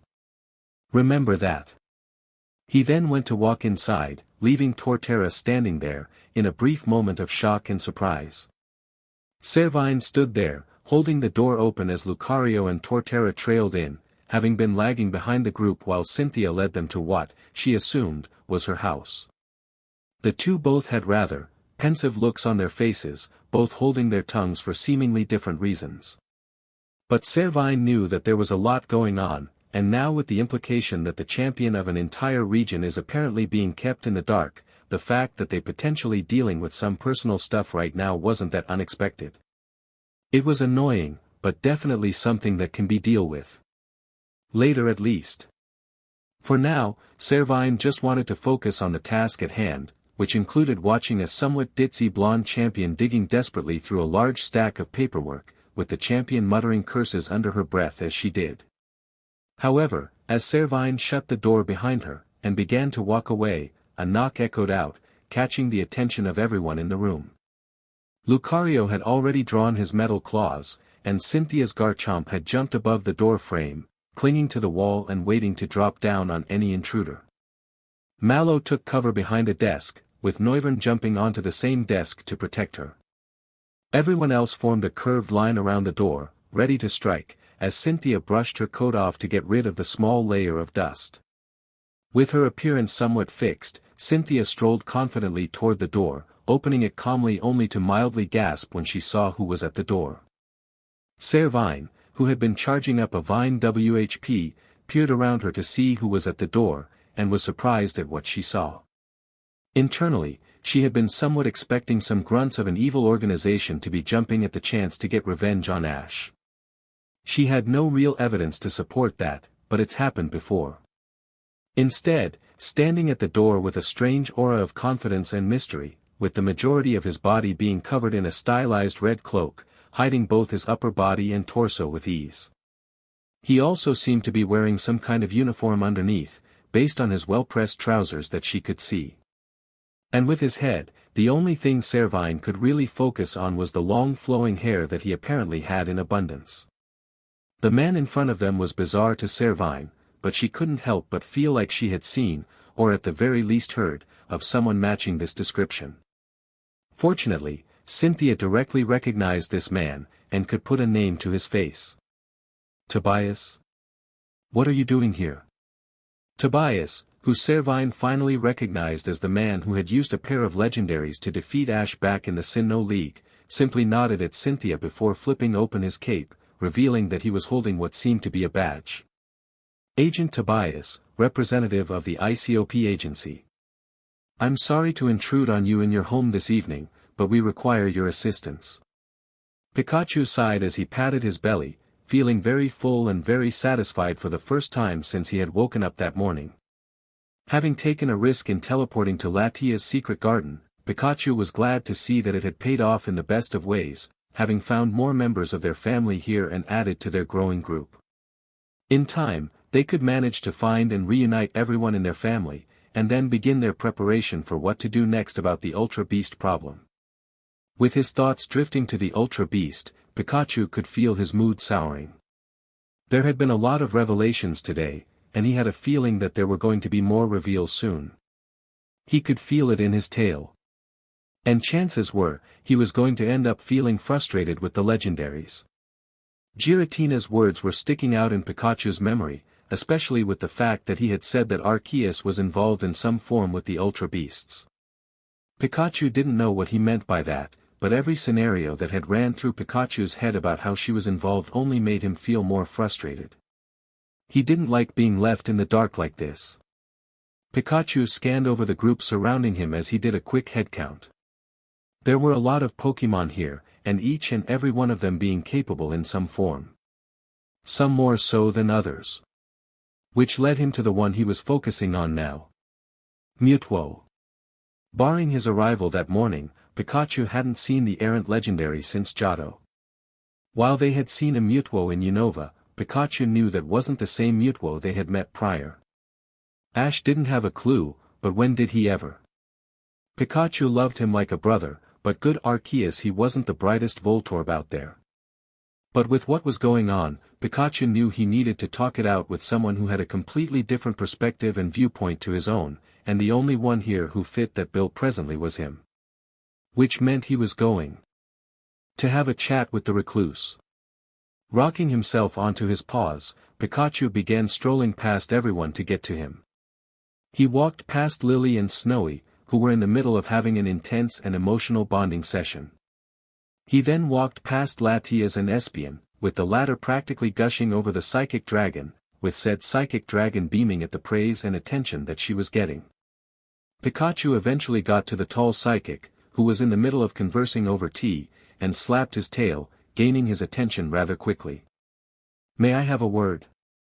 Pikachu asked, before walking away from the set-up table, knowing full well that he'd follow. Sure enough, after walking far enough away that no one else could hear them, Pikachu turned back around, seeing the, now annoyed-looking, psychic floating next to him patiently. "Can I help you?" "That was rather rude what you did," Mewtwo stated, which Pikachu decided, for the sake of time, to completely ignore. "We're in trouble, Mewtwo, and we need to plan." Pikachu started, catching him off guard as he took a double take. What? We were completely blindsided this morning, and despite hitting them with everything we had, we only got out of there due to what I can only describe as shenanigans. And that's after we got multiple new members to our family, several evolutions, about half a dozen, at least, mega evolutions, and I personally got a power-up with which I was able to blindside a legendary with my new strength. All of that, including you backing us up, and we barely got out of there. And that terrifies me. Pikachu explained, sighing heavily as he finished, which led to Mewtwo staring at him while scratching his chin in thought. I see. I hadn't considered that. I had been preoccupied with recuperating and recovering from this morning's events, that the challenges we encountered had been overlooked. Worrisome, worrisome indeed. Mewtwo added, turning in the air as he began to float off, approaching the small pond that laid in the middle of the garden. Pikachu, unbothered by his comment, simply plodded back alongside him. Yeah, it's been bothering me for a while. I've not given it too much thought, but we can't afford to be caught off guard like that, we need to be better prepared. Which is what I wanted to talk to you about. Mewtwo gazed over the small mouse, an intrigued look lurking within his eyes. Oh, and how do you plan to do that? Pikachu could only smile in response. The only way I, and everyone in my family know how, train. Mewtwo smirked at this, when suddenly his attention was drawn behind him, when he felt a presence appear behind him. As he turned on the spot, he was surprised to see the girl, Lily, standing there with resolve in her eyes, a fire burning deep within them, and her small Snowy standing beside her, looking just as determined. I want to help. She stuttered out, her words failing her but her resolve standing out all the same. Mewtwo and Pikachu shared a look, before turning back to Lily. They were quiet for a moment before Pikachu commented. Are you sure you really want to do this, Lily? This is dangerous, and if you choose to fight, you'll be on the front line. He said in warning, with Lily just staring at him blankly. He stared back for a moment before realization set in. You can't understand me, right? Only 2 days of Ash being able to do that, and I've been spoilt. He mumbled to himself, before turning to Mewtwo. Could you repeat that for me please? Mewtwo simply nodded, before turning to Lily. He says, are you sure of your commitment, and it is a fair question. I wholeheartedly admire your admiration of trying to fight for your friend, I really do. But you've seen what this fight entails, and the potential outcomes. And you are a kind soul, not the sort that thrive in the crucible of fire that is combat. Mewtwo said, placing a hand on Lily's shoulder compassionately, trying his best to keep his voice light and gentle, with mixed success. But Lily stared him down, the fire in her eyes never faltering or wavering. She was resolute, down to her very core. I've spoken to Snowy about it, and while I don't understand her like you or Ash can, we've come to an agreement, we want to help. If you're going to train for a fight against the Ultra Beasts, we want in. Pikachu looked at her, and then at Snowy, who simply nodded at him, confirming that she shared the same resolve as her mother. Pikachu then looked behind her, looking at the rest of their party, who had gathered round the three of them, listening in on their conversation with rapt curiosity. Pikachu looked the pair over, before a small smile began to form on his face. He then turned to Mewtwo, who seemed to be waiting for some kind of response from him, almost appraising the electric type silently. To which, Pikachu simply nodded. Well then, it seems you've been recruited to the cause, young Lily. Welcome to Ash's private little army, may it ever stay humble and honest. Mewtwo intoned, causing a shiver to shoot down the spines of nearly all present, Lily included. Pikachu simply smiled. Well then Mewtwo, it seems we've got even more reason to find Ash. Tell everyone to rest up and prepare for travel in the morning. We'll find Ash, every member of our family, and begin to train for a showdown with those DMN Ultra Beasts. Pikachu ordered, slipping into his usual leadership role that came with being Ash's first Pokémon, before looking Snowy over. And who knows, we may even be able to give little Snowy and Lily a slight boost. Sitting alone in the forest, was a lone figure, enjoying the simple pleasures of the sun and a nice book, which the figure was immensely invested in. Mega Evolution, a power only achievable with a strong bond between man and Pokémon. How fascinating. The figure muttered aloud, flipping over a page in the book, which was titled, A History of Mega Evolution as We Currently Understand, a summary by Professor Augustine Sycamore.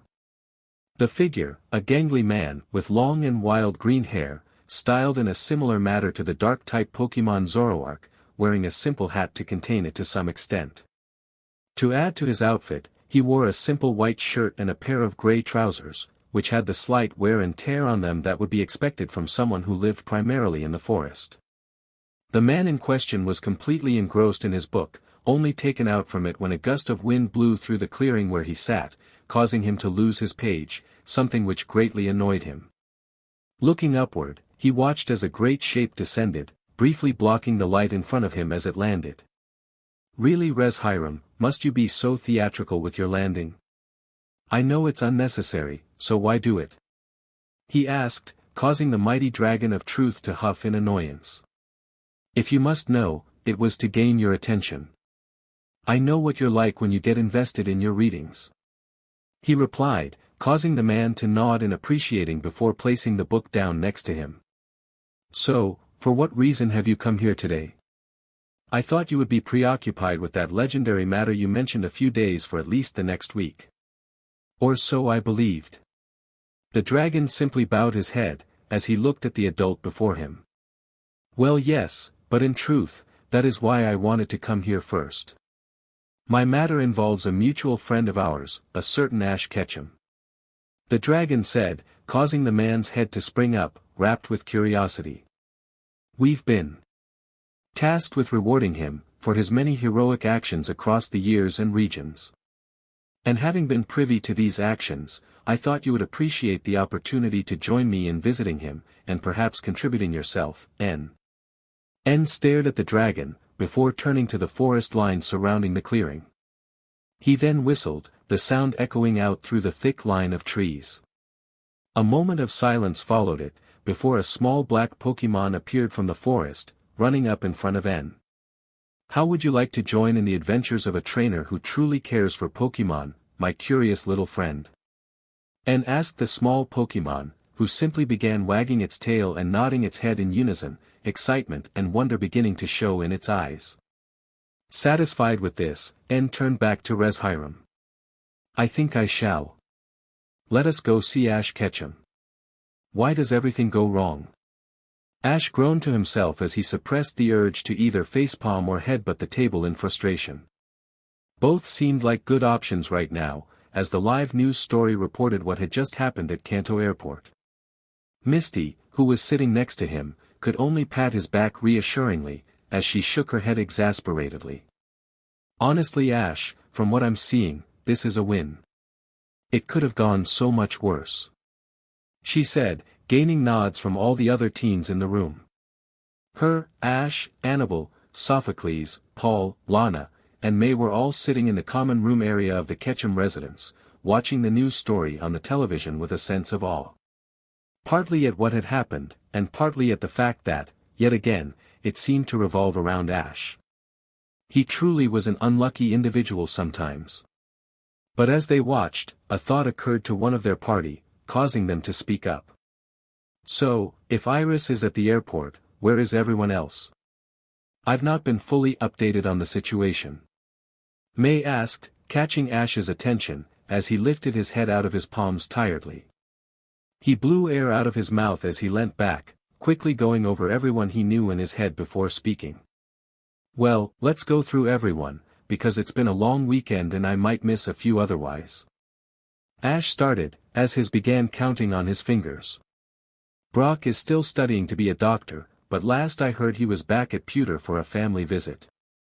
Misty is here, and Tracy is on an errand for Professor Oak, picking up some research material in Kalos. Ash started, before pointing at May. You're here as well, along with Paul, and Max was still in Hoenn last I heard, unless he told you something else. Dawn and Serena were both in the same situation as you, sorry for that, by the way, and I currently don't know where they are at all. Iris is at the airport, and Scylla is still in his restaurant. And Clement and Bonnie should still be at the Lumiose gym. That only leaves the other friends I made in Alola, and apart from Lana and Sophocles, they could also be basically anywhere. All thanks to Hoopa. Ash concluded, before Annabelle decided to weigh in. Forgive me, Ash, but from what I know about you, there are definitely more people who you call friend out there, including your friend who you mentioned to me on the way other to Pallet, Gary Oak. Why did you not count him? Because he's focusing on those who he spent extended time with. Paul answered, causing everyone to turn to him. I'm sorry. Annabelle said, causing Paul to roll his eyes. Ash is being surprisingly concise with his thinking. He's not worried about every person who he's ever interacted, that would be silly. But instead he's focusing on those who he has spent long PRDS of time traveling with, and who would be primarily associated with him during the adventures with all the legendaries. That's why May got targeted after all, right? Because she was involved in those adventures, and unlike Ash's other companions, she and those two other girls were isolated, making them perfect for abduction. Paul summarized, causing Ash to nod before rubbing his head. Yeah, but Annabelle does have a point as well. I may not have traveled with Gary, but he definitely knows about my adventures, and is a good friend. He could easily be a target as well. Before their discussion could continue, Ash felt a prodding on his shoulder, and he turned around to see Sceptile, as well as a few other of his Pokémon standing behind the couch he was sitting on, waiting patiently for his attention. Seeing that he had it, Sceptile spoke. It's funny that you said that, Ash, because I found out something about those Nilego that I think you'd find very curious. Sceptile started, before he began to explain how the Nilego didn't actually need human hosts, and that they were only there for reassurance. Needless to say, when Sceptile had finished explaining everything, Ash's mood had rapidly gone from tired and exasperated, to dark and toxic. It was almost as if a sense of dread had bled into the room, and Ash had his head hung low, his hat casting an ominous shade over his eyes as he sat there silently. Misty, slightly unnerved at this, placed a hand hesitantly on his shoulder. She had never seen Ash this angry, and frankly, it scared her. Ash? Are you okay? She asked quietly, causing him to look up at her, revealing that there were tears streaming down his face. But they weren't tears of sorrow, but ones of rage.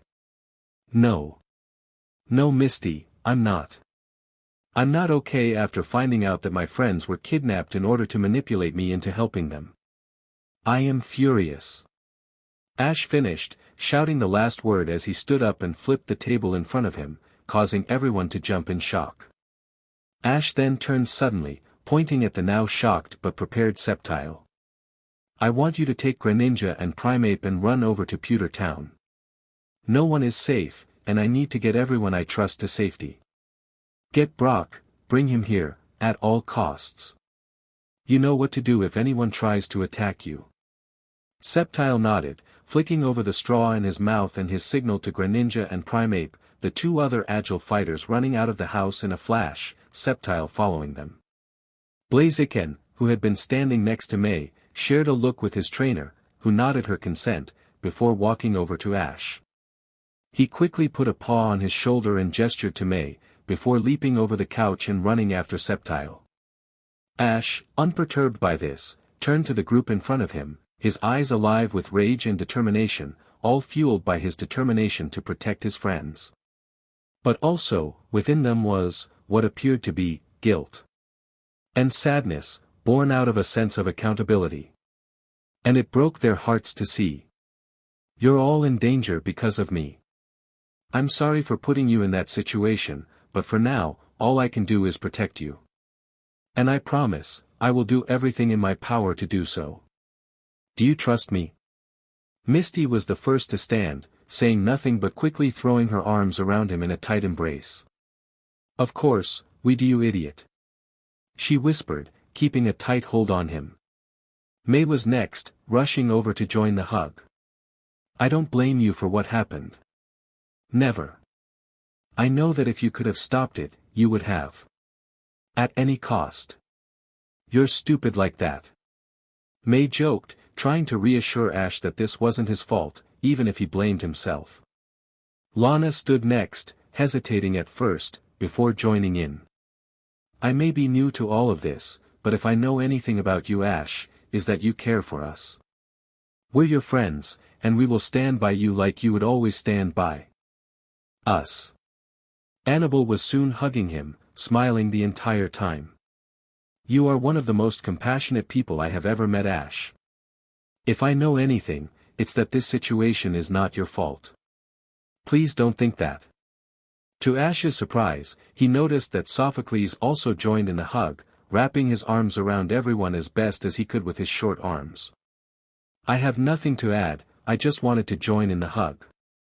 Ash couldn't help but snicker at this, before Misty started shouting. Hey Bullcut, get in here. She yelled, causing Paul to raise his eyebrows at her. No. I can't express how much I don't want to do that. Like, at all. He deadpanned, before Misty just scoffed. Don't ruin the moment, just join the group hug and enjoy it, damn it. Paul could only chuckle to himself. I can't believe I'm doing this. He muttered to himself, before he walked over and lazily threw his arms over the others. I'm going soft. He said to himself, with Annabelle lightly shoving his shoulder. You know you're loving it. Ash could only laugh, finally letting the tension in his shoulders go. Thanks guys, I needed that. He said, before a deep voice sounded out, giving him a strong feeling of dread. Dog pile. Snorlax, no. And this is a picture of Bulbasaur fending off Heracross, who has become somewhat addicted to the nectar he produces in his bulb. Mew explained while she waved another photo in Poipole's face, before handing it over so she can grab something else to show her.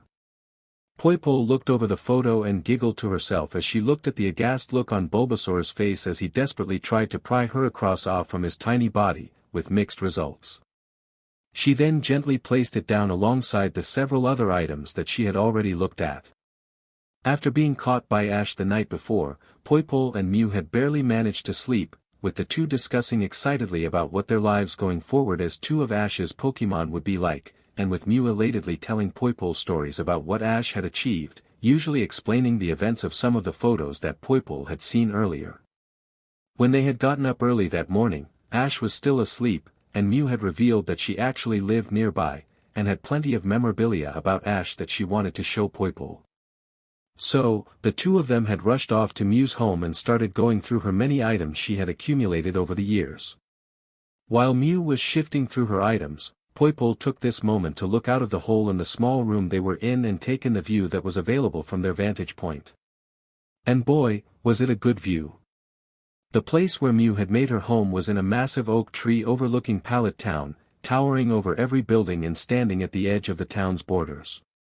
The tree had an incredibly thick trunk, which when hollowed out created more than enough space for a small Pokémon like Mew to create a sizable home.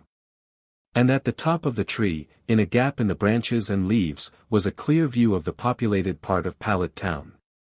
You could see multiple houses, evenly spread out so that each house had a front and back garden, with space in between them, along a long road which led to a small hill which housed Professor Oak's laboratory. Standing tall on the small hill, with its distinctive windmill making it easy to point out even from such height and distance that Poipole was currently at. And behind that building, just beyond where you could see from Mew's cozy home, was the ranch where multiple trainers' Pokémon, including Ash's, would live and exist. As Poipole observed this view, she couldn't help but compare it to her home. While she did feel passionately about her home, she could tell, especially with this image to act as a comparison, she had to admit that her home was a wasteland compared to this. Back home, resources were rare, with the military force of the Ultra Beasts having to manage every measure of resource available in order to make sure that things didn't descend into anarchy. The landscape was scarred and ruined, with very little in the way of bright colors or foliage to note of. The air was constantly tainted with smoke and fumes, which made breathing uncomfortable at best, and something which actively burned the lungs at worst. Her home, as much as she'd always love it, was a barren hellscape in comparison to the green countryside and clear air she was seeing and breathing at the moment. No wonder her dad was so angry at the legendaries, if this is what they had stopped the Ultra Beasts from having. She was pulled from her wandering thoughts by Mew tapping on her shoulder, bringing her back to the moment. As Poo Po turned to see what it was that Mew was going to show her, she was slightly surprised to see that she was currently empty-handed and was instead just floating there in front of her, tail drooping and ears folded against her head. And the strangest part about this image, about the normally energetic Mew that Poo Po had dealt with so far, was the fact that were small tear trails forming on her face, dripping slowly as Mew looked at her sadly. Before Poo Po could ask or comment on it, Mew spoke, her voice a soft whisper with a slight shudder to it. I'm sorry. I saw your thoughts and your home. I'm sorry, not just for what happened to your home, but for the part that the legendaries that I associate with had in it. Poo Po blinked at her in surprise, before lowering her head. She had forgotten about the fact that, despite her acting surprisingly carefree most of the time, she was a psychic legendary, and was probably much older and wiser than she let on. Mew took this moment to float forward, throwing her short arms around Poo Po, who could now feel the faint sting of tears forming in the corner of her eyes. But don't worry. We can fix it. The war we're both being dragged into can be stopped. Ash can stop it. We just need to do our part and help him, in what ways that are necessary. And put our trust in him. Can you do that? Poo Po, looking over Mew's shoulder as she hugged her, glanced over all the stuff about Ash that Mew had just been showing her, pictures of his Pokémon, tickets from tournaments he had participated in and used to develop himself, pieces of merchandise that Ash apparently had no idea even existed, and she thought of the person himself. How, despite being confronted with an Ultra Beast, he had been kind and pleasant, despite having been attacked by them that morning and having every reason to hate her purely for being associated with those same Ultra Beasts who had just tried to kill him. But he didn't. So Poo Po allowed herself a small smile as she leaned more into the embrace. Yes. He could do it. It wouldn't be quick, and it certainly won't be easy to accomplish, but if anyone could do it, it was the Great Defender. And that gave her hope. Cynthia looked blankly at the badge that Tobias was holding for a moment, and then at Tobias. She stood there silently for a moment, before shrugging heavily. Is that meant to mean something to me? I've never heard of ICOP before in my life, and I'm a rather attentive person. It's a bit of a requirement when you become a regional champion. She explained with a deadpan, causing Mallow to snicker in the background. Tobias, unfazed by this, simply rolled his shoulder so that his cape fell back into place covering his arm and torso again, before nodding his understanding. Understandable. ICOP is not an organization which actively advertise their existence to the general populace, or even to the likes of powerful and influential regional champions such as yourself. We prefer to operate outside of the public eye, so we tend to keep our presence to a minimum. May I come in? Cynthia seemed a bit taken back by this, before turning back to the group that had amassed behind her, eavesdropping on the conversation. She looked at them questioningly, causing most of them to shrug indifferently, while her grandmother nodded her consent. With this, she stepped away from the door, allowing Tobias in. You are welcome for now, on the grounds that you continue to explain yourself. If you try to treat me like a fool, or withhold information from me, you can either SCRT yourself out or my Garchomp will do it for you. Cynthia added as Tobias stepped indoors, with said Garchomp grinning evilly, doing her best to show as many teeth as possible, to punctuate this.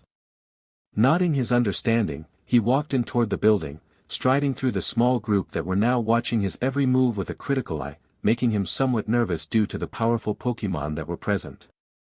But nonetheless, he followed the gesturing of the old woman who, as far as he knew was Cynthia's grandmother, led him to taking a seat at a small dinner table. Cynthia, after removing her long trench coat and hanging it up, took a seat opposite him, and waved her hand, a signal to carry on which he took happily. ICOP, or the International Chosen One Protection Agency, is simply an organization which prides itself in protecting the identity and existence of chosen ones as and when they show up throughout history. I trust, by now, you are aware that Ash is one of these chosen ones, correct? Tobias paused for a moment to see how Cynthia responded, which was a curt and quick nod, with a look in her eyes that suggested that this information was newer to her than she'd care to admit. Ignoring this, he carried on. Well, Ash was the chosen one of the Shimudi prophecy, which dictated that he be the one to unite the three treasures of the Titans, who were the legendary bird trio, to assist the legendary Lugia in stopping the destruction of the world as we knew it. And in terms of that event, Ash did an excellent job. The prophecy was fulfilled down to the letter. All the legendaries, while somewhat bruised and battered from the infighting, all survived the encounter, and he managed to do this before any of the side effects of the prophecy could have any lasting effects on the world. If that's the case, then why is there a problem at all? Sounds like Ash did what he needed to do and now you need to do your job. Why would you need me, of all people, to assist you? Cynthia interrupted, leaning forward as she stared inquisitively at Tobias.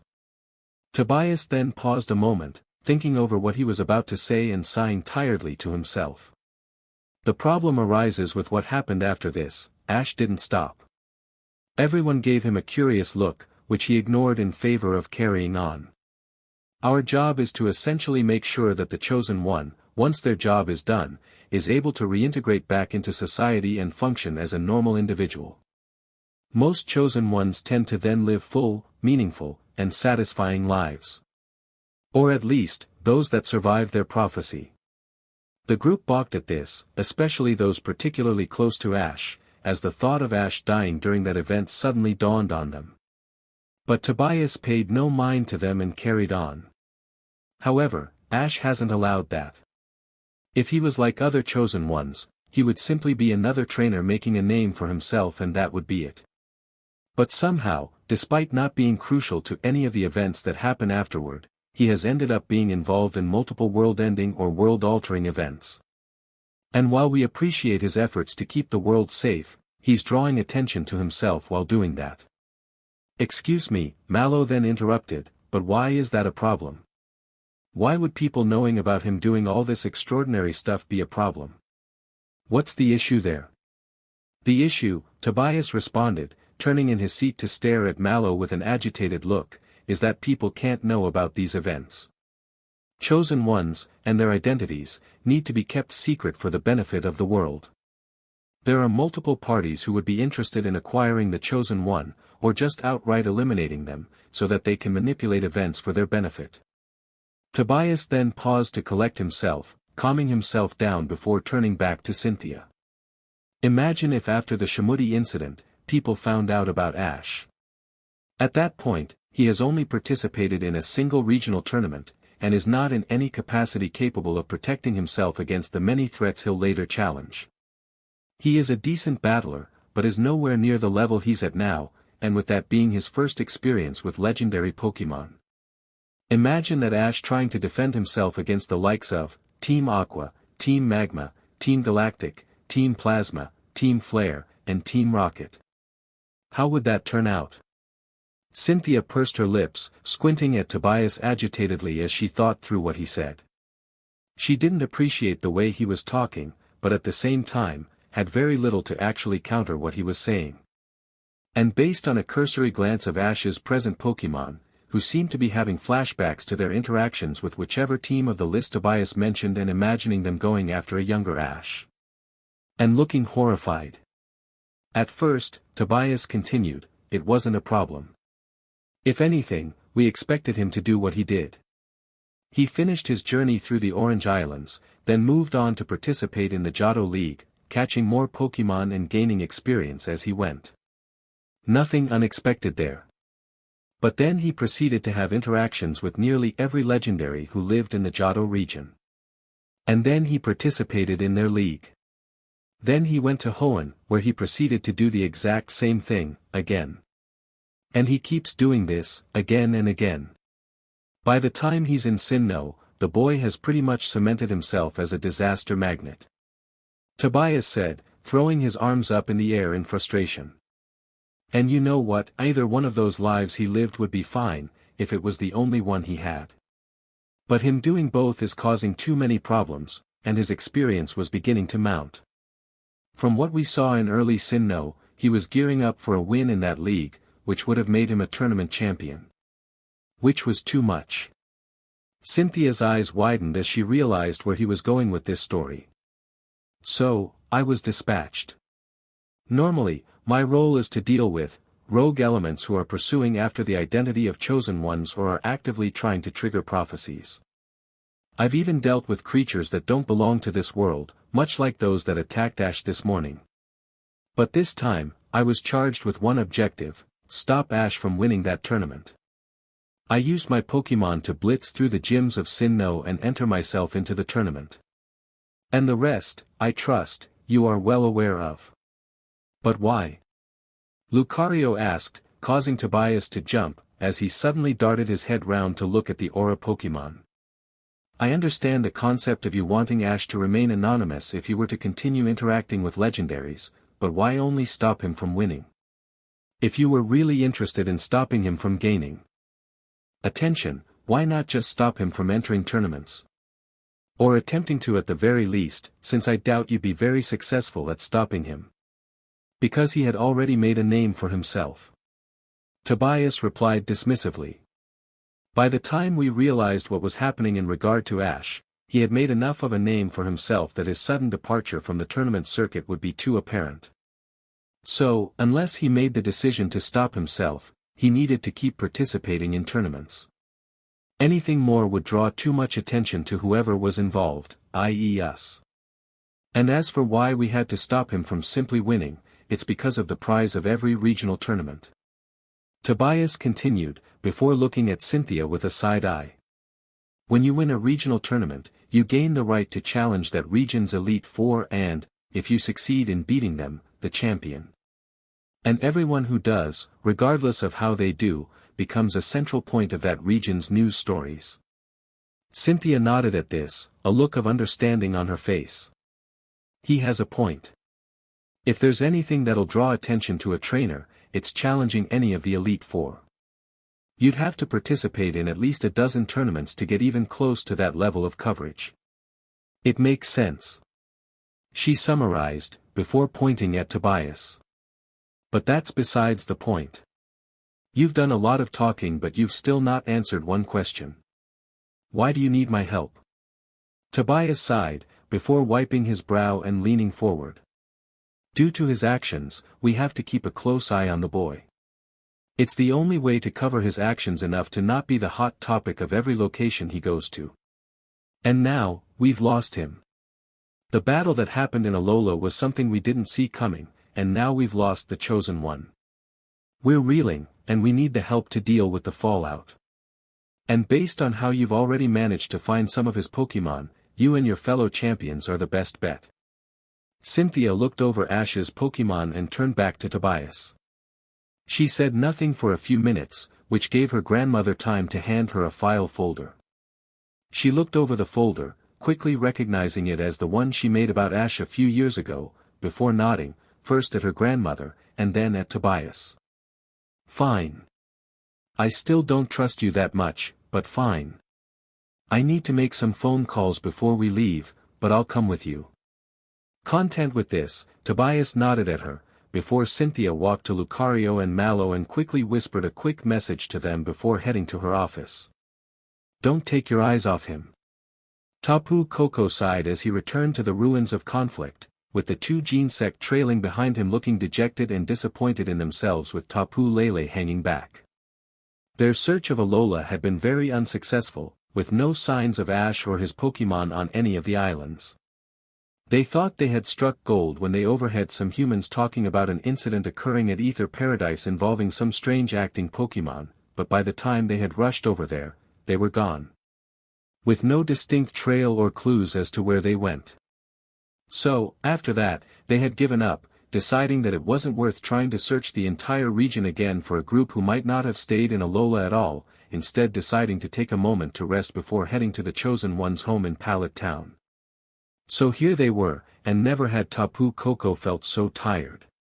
He still hadn't recovered from the interaction with Pikachu, who he was going to have nightmares about for a while now.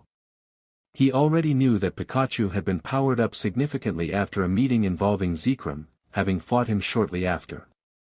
But the power he used then was nothing compared to the power of his fusion bolt. It was utterly terrifying. So, with that in the back of his mind, Tapu Koko quickly grabbed some berries and began putting them in the same bag which held the vast collection of Z-crystals that he had wanted to give Ash, before a chill ran through his spine. It was like a shock to his system, as every warning system his body had suddenly went haywire all at once. His fur bristled all over in a wave, he got goosebumps appearing across his body, and every impulse running through his mind was telling him to run and hide. And with a quick, darted glance at Tapu Lele, he knew he wasn't the only one who felt it. With no hesitation, he quickly darted to the Gene Sect, telling them to follow him and then rushing out of the ruins of conflict as fast as he could push his body forward into the sky. With Tapu Lele and the Gene Sect pair following him, they rushed forward to the vast Pony Canyon on Pony Island. The blinding one had awoken. Maxie sighed as he scratched his chest lazily, looking around the room he had been placed in by his prison guards in an attempt to distract himself. The room was, annoyingly, rather bare. An obvious one-way mirror that someone was standing behind, watching his every move, a simple table that he was sitting out with 2 empty chairs, and the one he was sitting in. There was a single reinforced door, and a small camera which seemed to almost buzz as it recorded Maxie. And that was it. Having now noted every discernible detail about the room, Maxie decided to reflect inward. Having spent the last few years imprisoned, Maxie had had plenty of time to reflect on his actions over the past few years, and his plans. While he had come to accept that his goals may have been ambiguously misplaced, and that he no longer had the goal to cover the world with an enlarged landmass, a part of him did feel sorrow in not finishing what he started, even if the ending he now sought was different to his original goal. A part of Maxie couldn't help but wonder, what would he do if he got another shot at acquiring the power of the legendary Groudon? He didn't actually know. But rather worryingly, he wanted to find out. Maxie was drawn forth from his thoughts as the door was opened, and a guard stepped into the space with Maxie. Only for the absolute worst person, in Maxie's opinion, to step in after the guard. Maxie. Ya wee pest, I haven't seen ye in years. How you been? Archie boomed jovially as he walked into the room, giving Maxie a headache that he had almost forgotten about. I've been imprisoned, same as you big buffoon. Maxie retorted, causing Archie to laugh as he took a seat next to him. Glad Tassie ain't lost your edge, Maxie. I was worried this place had made you soft. Archie said as he pulled his chair up, causing Maxie to sigh. As much as he'd hate to admit it, he was inwardly glad that Archie was still the same. The two of them went way back, and he had worried over the past few years about what had happened to Archie and whether his mind had recovered from the possession or not. Seeing him being his usual self was actually relieving. Regardless, he couldn't help but be confused about why he and his old friend/nemesis was now in a room alone with no prompting or reasoning. Before he could ask Archie if he knew anything, another guard walked into the room, carrying a laptop. He then placed it on the table, facing the screen toward the pair before leaving the room. As soon as the door shut, the computer whirred into life, and Giovanni's face appeared on the screen. Gentlemen, good afternoon. I trust you have been treated well. Giovanni greeted, causing the two ex-team leaders to share a confused look. Which caused Giovanni to smirk at the pair. Your confusion is understandable. I must admit, this style of interaction is not one I usually commit to, but this is a unique situation which must take advantage of the circumstances we currently find ourselves in. After all, I'm sure the pair of you would like to find out what's been happening in the world. Giovanni continued, ending his question with a confident smirk, knowing how tantalizing his bait was. Had either Maxie or Archie been lesser men, they would have bitten straight away. They had spent the last 2 and a bit years in a supermax prison with next to no interaction with the outside world, so the idea of being updated on the recent going-ons was tempting, to say the least. But they weren't lesser men. You needed to be made of stronger stuff to lead a criminal organization. After a brief moment of silence, Giovanni smiled, leaning back in the chair he was sitting in, whatever location he was broadcasting from. I'm glad to see you're not so wavering as to give in on the first offer, it proves you may have some use to me. So, for now, I'll divulge my information for free. But recently, both Kyogre and Groudon were seen in the Alola region, interacting with a certain Ash Ketchum. Their attention had been caught by the mention of the legendaries that they had chased when they had their freedom, but they were captivated by the mention of the one who had been instrumental in their defeat and arrest. The one whose Pikachu had released Groudon, who had stopped the securing of the blue orb, and who assisted Champion Lance in taking them down. And at their attentive faces, Giovanni's smile grew bigger. It may surprise the pair of you to find out that their appearance has been part of a larger event, with multiple appearances of legendaries from various regions and groupings. And the same day as Groudon and Kyogre's appearance, said Ash Ketchum was attacked by a group of Pokémon even I don't recognize. The screen then flickered, showing quick flashes of blurry images, showing Pokémon unlike anything the pair had seen in their lives, unlike even the bizarre legendary and mythical Pokémon. After searching between a few images, Giovanni appeared again on the screen. From what I can tell, Ash Ketchum, the regional champions, and even the legendaries are occupied with this new threat, something that I feel is exploitable. Giovanni paused for a second, before looking at the two men with a passive stare. However, it is something that I cannot achieve alone, which is where you two come in. At that moment, two guards came in, each carrying a duffel bag, one with the Team Magma insignia and the other with the Team Aqua insignia, which were then placed in front of their respected leaders. Here's my proposition for you gentlemen. I am planning on securing assets that will secure Team Rocket as the dominate criminal power on the globe. With no one to challenge me, there'll be no one to challenge my profits. And to ensure this happens, I need to monopolize the crime syndicate. I plan on securing as much power as I can, but even my reach and knowledge is limited. And to put all the power into one hand risks someone trying to usurp me from within, so to secure my power, I'd like to bring the two of you in. Giovanni offered, causing the two leaders to scoff at him. Us? Work for you? Why the bloody hell would we do that? Archie half shouted, and while Maxie balked at the noise level, he nodded his agreement. Which seemed to amuse the leader of Team Rocket. Because it's the best choice you've got.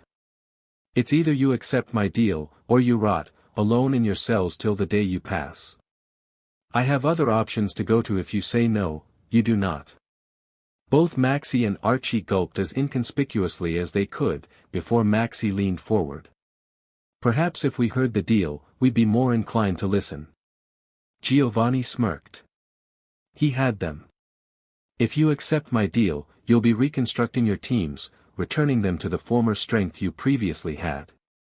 The only difference is that you'll operating from under the banner of Team Rocket, and ultimately answer to me.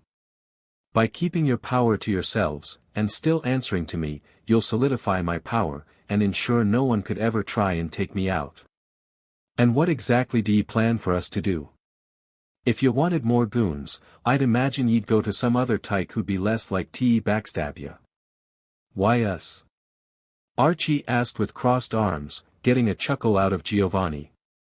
Because I want the two of you to secure the legendaries you previously chased. That shocked the pair of them, and they made no effort to hide it. Are you serious? Why? Maxie shouted, finally raising his voice. Because we'll never get an opportunity like this again, weren't you listening? Giovanni scolded, before carrying on. I plan on securing some legendaries myself, and if you secure yours, then there'd be no one who could challenge us. And if you're wondering why I'd entrust you to keep those legendaries, just know that the ones I'm going after are significantly more powerful, and I'll have multiple. And before you ask, the reason why I don't secure them for myself is because, like I said previously, even my reach and knowledge is limited. And no one knows those legendaries like the two of you. So, my deal is, you get out of this prison and have 2 weeks to rebuild your teams. I'll give ample resources and connections to do so quickly enough. You then secure your legendaries, and under my banner, will crush any and all resistance, including Ash Ketchum. He then paused, taking delight in just watching the twinkle in their eyes. After a few seconds, they nodded, opening the bags to find their iconic outfits in them, slightly tweaked to bear a colorful R insignia on them as well. Welcome to Team Rainbow Rocket. So what brings you to Alola Max? Kiawe asked as they traveled back to Hawi City, their ragtag group trailing not too far behind them, with Kiawe supporting a limping Dawn as they walked and with Seismitoad carrying Hoopa carefully in his arms. Well, truth be told, I came here to see Ash. I was going to surprise him with a visit before beginning my journey across this region. Or that was my plan at least. I should have figured that something would have gone wrong. Max explained, earning himself some nods from the other two trainers. So how do you know Ash then? Kiawe followed up, looking at Max curiously. In response, he just shrugged. I traveled with him for a while. I met Ash through my sister, which is actually how I know Dawn as well, he explained, causing Dawn to tilt her head slightly as he continued, and I followed him through his journey in Hoenn and the battle frontier. I learned a lot from him as a response. Swellow took this opportunity to fly back down, allowing Max's Ralts, who had been riding upon his back, jump back down onto Max's shoulder and take a seat. I wanted to let him know I had become a trainer and perhaps get a battle with him if he had caught any new Pokémon. So much for that idea. Dawn smiled sympathetically before wincing in pain, almost falling forward if it weren't for Kiawe catching her. Which begs the question, what happened while I gone? Max asked incredulously, which Kiawe just shook his head at. I'm not even fully sure myself if I'm honest. It's a long story, I'll tell you that for nothing. Best to just summarize it as, trouble. Max just nodded, accepting Kiawe's answer as they crossed into Hawi City. They began to walk through the cluttered streets, working around the crowds of people and the rubble that had yet to be cleared was being disposed of. They walked to the Pokémon Center and found, to their horror, that it was shut. The Poke Center is shut? I didn't even know they could close. Where do we go now? Max asked aloud, throwing his arms up in the air in frustration. And then, seemingly stepping out from thin air, a Nurse Joy appeared, along with a number of Chansey who were carrying various stretchers with wounded Pokémon on them. My apologies, the Poke Center is closed today for the general public, in order to prioritize our resources to the heavily wounded from the damage caused this morning. If you're looking for medical assistance, a general practitioner has been set up a few blocks down. They'll be able to help you with any general ailments there. Nodding their thanks, the group began to trundle down the street, following the directions given to them by the Nurse Joy. After walking down the street a few blocks, as instructed, they found the sign indicating the building which had been made into a temporary healing station. And they all balked at the sign hanging above the door. Ash Ketchum Fan Club? They all asked in unison, sharing a disbelieving look amongst themselves before knocking on the door. The door opened to reveal a young man wearing some scrubs and carrying a stethoscope in one hand and a bowl filled with mashed-up berries in the other. Are you here for medical treatment? Then please, come in and take a seat. I'll be with you shortly. The man said, stepping back into the building and returning to a lone EV that was laying softly on a mat which had been laid out. The group walked gingerly into the building and were shocked by what they saw. Throughout the building, there were photos and illustrations of Ash, of his battles and his victories. To Max's and Dawn's surprise, there were even a few that they were in, times from when Ash had traveled in Hoenn or Sinnoh. What really caught their eye however, was the fact that on one wall was a massive board, that stretched across half the wall. The background of the board was covered in a large map, consisting of the multiple regions that existed in their world, with the regions of Hoenn, Sinnoh, and Alola being easily recognized by their native trainers. And on the board was numerous pieces of string of various colors, which strung out between locations on the board, seemingly at random. And underneath the layer of interwoven string were colored pins, also placed seemingly at random. Max edged closer to the board, curiosity consuming him as Kiawe slowly lowered Dawn onto a seat.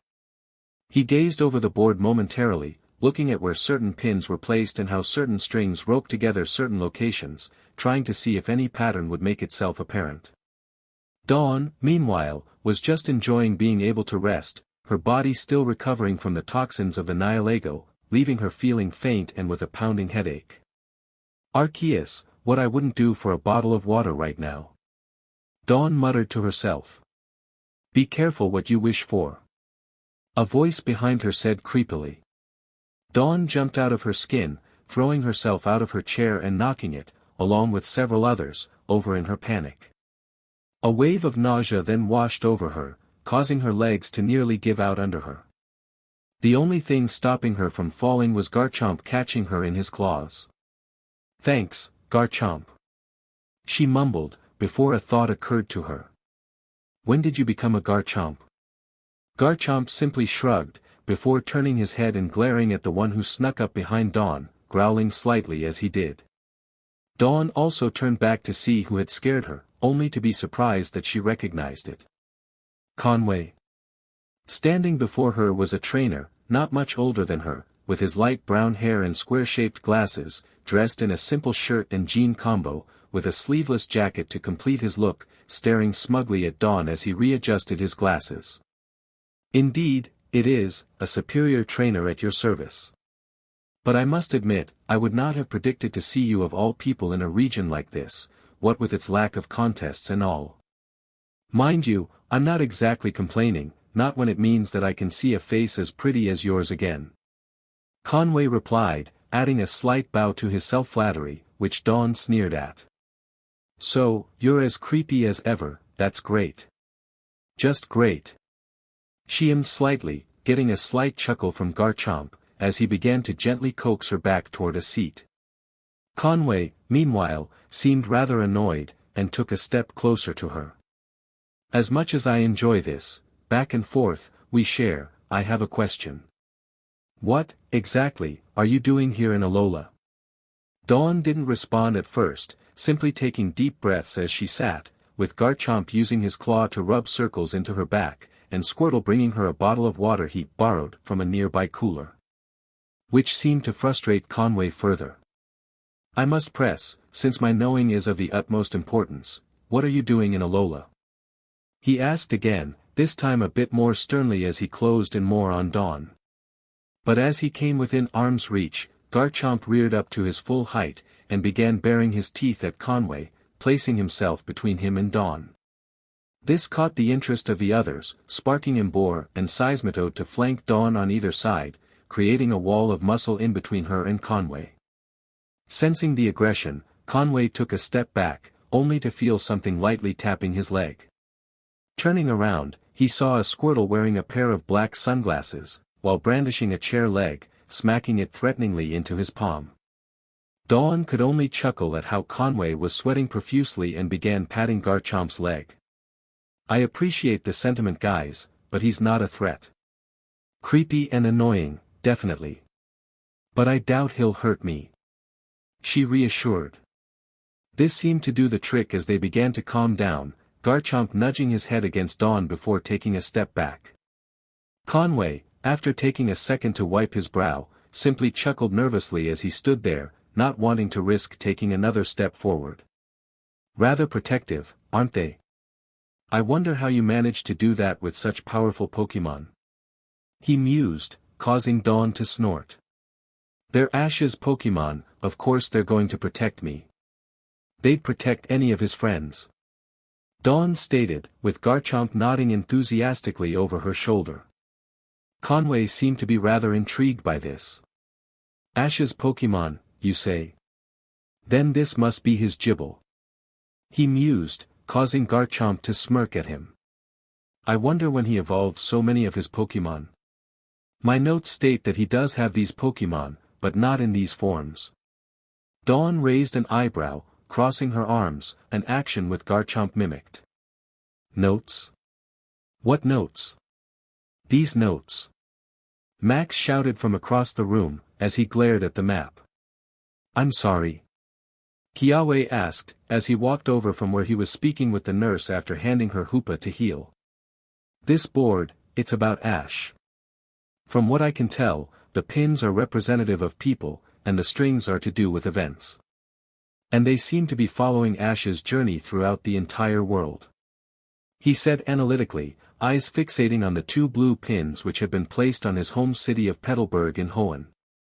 Conway simply smirked as he adjusted his glasses again and walked over to the board. Rather observant. You match the profile that I've made for you at least, which is assuring. My research is sound. He commented as he went to a cupboard, opened it up, and began dragging out a whiteboard on wheels and grabbing a thick folder from a bag which was attached to it. But you are indeed right, I have been researching Ash.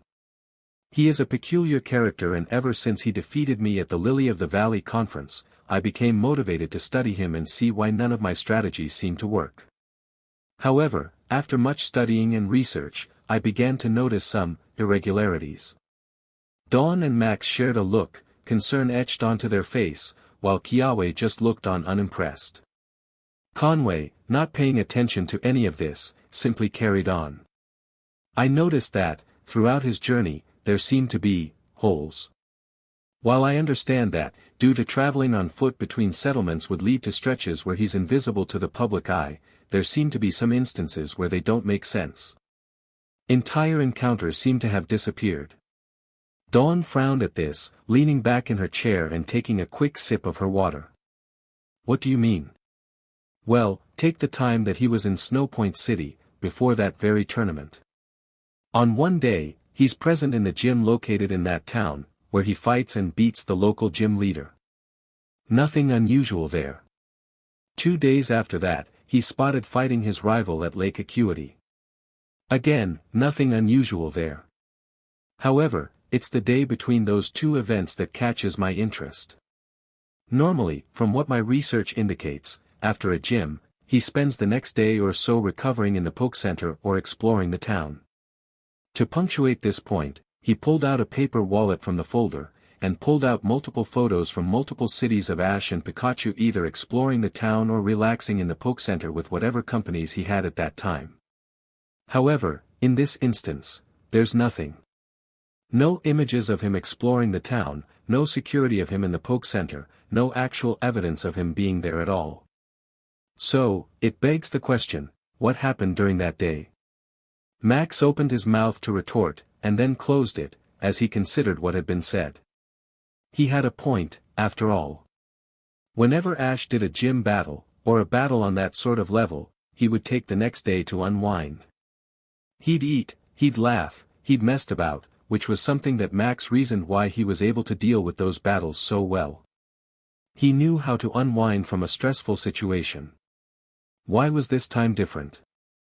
Dawn, on the other hand, was racking her memory, running through the events that happened over those few days in Snowpoint. They had gone to Candace's school, Ash had battled her and won the gym battle, they had watched Paul battle Brandon, and then the next day they dealt with Hunter J as she. Dawn's eyes widened as she realized what day was missing. The day where they, along with Brandon, had managed to stop Hunter J from poaching Regigigas. And that's not the only instance, there are missing entries like this throughout his journey. All of which paint a confusing image around the trainer that is Ash Ketchum. What started as me simply trying to understand an oddity of a trainer, has become a search for the truth. Who, or what, is Ash Ketchum? He pointed at the board that Max was looking at. In order to answer this question, I began to create a board of his journey. The strings represent his journey through each region, which towns he went to, what gyms he beat, significant events, and the like. And the pins represent people he's met, from his rivals to allies to influential individuals. I was surprised at how much he gets about. And the bits with tape on them are areas where gaps exist. Max simply bit his lip in frustration, as he looked over the board again, looking at the blue pins that were positioned in his town, and the ones that were in Pallet Town, Pewter City, Twinleaf Town, and many other cities across the regions. He certainly knew his stuff. Which was deeply concerning. And due to these gaps, I've come up with a few theories as to why they occur. Conway adds, before pulling out several paper wallets, each with a large label with the name of the theory in question covering it. The assembled group glanced over some of the theories, and then gave Conway a deadpan stare. Really? Dawn asked, as she rose one of the paper wallets. Ash is a Pokémon? That's one of my popular theories, especially in this establishment. The main debate is which Pokémon Ash is. The main two suggested is either a Mew or a Zoroark. I personally lean toward the Mew argument, but both are valid. While Conway said this, Max picked up another theory. Ash is a legendary avatar. What does that even mean? Ah, that one is one of the more out there theories. Due to his near-superhuman endurance, ability to connect with Pokémon even better than he does with most humans, and his misunderstanding of interactions with humans, particularly women, it's speculated that he is an avatar for a legendary. Max just glared at him, as he waved his hand in a circular motion. And that means? So basically, he is a human body which a legendary can possess and use at any point, acting as a human representative for the gods of our world. The legendaries who might be doing this is a subject of heated debate here, with answers like Arceus, Mew, Zapdos, and even Victini being thrown into the mix. I myself do not believe in this theory, but I refuse to dismiss it. Max shook his head at this, throwing the paper wallet he was holding onto the table before turning to Dawn. Well, as fun as these theories are, I prefer facts. Dawn, you were with Ash in Sinnoh, would you care to tell us what happened? Dawn smiled smugly, turning to look Conway in the eye before answering. Of course. We spent that day stopping a bounty hunter from taking the Regigigas that lives in Snowpoint City Temple. Eventful day. No idea why there's no record of it, but it happened. Max nodded his thanks, while Conway simply stood there, mouth agape. Before he could say anything, a nurse walked over to Dawn, gesturing her to come with her. Come on dearie, let's get you checked out. We'll have you as right as rain in no time. As the nurse scooted Dawn away, Dawn never broke eye contact with Conway, staring at him smugly and even sticking her tongue out as she went around the corner. As Conway stood there in shock, Kiawe chuckled to himself, along with the rest of the Pokémon present. But Max stood there with a concerned look on his face, which Kiawe noticed. What's wrong? Someone covered up an event involving Ash and a legendary. And based on what areas on the map have tape on them, it looks like it's not the only situation. Max said, before pointing at an area in Hoenn. This is when we met Jirachi, I remember that well. If this is the trend in the gaps, then someone else is keeping tabs on Ash. And covering his tracks. But who would do that? Kiawe asked, while Squirtle, Torracat, Lugia, and Garchomp shared an intrigued look with each other. I don't know. I really don't know. Professor Oak knocked on Dileia's door with the same pattern he usually did, with Professor Kukui standing behind him, asking his opinions on important matters. So which move, in your opinion, is better? Hyper Beam or Giga Impact? Well, important matters to Kukui at least. Oak smiled to himself, pursing his lips as he gave the question some thought. Well, having used both of those moves myself, I personally prefer Hyper Beam. I have a preference for ranged moves, which suit my Pokémon such as Charizard and Dragonite. Excellently. Giga Impact has its uses, but I find it brings you too close to your opponent when the recharge takes effect. Kukui nodded at this, flipping open his notebook and jotting down his answer dutifully. As Oak smiled wistfully at his actions, Dileia opened the door. Professors, so nice to see you again. Please, come in, I'm making some tea. Nodding their thanks, they stepped into the house and walked through to the kitchen, where Mr. Mime was setting out some empty cups on the table for the new entries. Taking a seat, Professor Oak leaned over to grab a biscuit from the tray, since Dileia always knew what biscuits he liked and had them out for him, when Kukui spoke up. Mrs. Ketchum, may I have a word with you, along with Professor Oak, for a moment please? Surprised by this, Dileia sat down at the remaining seat at the small kitchen table, her attention fully on Kukui. Of course, what can I help you with? Is it to do with the legendaries? I understand if that is a little bit overwhelming. Dileia asked, her concern easily apparent. But Kukui simply waved her off, grabbing a biscuit himself as he did. No, no. I'm fine. My local legendary, Tapu Koko, is known for making appearances somewhat more regularly than our other island guardians. I've seen him a few times in my life, which is more than most can say. So I can handle that. What I'm curious in is the two of you. How much do you know about Ash's life and the legendaries that constantly get involved in it? The two shared a look, with Oak seeming bashful and Dileia seeming exhausted by the thought. Seeing this, Oak decided to answer first. Well, I had an incident when I was a young lad that sort of prepared me to deal with this. When I was, well, not much older than Ash really, the legendary Celebi sent me forward in time. I then met Ash, who was traveling through Johto at the time, who helped me save Celebi from a Pokémon hunter. I was then returned to my time, well prepared for Ash's shenanigans. Oak then paused in his story, as a look of realization appeared in his face. Speaking of which, I just realized that I need to make a call. Excuse me for a moment. And with that, he stood from the table and exited the room, pulling his phone out of his inside pocket on his lab coat. Dileia took this moment to start talking. Well, the first time I found out about it was after Shimudi. I flew over there with Professor Oak and found Ash after it had all been sorted. He doesn't lie to me, so he told me everything that happened when I asked, and it scared me. If I'm being honest, I almost tried to stop him from being a trainer after that. She then paused for a second, smiling sadly as she looked into the empty cup in front of her. But I could never stop him. I may be his mother, but being the hero is in his blood. He's just a good person, and he won't turn away from someone in need. I don't think he even can. Even if he wanted to. I think if I tried to ground him or stop him, he'd resist. Then what made you okay with it in the end? Because you clearly think he's doing the right thing, so how did you come to peace with it? Kukui asked, taking another bite of his biscuit as he did. I think what really made me okay with it was when I got kidnapped by an Entei, she explained, causing Kukui to sit back in shock. Long story. But, seeing what he was willing to go through, not just for me, but for a little girl named Molly, made me realize that he was naturally a hero. I couldn't stop that, so I came to terms with it. She then smirked to herself, as she glanced over to a list she had pinned on the fridge.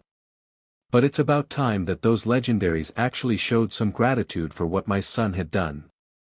If one of them could only help him find a girl, then that would be great. Kukui threw his head back as he laughed at this, tears forming in his eyes as he held his stomach. So, you're trying to find him a girl too, huh? Any luck? He asked through the occasional breaks in his laughter, to which Dileia only sighed. I wish. I've made a list of all the girls who have either expressed interest in Ash or have the potential to start a relationship with Ash, and none of them have managed to stir anything in the boy. He worries me in that regard.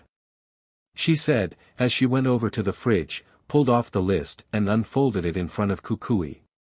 And the list was longer than his arm. That stopped his laughter. DMN, that's a long list. Kukui deadpanned, as he glanced over some of the names. Getting to the bottom of the list, he recognized the names of Lily, Mallow, and Lana on the list. I'm aware. She responded as she shut her eyes in thought. One of those girls even kissed him, and nothing. The only reason I know that happened is because I keep in contact with all of Ash's friends as well. They're good kids.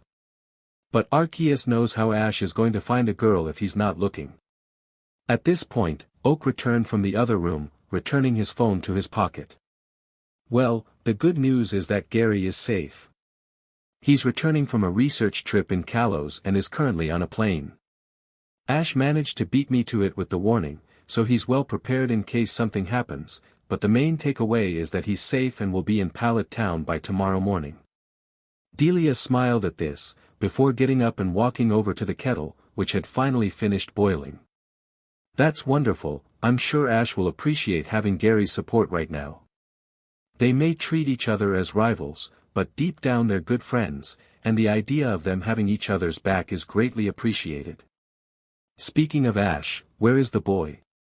I've not seen him since yesterday when he went to bed. Oak asked, sitting back down and grabbing one of the rapidly disappearing biscuits. Oh, he and the others are out training, you'll probably be able to hear the explosions any moment now. Larvitar took a seat on a log as he threw a few berries into his mouth, content and ready to watch. When Ash decided to do some training after sending out some of his Pokémon to help others, he had thought about the best course of action for Larvitar. After a short discussion, they decided that it would be most beneficial for Larvitar to watch some trainer battles first, so he could get a feel for how they worked before giving it a try himself. So, here he was, getting comfortable with some snacks. He foraged as Ash began etching out a trainer box with a stick, with some of the other humans doing the same not too far from Ash. As he ate some more berries, he noticed the branch sag a little more on his left, causing him to look left. There, sitting on the branch with him, was a young-looking Ralts, who was looking at him with a critical eye. Unnerved by this, Larvitar simply pursed his lips, before gingerly offering out a berry. "You want one?" he asked hesitantly, waggling the berry to try and make it seem more appetizing. The Ralts simply leant forward, slapping the berry out of his hand before crossing her arms. "Hey!" Larvitar exclaimed, leaning forward to pick it back up when Ralts spoke. "Why?" Larvitar picked up the berry and looked at her incredulously. "I'm sorry." "Why join Mr. Ash?" "I'm curious. My mother has told me about him, and he seems like a good person. But I wanted to hear it from someone else, and apparently, you're a new Pokémon in Mr. Ash's party. So, you seemed like a good place to start." Larvitar nodded at this, before looking at his bruised berry. "And you slapped my berry because?" Ralts simply smirked at this. "Because I felt like it." Larvitar looked at her evenly for a second, before shaking his head and sitting back down. "Well, truth be told, it's because I know he'll do good by me. He was there when I hatched, after all, and helped return me to my mother. He didn't try to force me to join his team back then, he just spent time trying to help me with my issues and to return me to my mother. And when he did, he said goodbye and left." Ralts tilted her head at this, causing her hair to move out of the way of her right eye. "Wait, so did you not join his team? How are you here now?" she asked, causing him to chuckle. "The important thing to remember about that story is, I was hatched nearly 4 years ago. I've spent the time since with my mother, learning all I can from her and spending time with her. But for my evolution line, we're expected to go out on our own after a while, either with a trainer or into the wild. When Ash returned to my home, and I saw him, I knew which option I would pick. There's no other trainer I would trust. So, with that in mind, my mother spoke with Ash, said goodbye to me, and now I'm here. I know the basis of battling, my mother taught me that. But now, Ash will make me a good battler. Hopefully, when I return to my mother, I'll be a mighty Tyranitar, and I'll make her proud." Ralts nodded at this, accepting his answer with a soft smile. "Very well. Second question," she started, looking at Larvitar with a super serious look, "what's with the Mawile?" "I think that's just a case of her being a daddy's girl. Larvitar responded cheekily, causing Ralts to giggle. As they shared a laugh, a shadow loomed over them, catching both of their attention. "Ah, there you are, sweetheart, I wondered where you got to," Meganium said as she scooped up Ralts with some vines. "Bayleaf?" Larvitar asked in surprise, catching Meganium's attention. "Larvitar? As in, Mount Silver Larvitar? Arceus, it's been years. How are you doing?" she asked politely, a bright smile on her face. Larvitar looked out over to Ash, who had finally finished making the temporary matchbox, and was throwing down a challenge to the grouchy kid with the bowl haircut and smiled. "I'm happy. I'm home. Kalava, use eruption." With a plume of smoke and fire, Kalava fired a blast point blank into Agron's face, causing him to stumble backwards from the blast. Paul didn't seem too bothered by this. "Agron, shake it off and use Rock Smash." Agron did exactly that, regaining his footing by catching himself with his tail, and pushed forward to launch his large body toward Kalava. Kalava narrowly avoided the massive skull crashing into her, as Agron's horns ripped into the floor, tearing up the floor and creating a massive crater as lava rolled away with a flame wheel. As the two battled, Misty and Annabelle were busy keeping an eye on Looker, who was still keeping himself isolated from the others as he took sips from his flash, watching Ash intently. "So, you work with him, right? What's his angle?" Misty asked, causing Annabelle to simply sigh. "His angle is to benefit himself. He only signed on to the Ultra Beast Division of the International Police to get in good standings with his superiors, and he's only still involved because he sees this as an opportunity to get a promotion," she said with disgust, causing Misty to turn her nose up. "Then what are you doing with him?" "Unfortunately, I also joined the Ultra Beast Division of the International Police and ended up paired with him. I don't regret many decisions in my life, but that is certainly one of them." Misty nodded as she leaned back against the tree. "He does seem like a pain to be around. Miss Ketchum was kind enough to let him sleep on her couch and give him dinner, and he didn't even thank her. Yes, he does seem like an unpleasant human." A third female voice commented, which Misty and Annabelle nodded in agreement with before they stopped and looked at the newcomer. Standing next to Misty, standing at least a good head or two taller than her even while relaxed, was Suicune, her ribbons flowing freely in the wind as she watched the man curiously. After a moment of silence, Misty just shook her head. "Since when could you talk? You didn't talk. Right?" she asked tiredly, causing Suicune to chuckle deeply. "No, I can talk. Always could. As can my two brothers, as it turns out. We just don't usually talk to humans because we're, what's the word? Antisocial." At this moment, a green head popped out of her mane, waving a vine at Misty before hoisting himself down, carrying his own body and his egg. As Bulbasaur found his footing, and seemingly thanked Suicune as she nodded to him when he growled at her, two massive shapes leaped over the pair, landing heavily on the floor and digging up several small trenches of dirt with their paws as they skidded to a halt. By this point, everyone else had spotted the commotion, and Ash was busy running over. "Hey! Suicune!" he greeted, before he spotted Bulbasaur next to her. "Bulbasaur!" he yelled ecstatically, scooping up his first grass type in a tight hug. "I'm so happy you're okay," he said quietly as he continued to squeeze Bulbasaur, who returned the hug with his vines. As the two hugged it out, the others began to climb off the beasts they had traveled on. Infiltrating leaped off of Entei, sharing a respectful gaze with the fire legendary while Glisker pushed herself off Raikou and into the air, gliding away from everyone. And towards Ash. Bulbasaur, who saw her coming, was smart enough to push Ash away from him before she could get both of them. Glisker rammed into Ash, dragging him to the floor and wrapping her claws tightly around him while Suicune lowered her neck down, allowing Poplio to hop off. Which made one trainer's day. "Poplio!" Lana screamed, running across the field to scoop up her partner in her own vice-like hug, which Poplio returned with his flippers. Annabelle smiled as Misty ran a hand through Suicune's mane, with Suicune looking especially proud of herself. After a few moments of reuniting with his other Pokémon, Ash finally turned to address Suicune and the other legendary dogs themselves. "Thank you. You have no idea how grateful I am for you bringing back even a few of my Pokémon. How did you find them?" "Well, I must admit, it was pure coincidence," Suicune admitted with a shrug, "but since I was looking for you anyway, I decided that I could be somewhat courteous and offer a lift. A small favor, and one I'm happy to grab. But not the reason for our coming." Entei boomed, his voice causing everyone to jump, before Raikou slapped him with his paw. Entei. Indoor voice when speaking to humans. You know that. He scolded, which Entei nodded bashfully to. After shaking his head, Raikou carried on. "As my loud brother was saying, we were not coming here for a mere visit or for a small favor.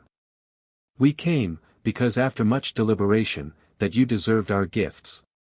Ash blinked at this, eyes darting upwards momentarily as he racked his memory before speaking. "Okay, why? I understand why most other legendaries might want to give me gifts, and I can even understand Suicune to an extent. I helped them out, as much as I could, and they think I deserve a reward. But what did I ever do to deserve any sort of reward from you two? The two legendary beasts shared a brief smile, while Suicune simply sat down with a smug look on her face as she watched her two brothers. Well, truth be told, you have helped us. Just not directly, like you have our sister. Reiku began, with Nti nodding to the point. Us legendary beasts are given life and purpose by our Lord Ho-Oh. When this happens, we are charged with a duty of keeping our region secure and safe, allowing our Lord to work on other matters. We are charged with keeping Johto safe, and there are a few other versions of us who watch other regions. Ash nodded at this, as he thought about his other encounters with legendary beasts. That sounds like it makes sense. Explains the shiny versions of you I've seen before in Sinnoh at least. They nodded at this, before Nti began to continue their story.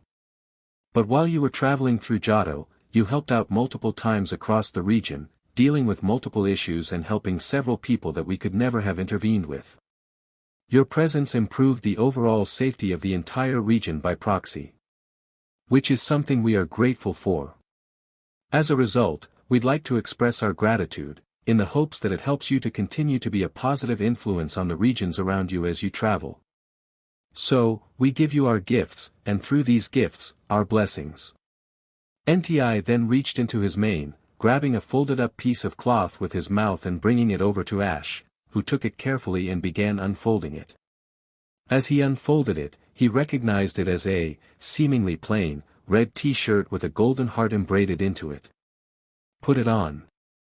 Nti coaxed, which Ash obliged, taking off his short-sleeved jacket and his t-shirt in rapid succession, leaving himself bare-chested as he gently placed his clothes on a not-so-muddy patch on the ground. As he did this, the several girls watching the exchange took a double take as they saw his chest. He had chest muscles. While he was, by no means, ripped, the shape of his pectoral and abdominal muscles was defined enough to be visible, probably a product of his several years of traveling. While they needed some more definition to really stand out, they were fairly impressive as it stood. Which caught several of the girls by surprise. Did Ash have those muscles when you two traveled together? Lana whispered to Misty and May, which Annabelle listened in to intently. The two, mostly unaffected, simply shrugged. No, not really. He was almost a bit chubby when I traveled with him. Misty said nonchalantly, with May nodding in agreement. I think they were starting to become defined when he was traveling with me. I think it was just his body trying to catch up with him. Did you know he once single-handedly carried an entire tree log by himself? I'm surprised his muscles aren't more defined honestly. Lana nodded at this, a slight red tint on her cheeks as she thought about what Ash might look like if he had bigger, more defined muscles. Annabelle was just drooling at this point. After a few moments, Ash finally got the shirt on, and threw his jacket on over it. This is a nice shirt, thank you. Ash said as he looked at himself, rolling his shoulder to get a feel for the material. Nti looked pleased with himself, holding his head up high and chuckling in a deep baritone. Do you want to know what the shirt does? He questioned, smugly, causing Ash to look at him wide-eyed. The shirt does something? He asked excitedly, causing Nti to deflate somewhat. You thought I, the legendary Nti, capable of erupting volcanoes with a single bark, would give the chosen one a normal shirt as a show of thanks. I mean, I guess. It's a nice shirt. Nti just looked at him with a disbelieving stare, with the girls all laughing at Ash. It's nice to know he's still the same old Ash. May commented with Misty nodding through her laughs.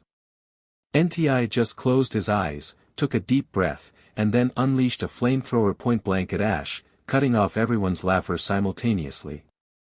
Ash!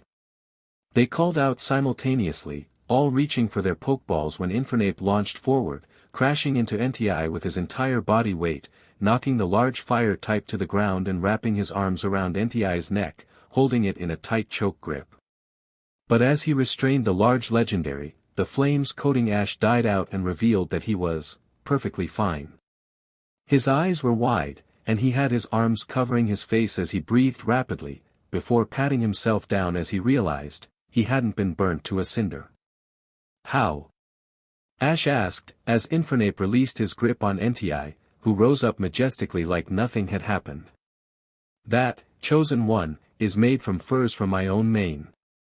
Highly flame-resistant, near impossible to set alight, and gives you an invisible aura which protects you from my natural element. But be warned, it only protects you from my element, and it doesn't give you immunity. If I kept that flamethrower consistent, you would have eventually fallen to the flames. Ash pulled at the shirt again, feeling it between his fingers with a newfound appreciation for the fabric currently covering his chest. My turn. Reiku stated, stepping forward and baring one of his teeth. He then used it to fish in his own mane, before hooking a chain and dragging it out of his mane, revealing a necklace, which he gave to Ash. The necklace had a plain silver chain, which looked fairly generic. What made it stand out, however, was the fact that the main part of the necklace was one of Reiku's massive fangs. As you may have already guessed, my gift works similarly to my brother's, but I'll spare the demonstration. This tooth contains some of my essence and will allow you to shrug off even intense electrical currents. From the rumors I've heard about your partner, I imagine this will come into use fairly often. With this, Reiku stepped back, content with his short explanation. My brother isn't one for words, Suicune explained as she took a step forward, before nudging Ash with his muzzle. Please hold your hands out for me. She instructed, which Ash did dutifully. With his hands now in front of her, Suicune closed her eyes, and her mane began to ripple with energy. 2 pairs of long, royal blue ribbons began to unravel, growing in length by the second. As a few seconds, the ribbons had grown several meters in length, and were floating gracefully in a breeze which didn't exist. Suddenly, as if they possessed a life of their own, the ribbons shot out toward Ash, wrapping themselves around both his outstretched arms and his legs, tightly constricting around his limbs before relaxing. As they ceased their wrapping, the loose ends, which were roughly a meter long each, began floating behind him, giving him the appearance of standing in a breeze, even though it was a warm evening with very little in the way of wind. Ash looked at the wrappings slowly, taking the time to notice how they seemed to sit comfortably, feeling nice and soft on his skin. Which Suicune smiled at. Unlike my brothers, I put a bit of a personal touch to mine. While wearing those, you will possess the power of the north winds themselves. You can run faster, move lighter on your feet, and even dart across the waves like I do. I know you are not commonly associated with grace, so hopefully these will help you to make up in that regard. Ash looked at the wrappings again, his breath all but gone. He then looked up at Suicune, Entei, and Reiku, feeling breathless. Thank you. I have no words to say, other than to repeat myself. Ash admitted with an embarrassed chuckle, which the beasts nodded to.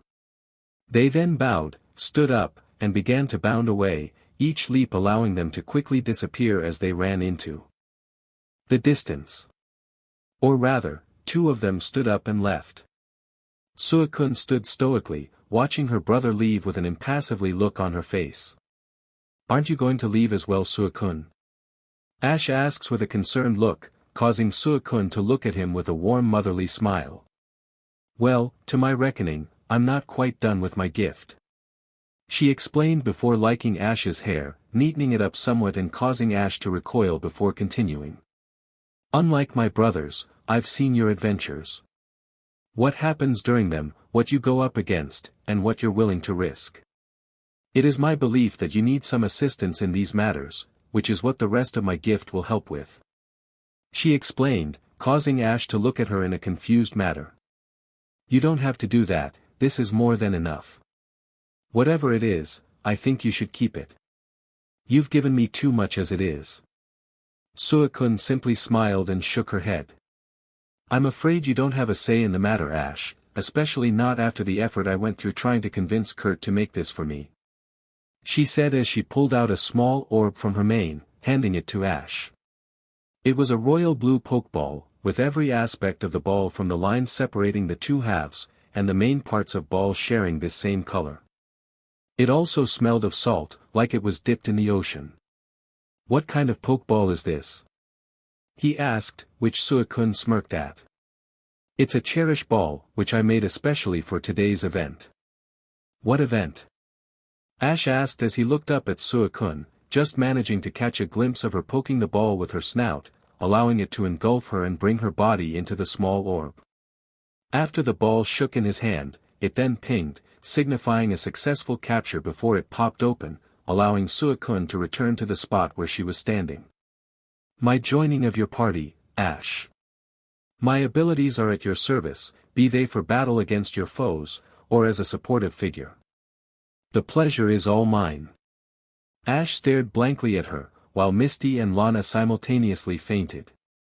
As did Looker, way back in the background, causing Bulbasaur to chuckle. Welcome to the madhouse. He welcomed, as Suicune joined in on the laughter, amused by the shocked humans.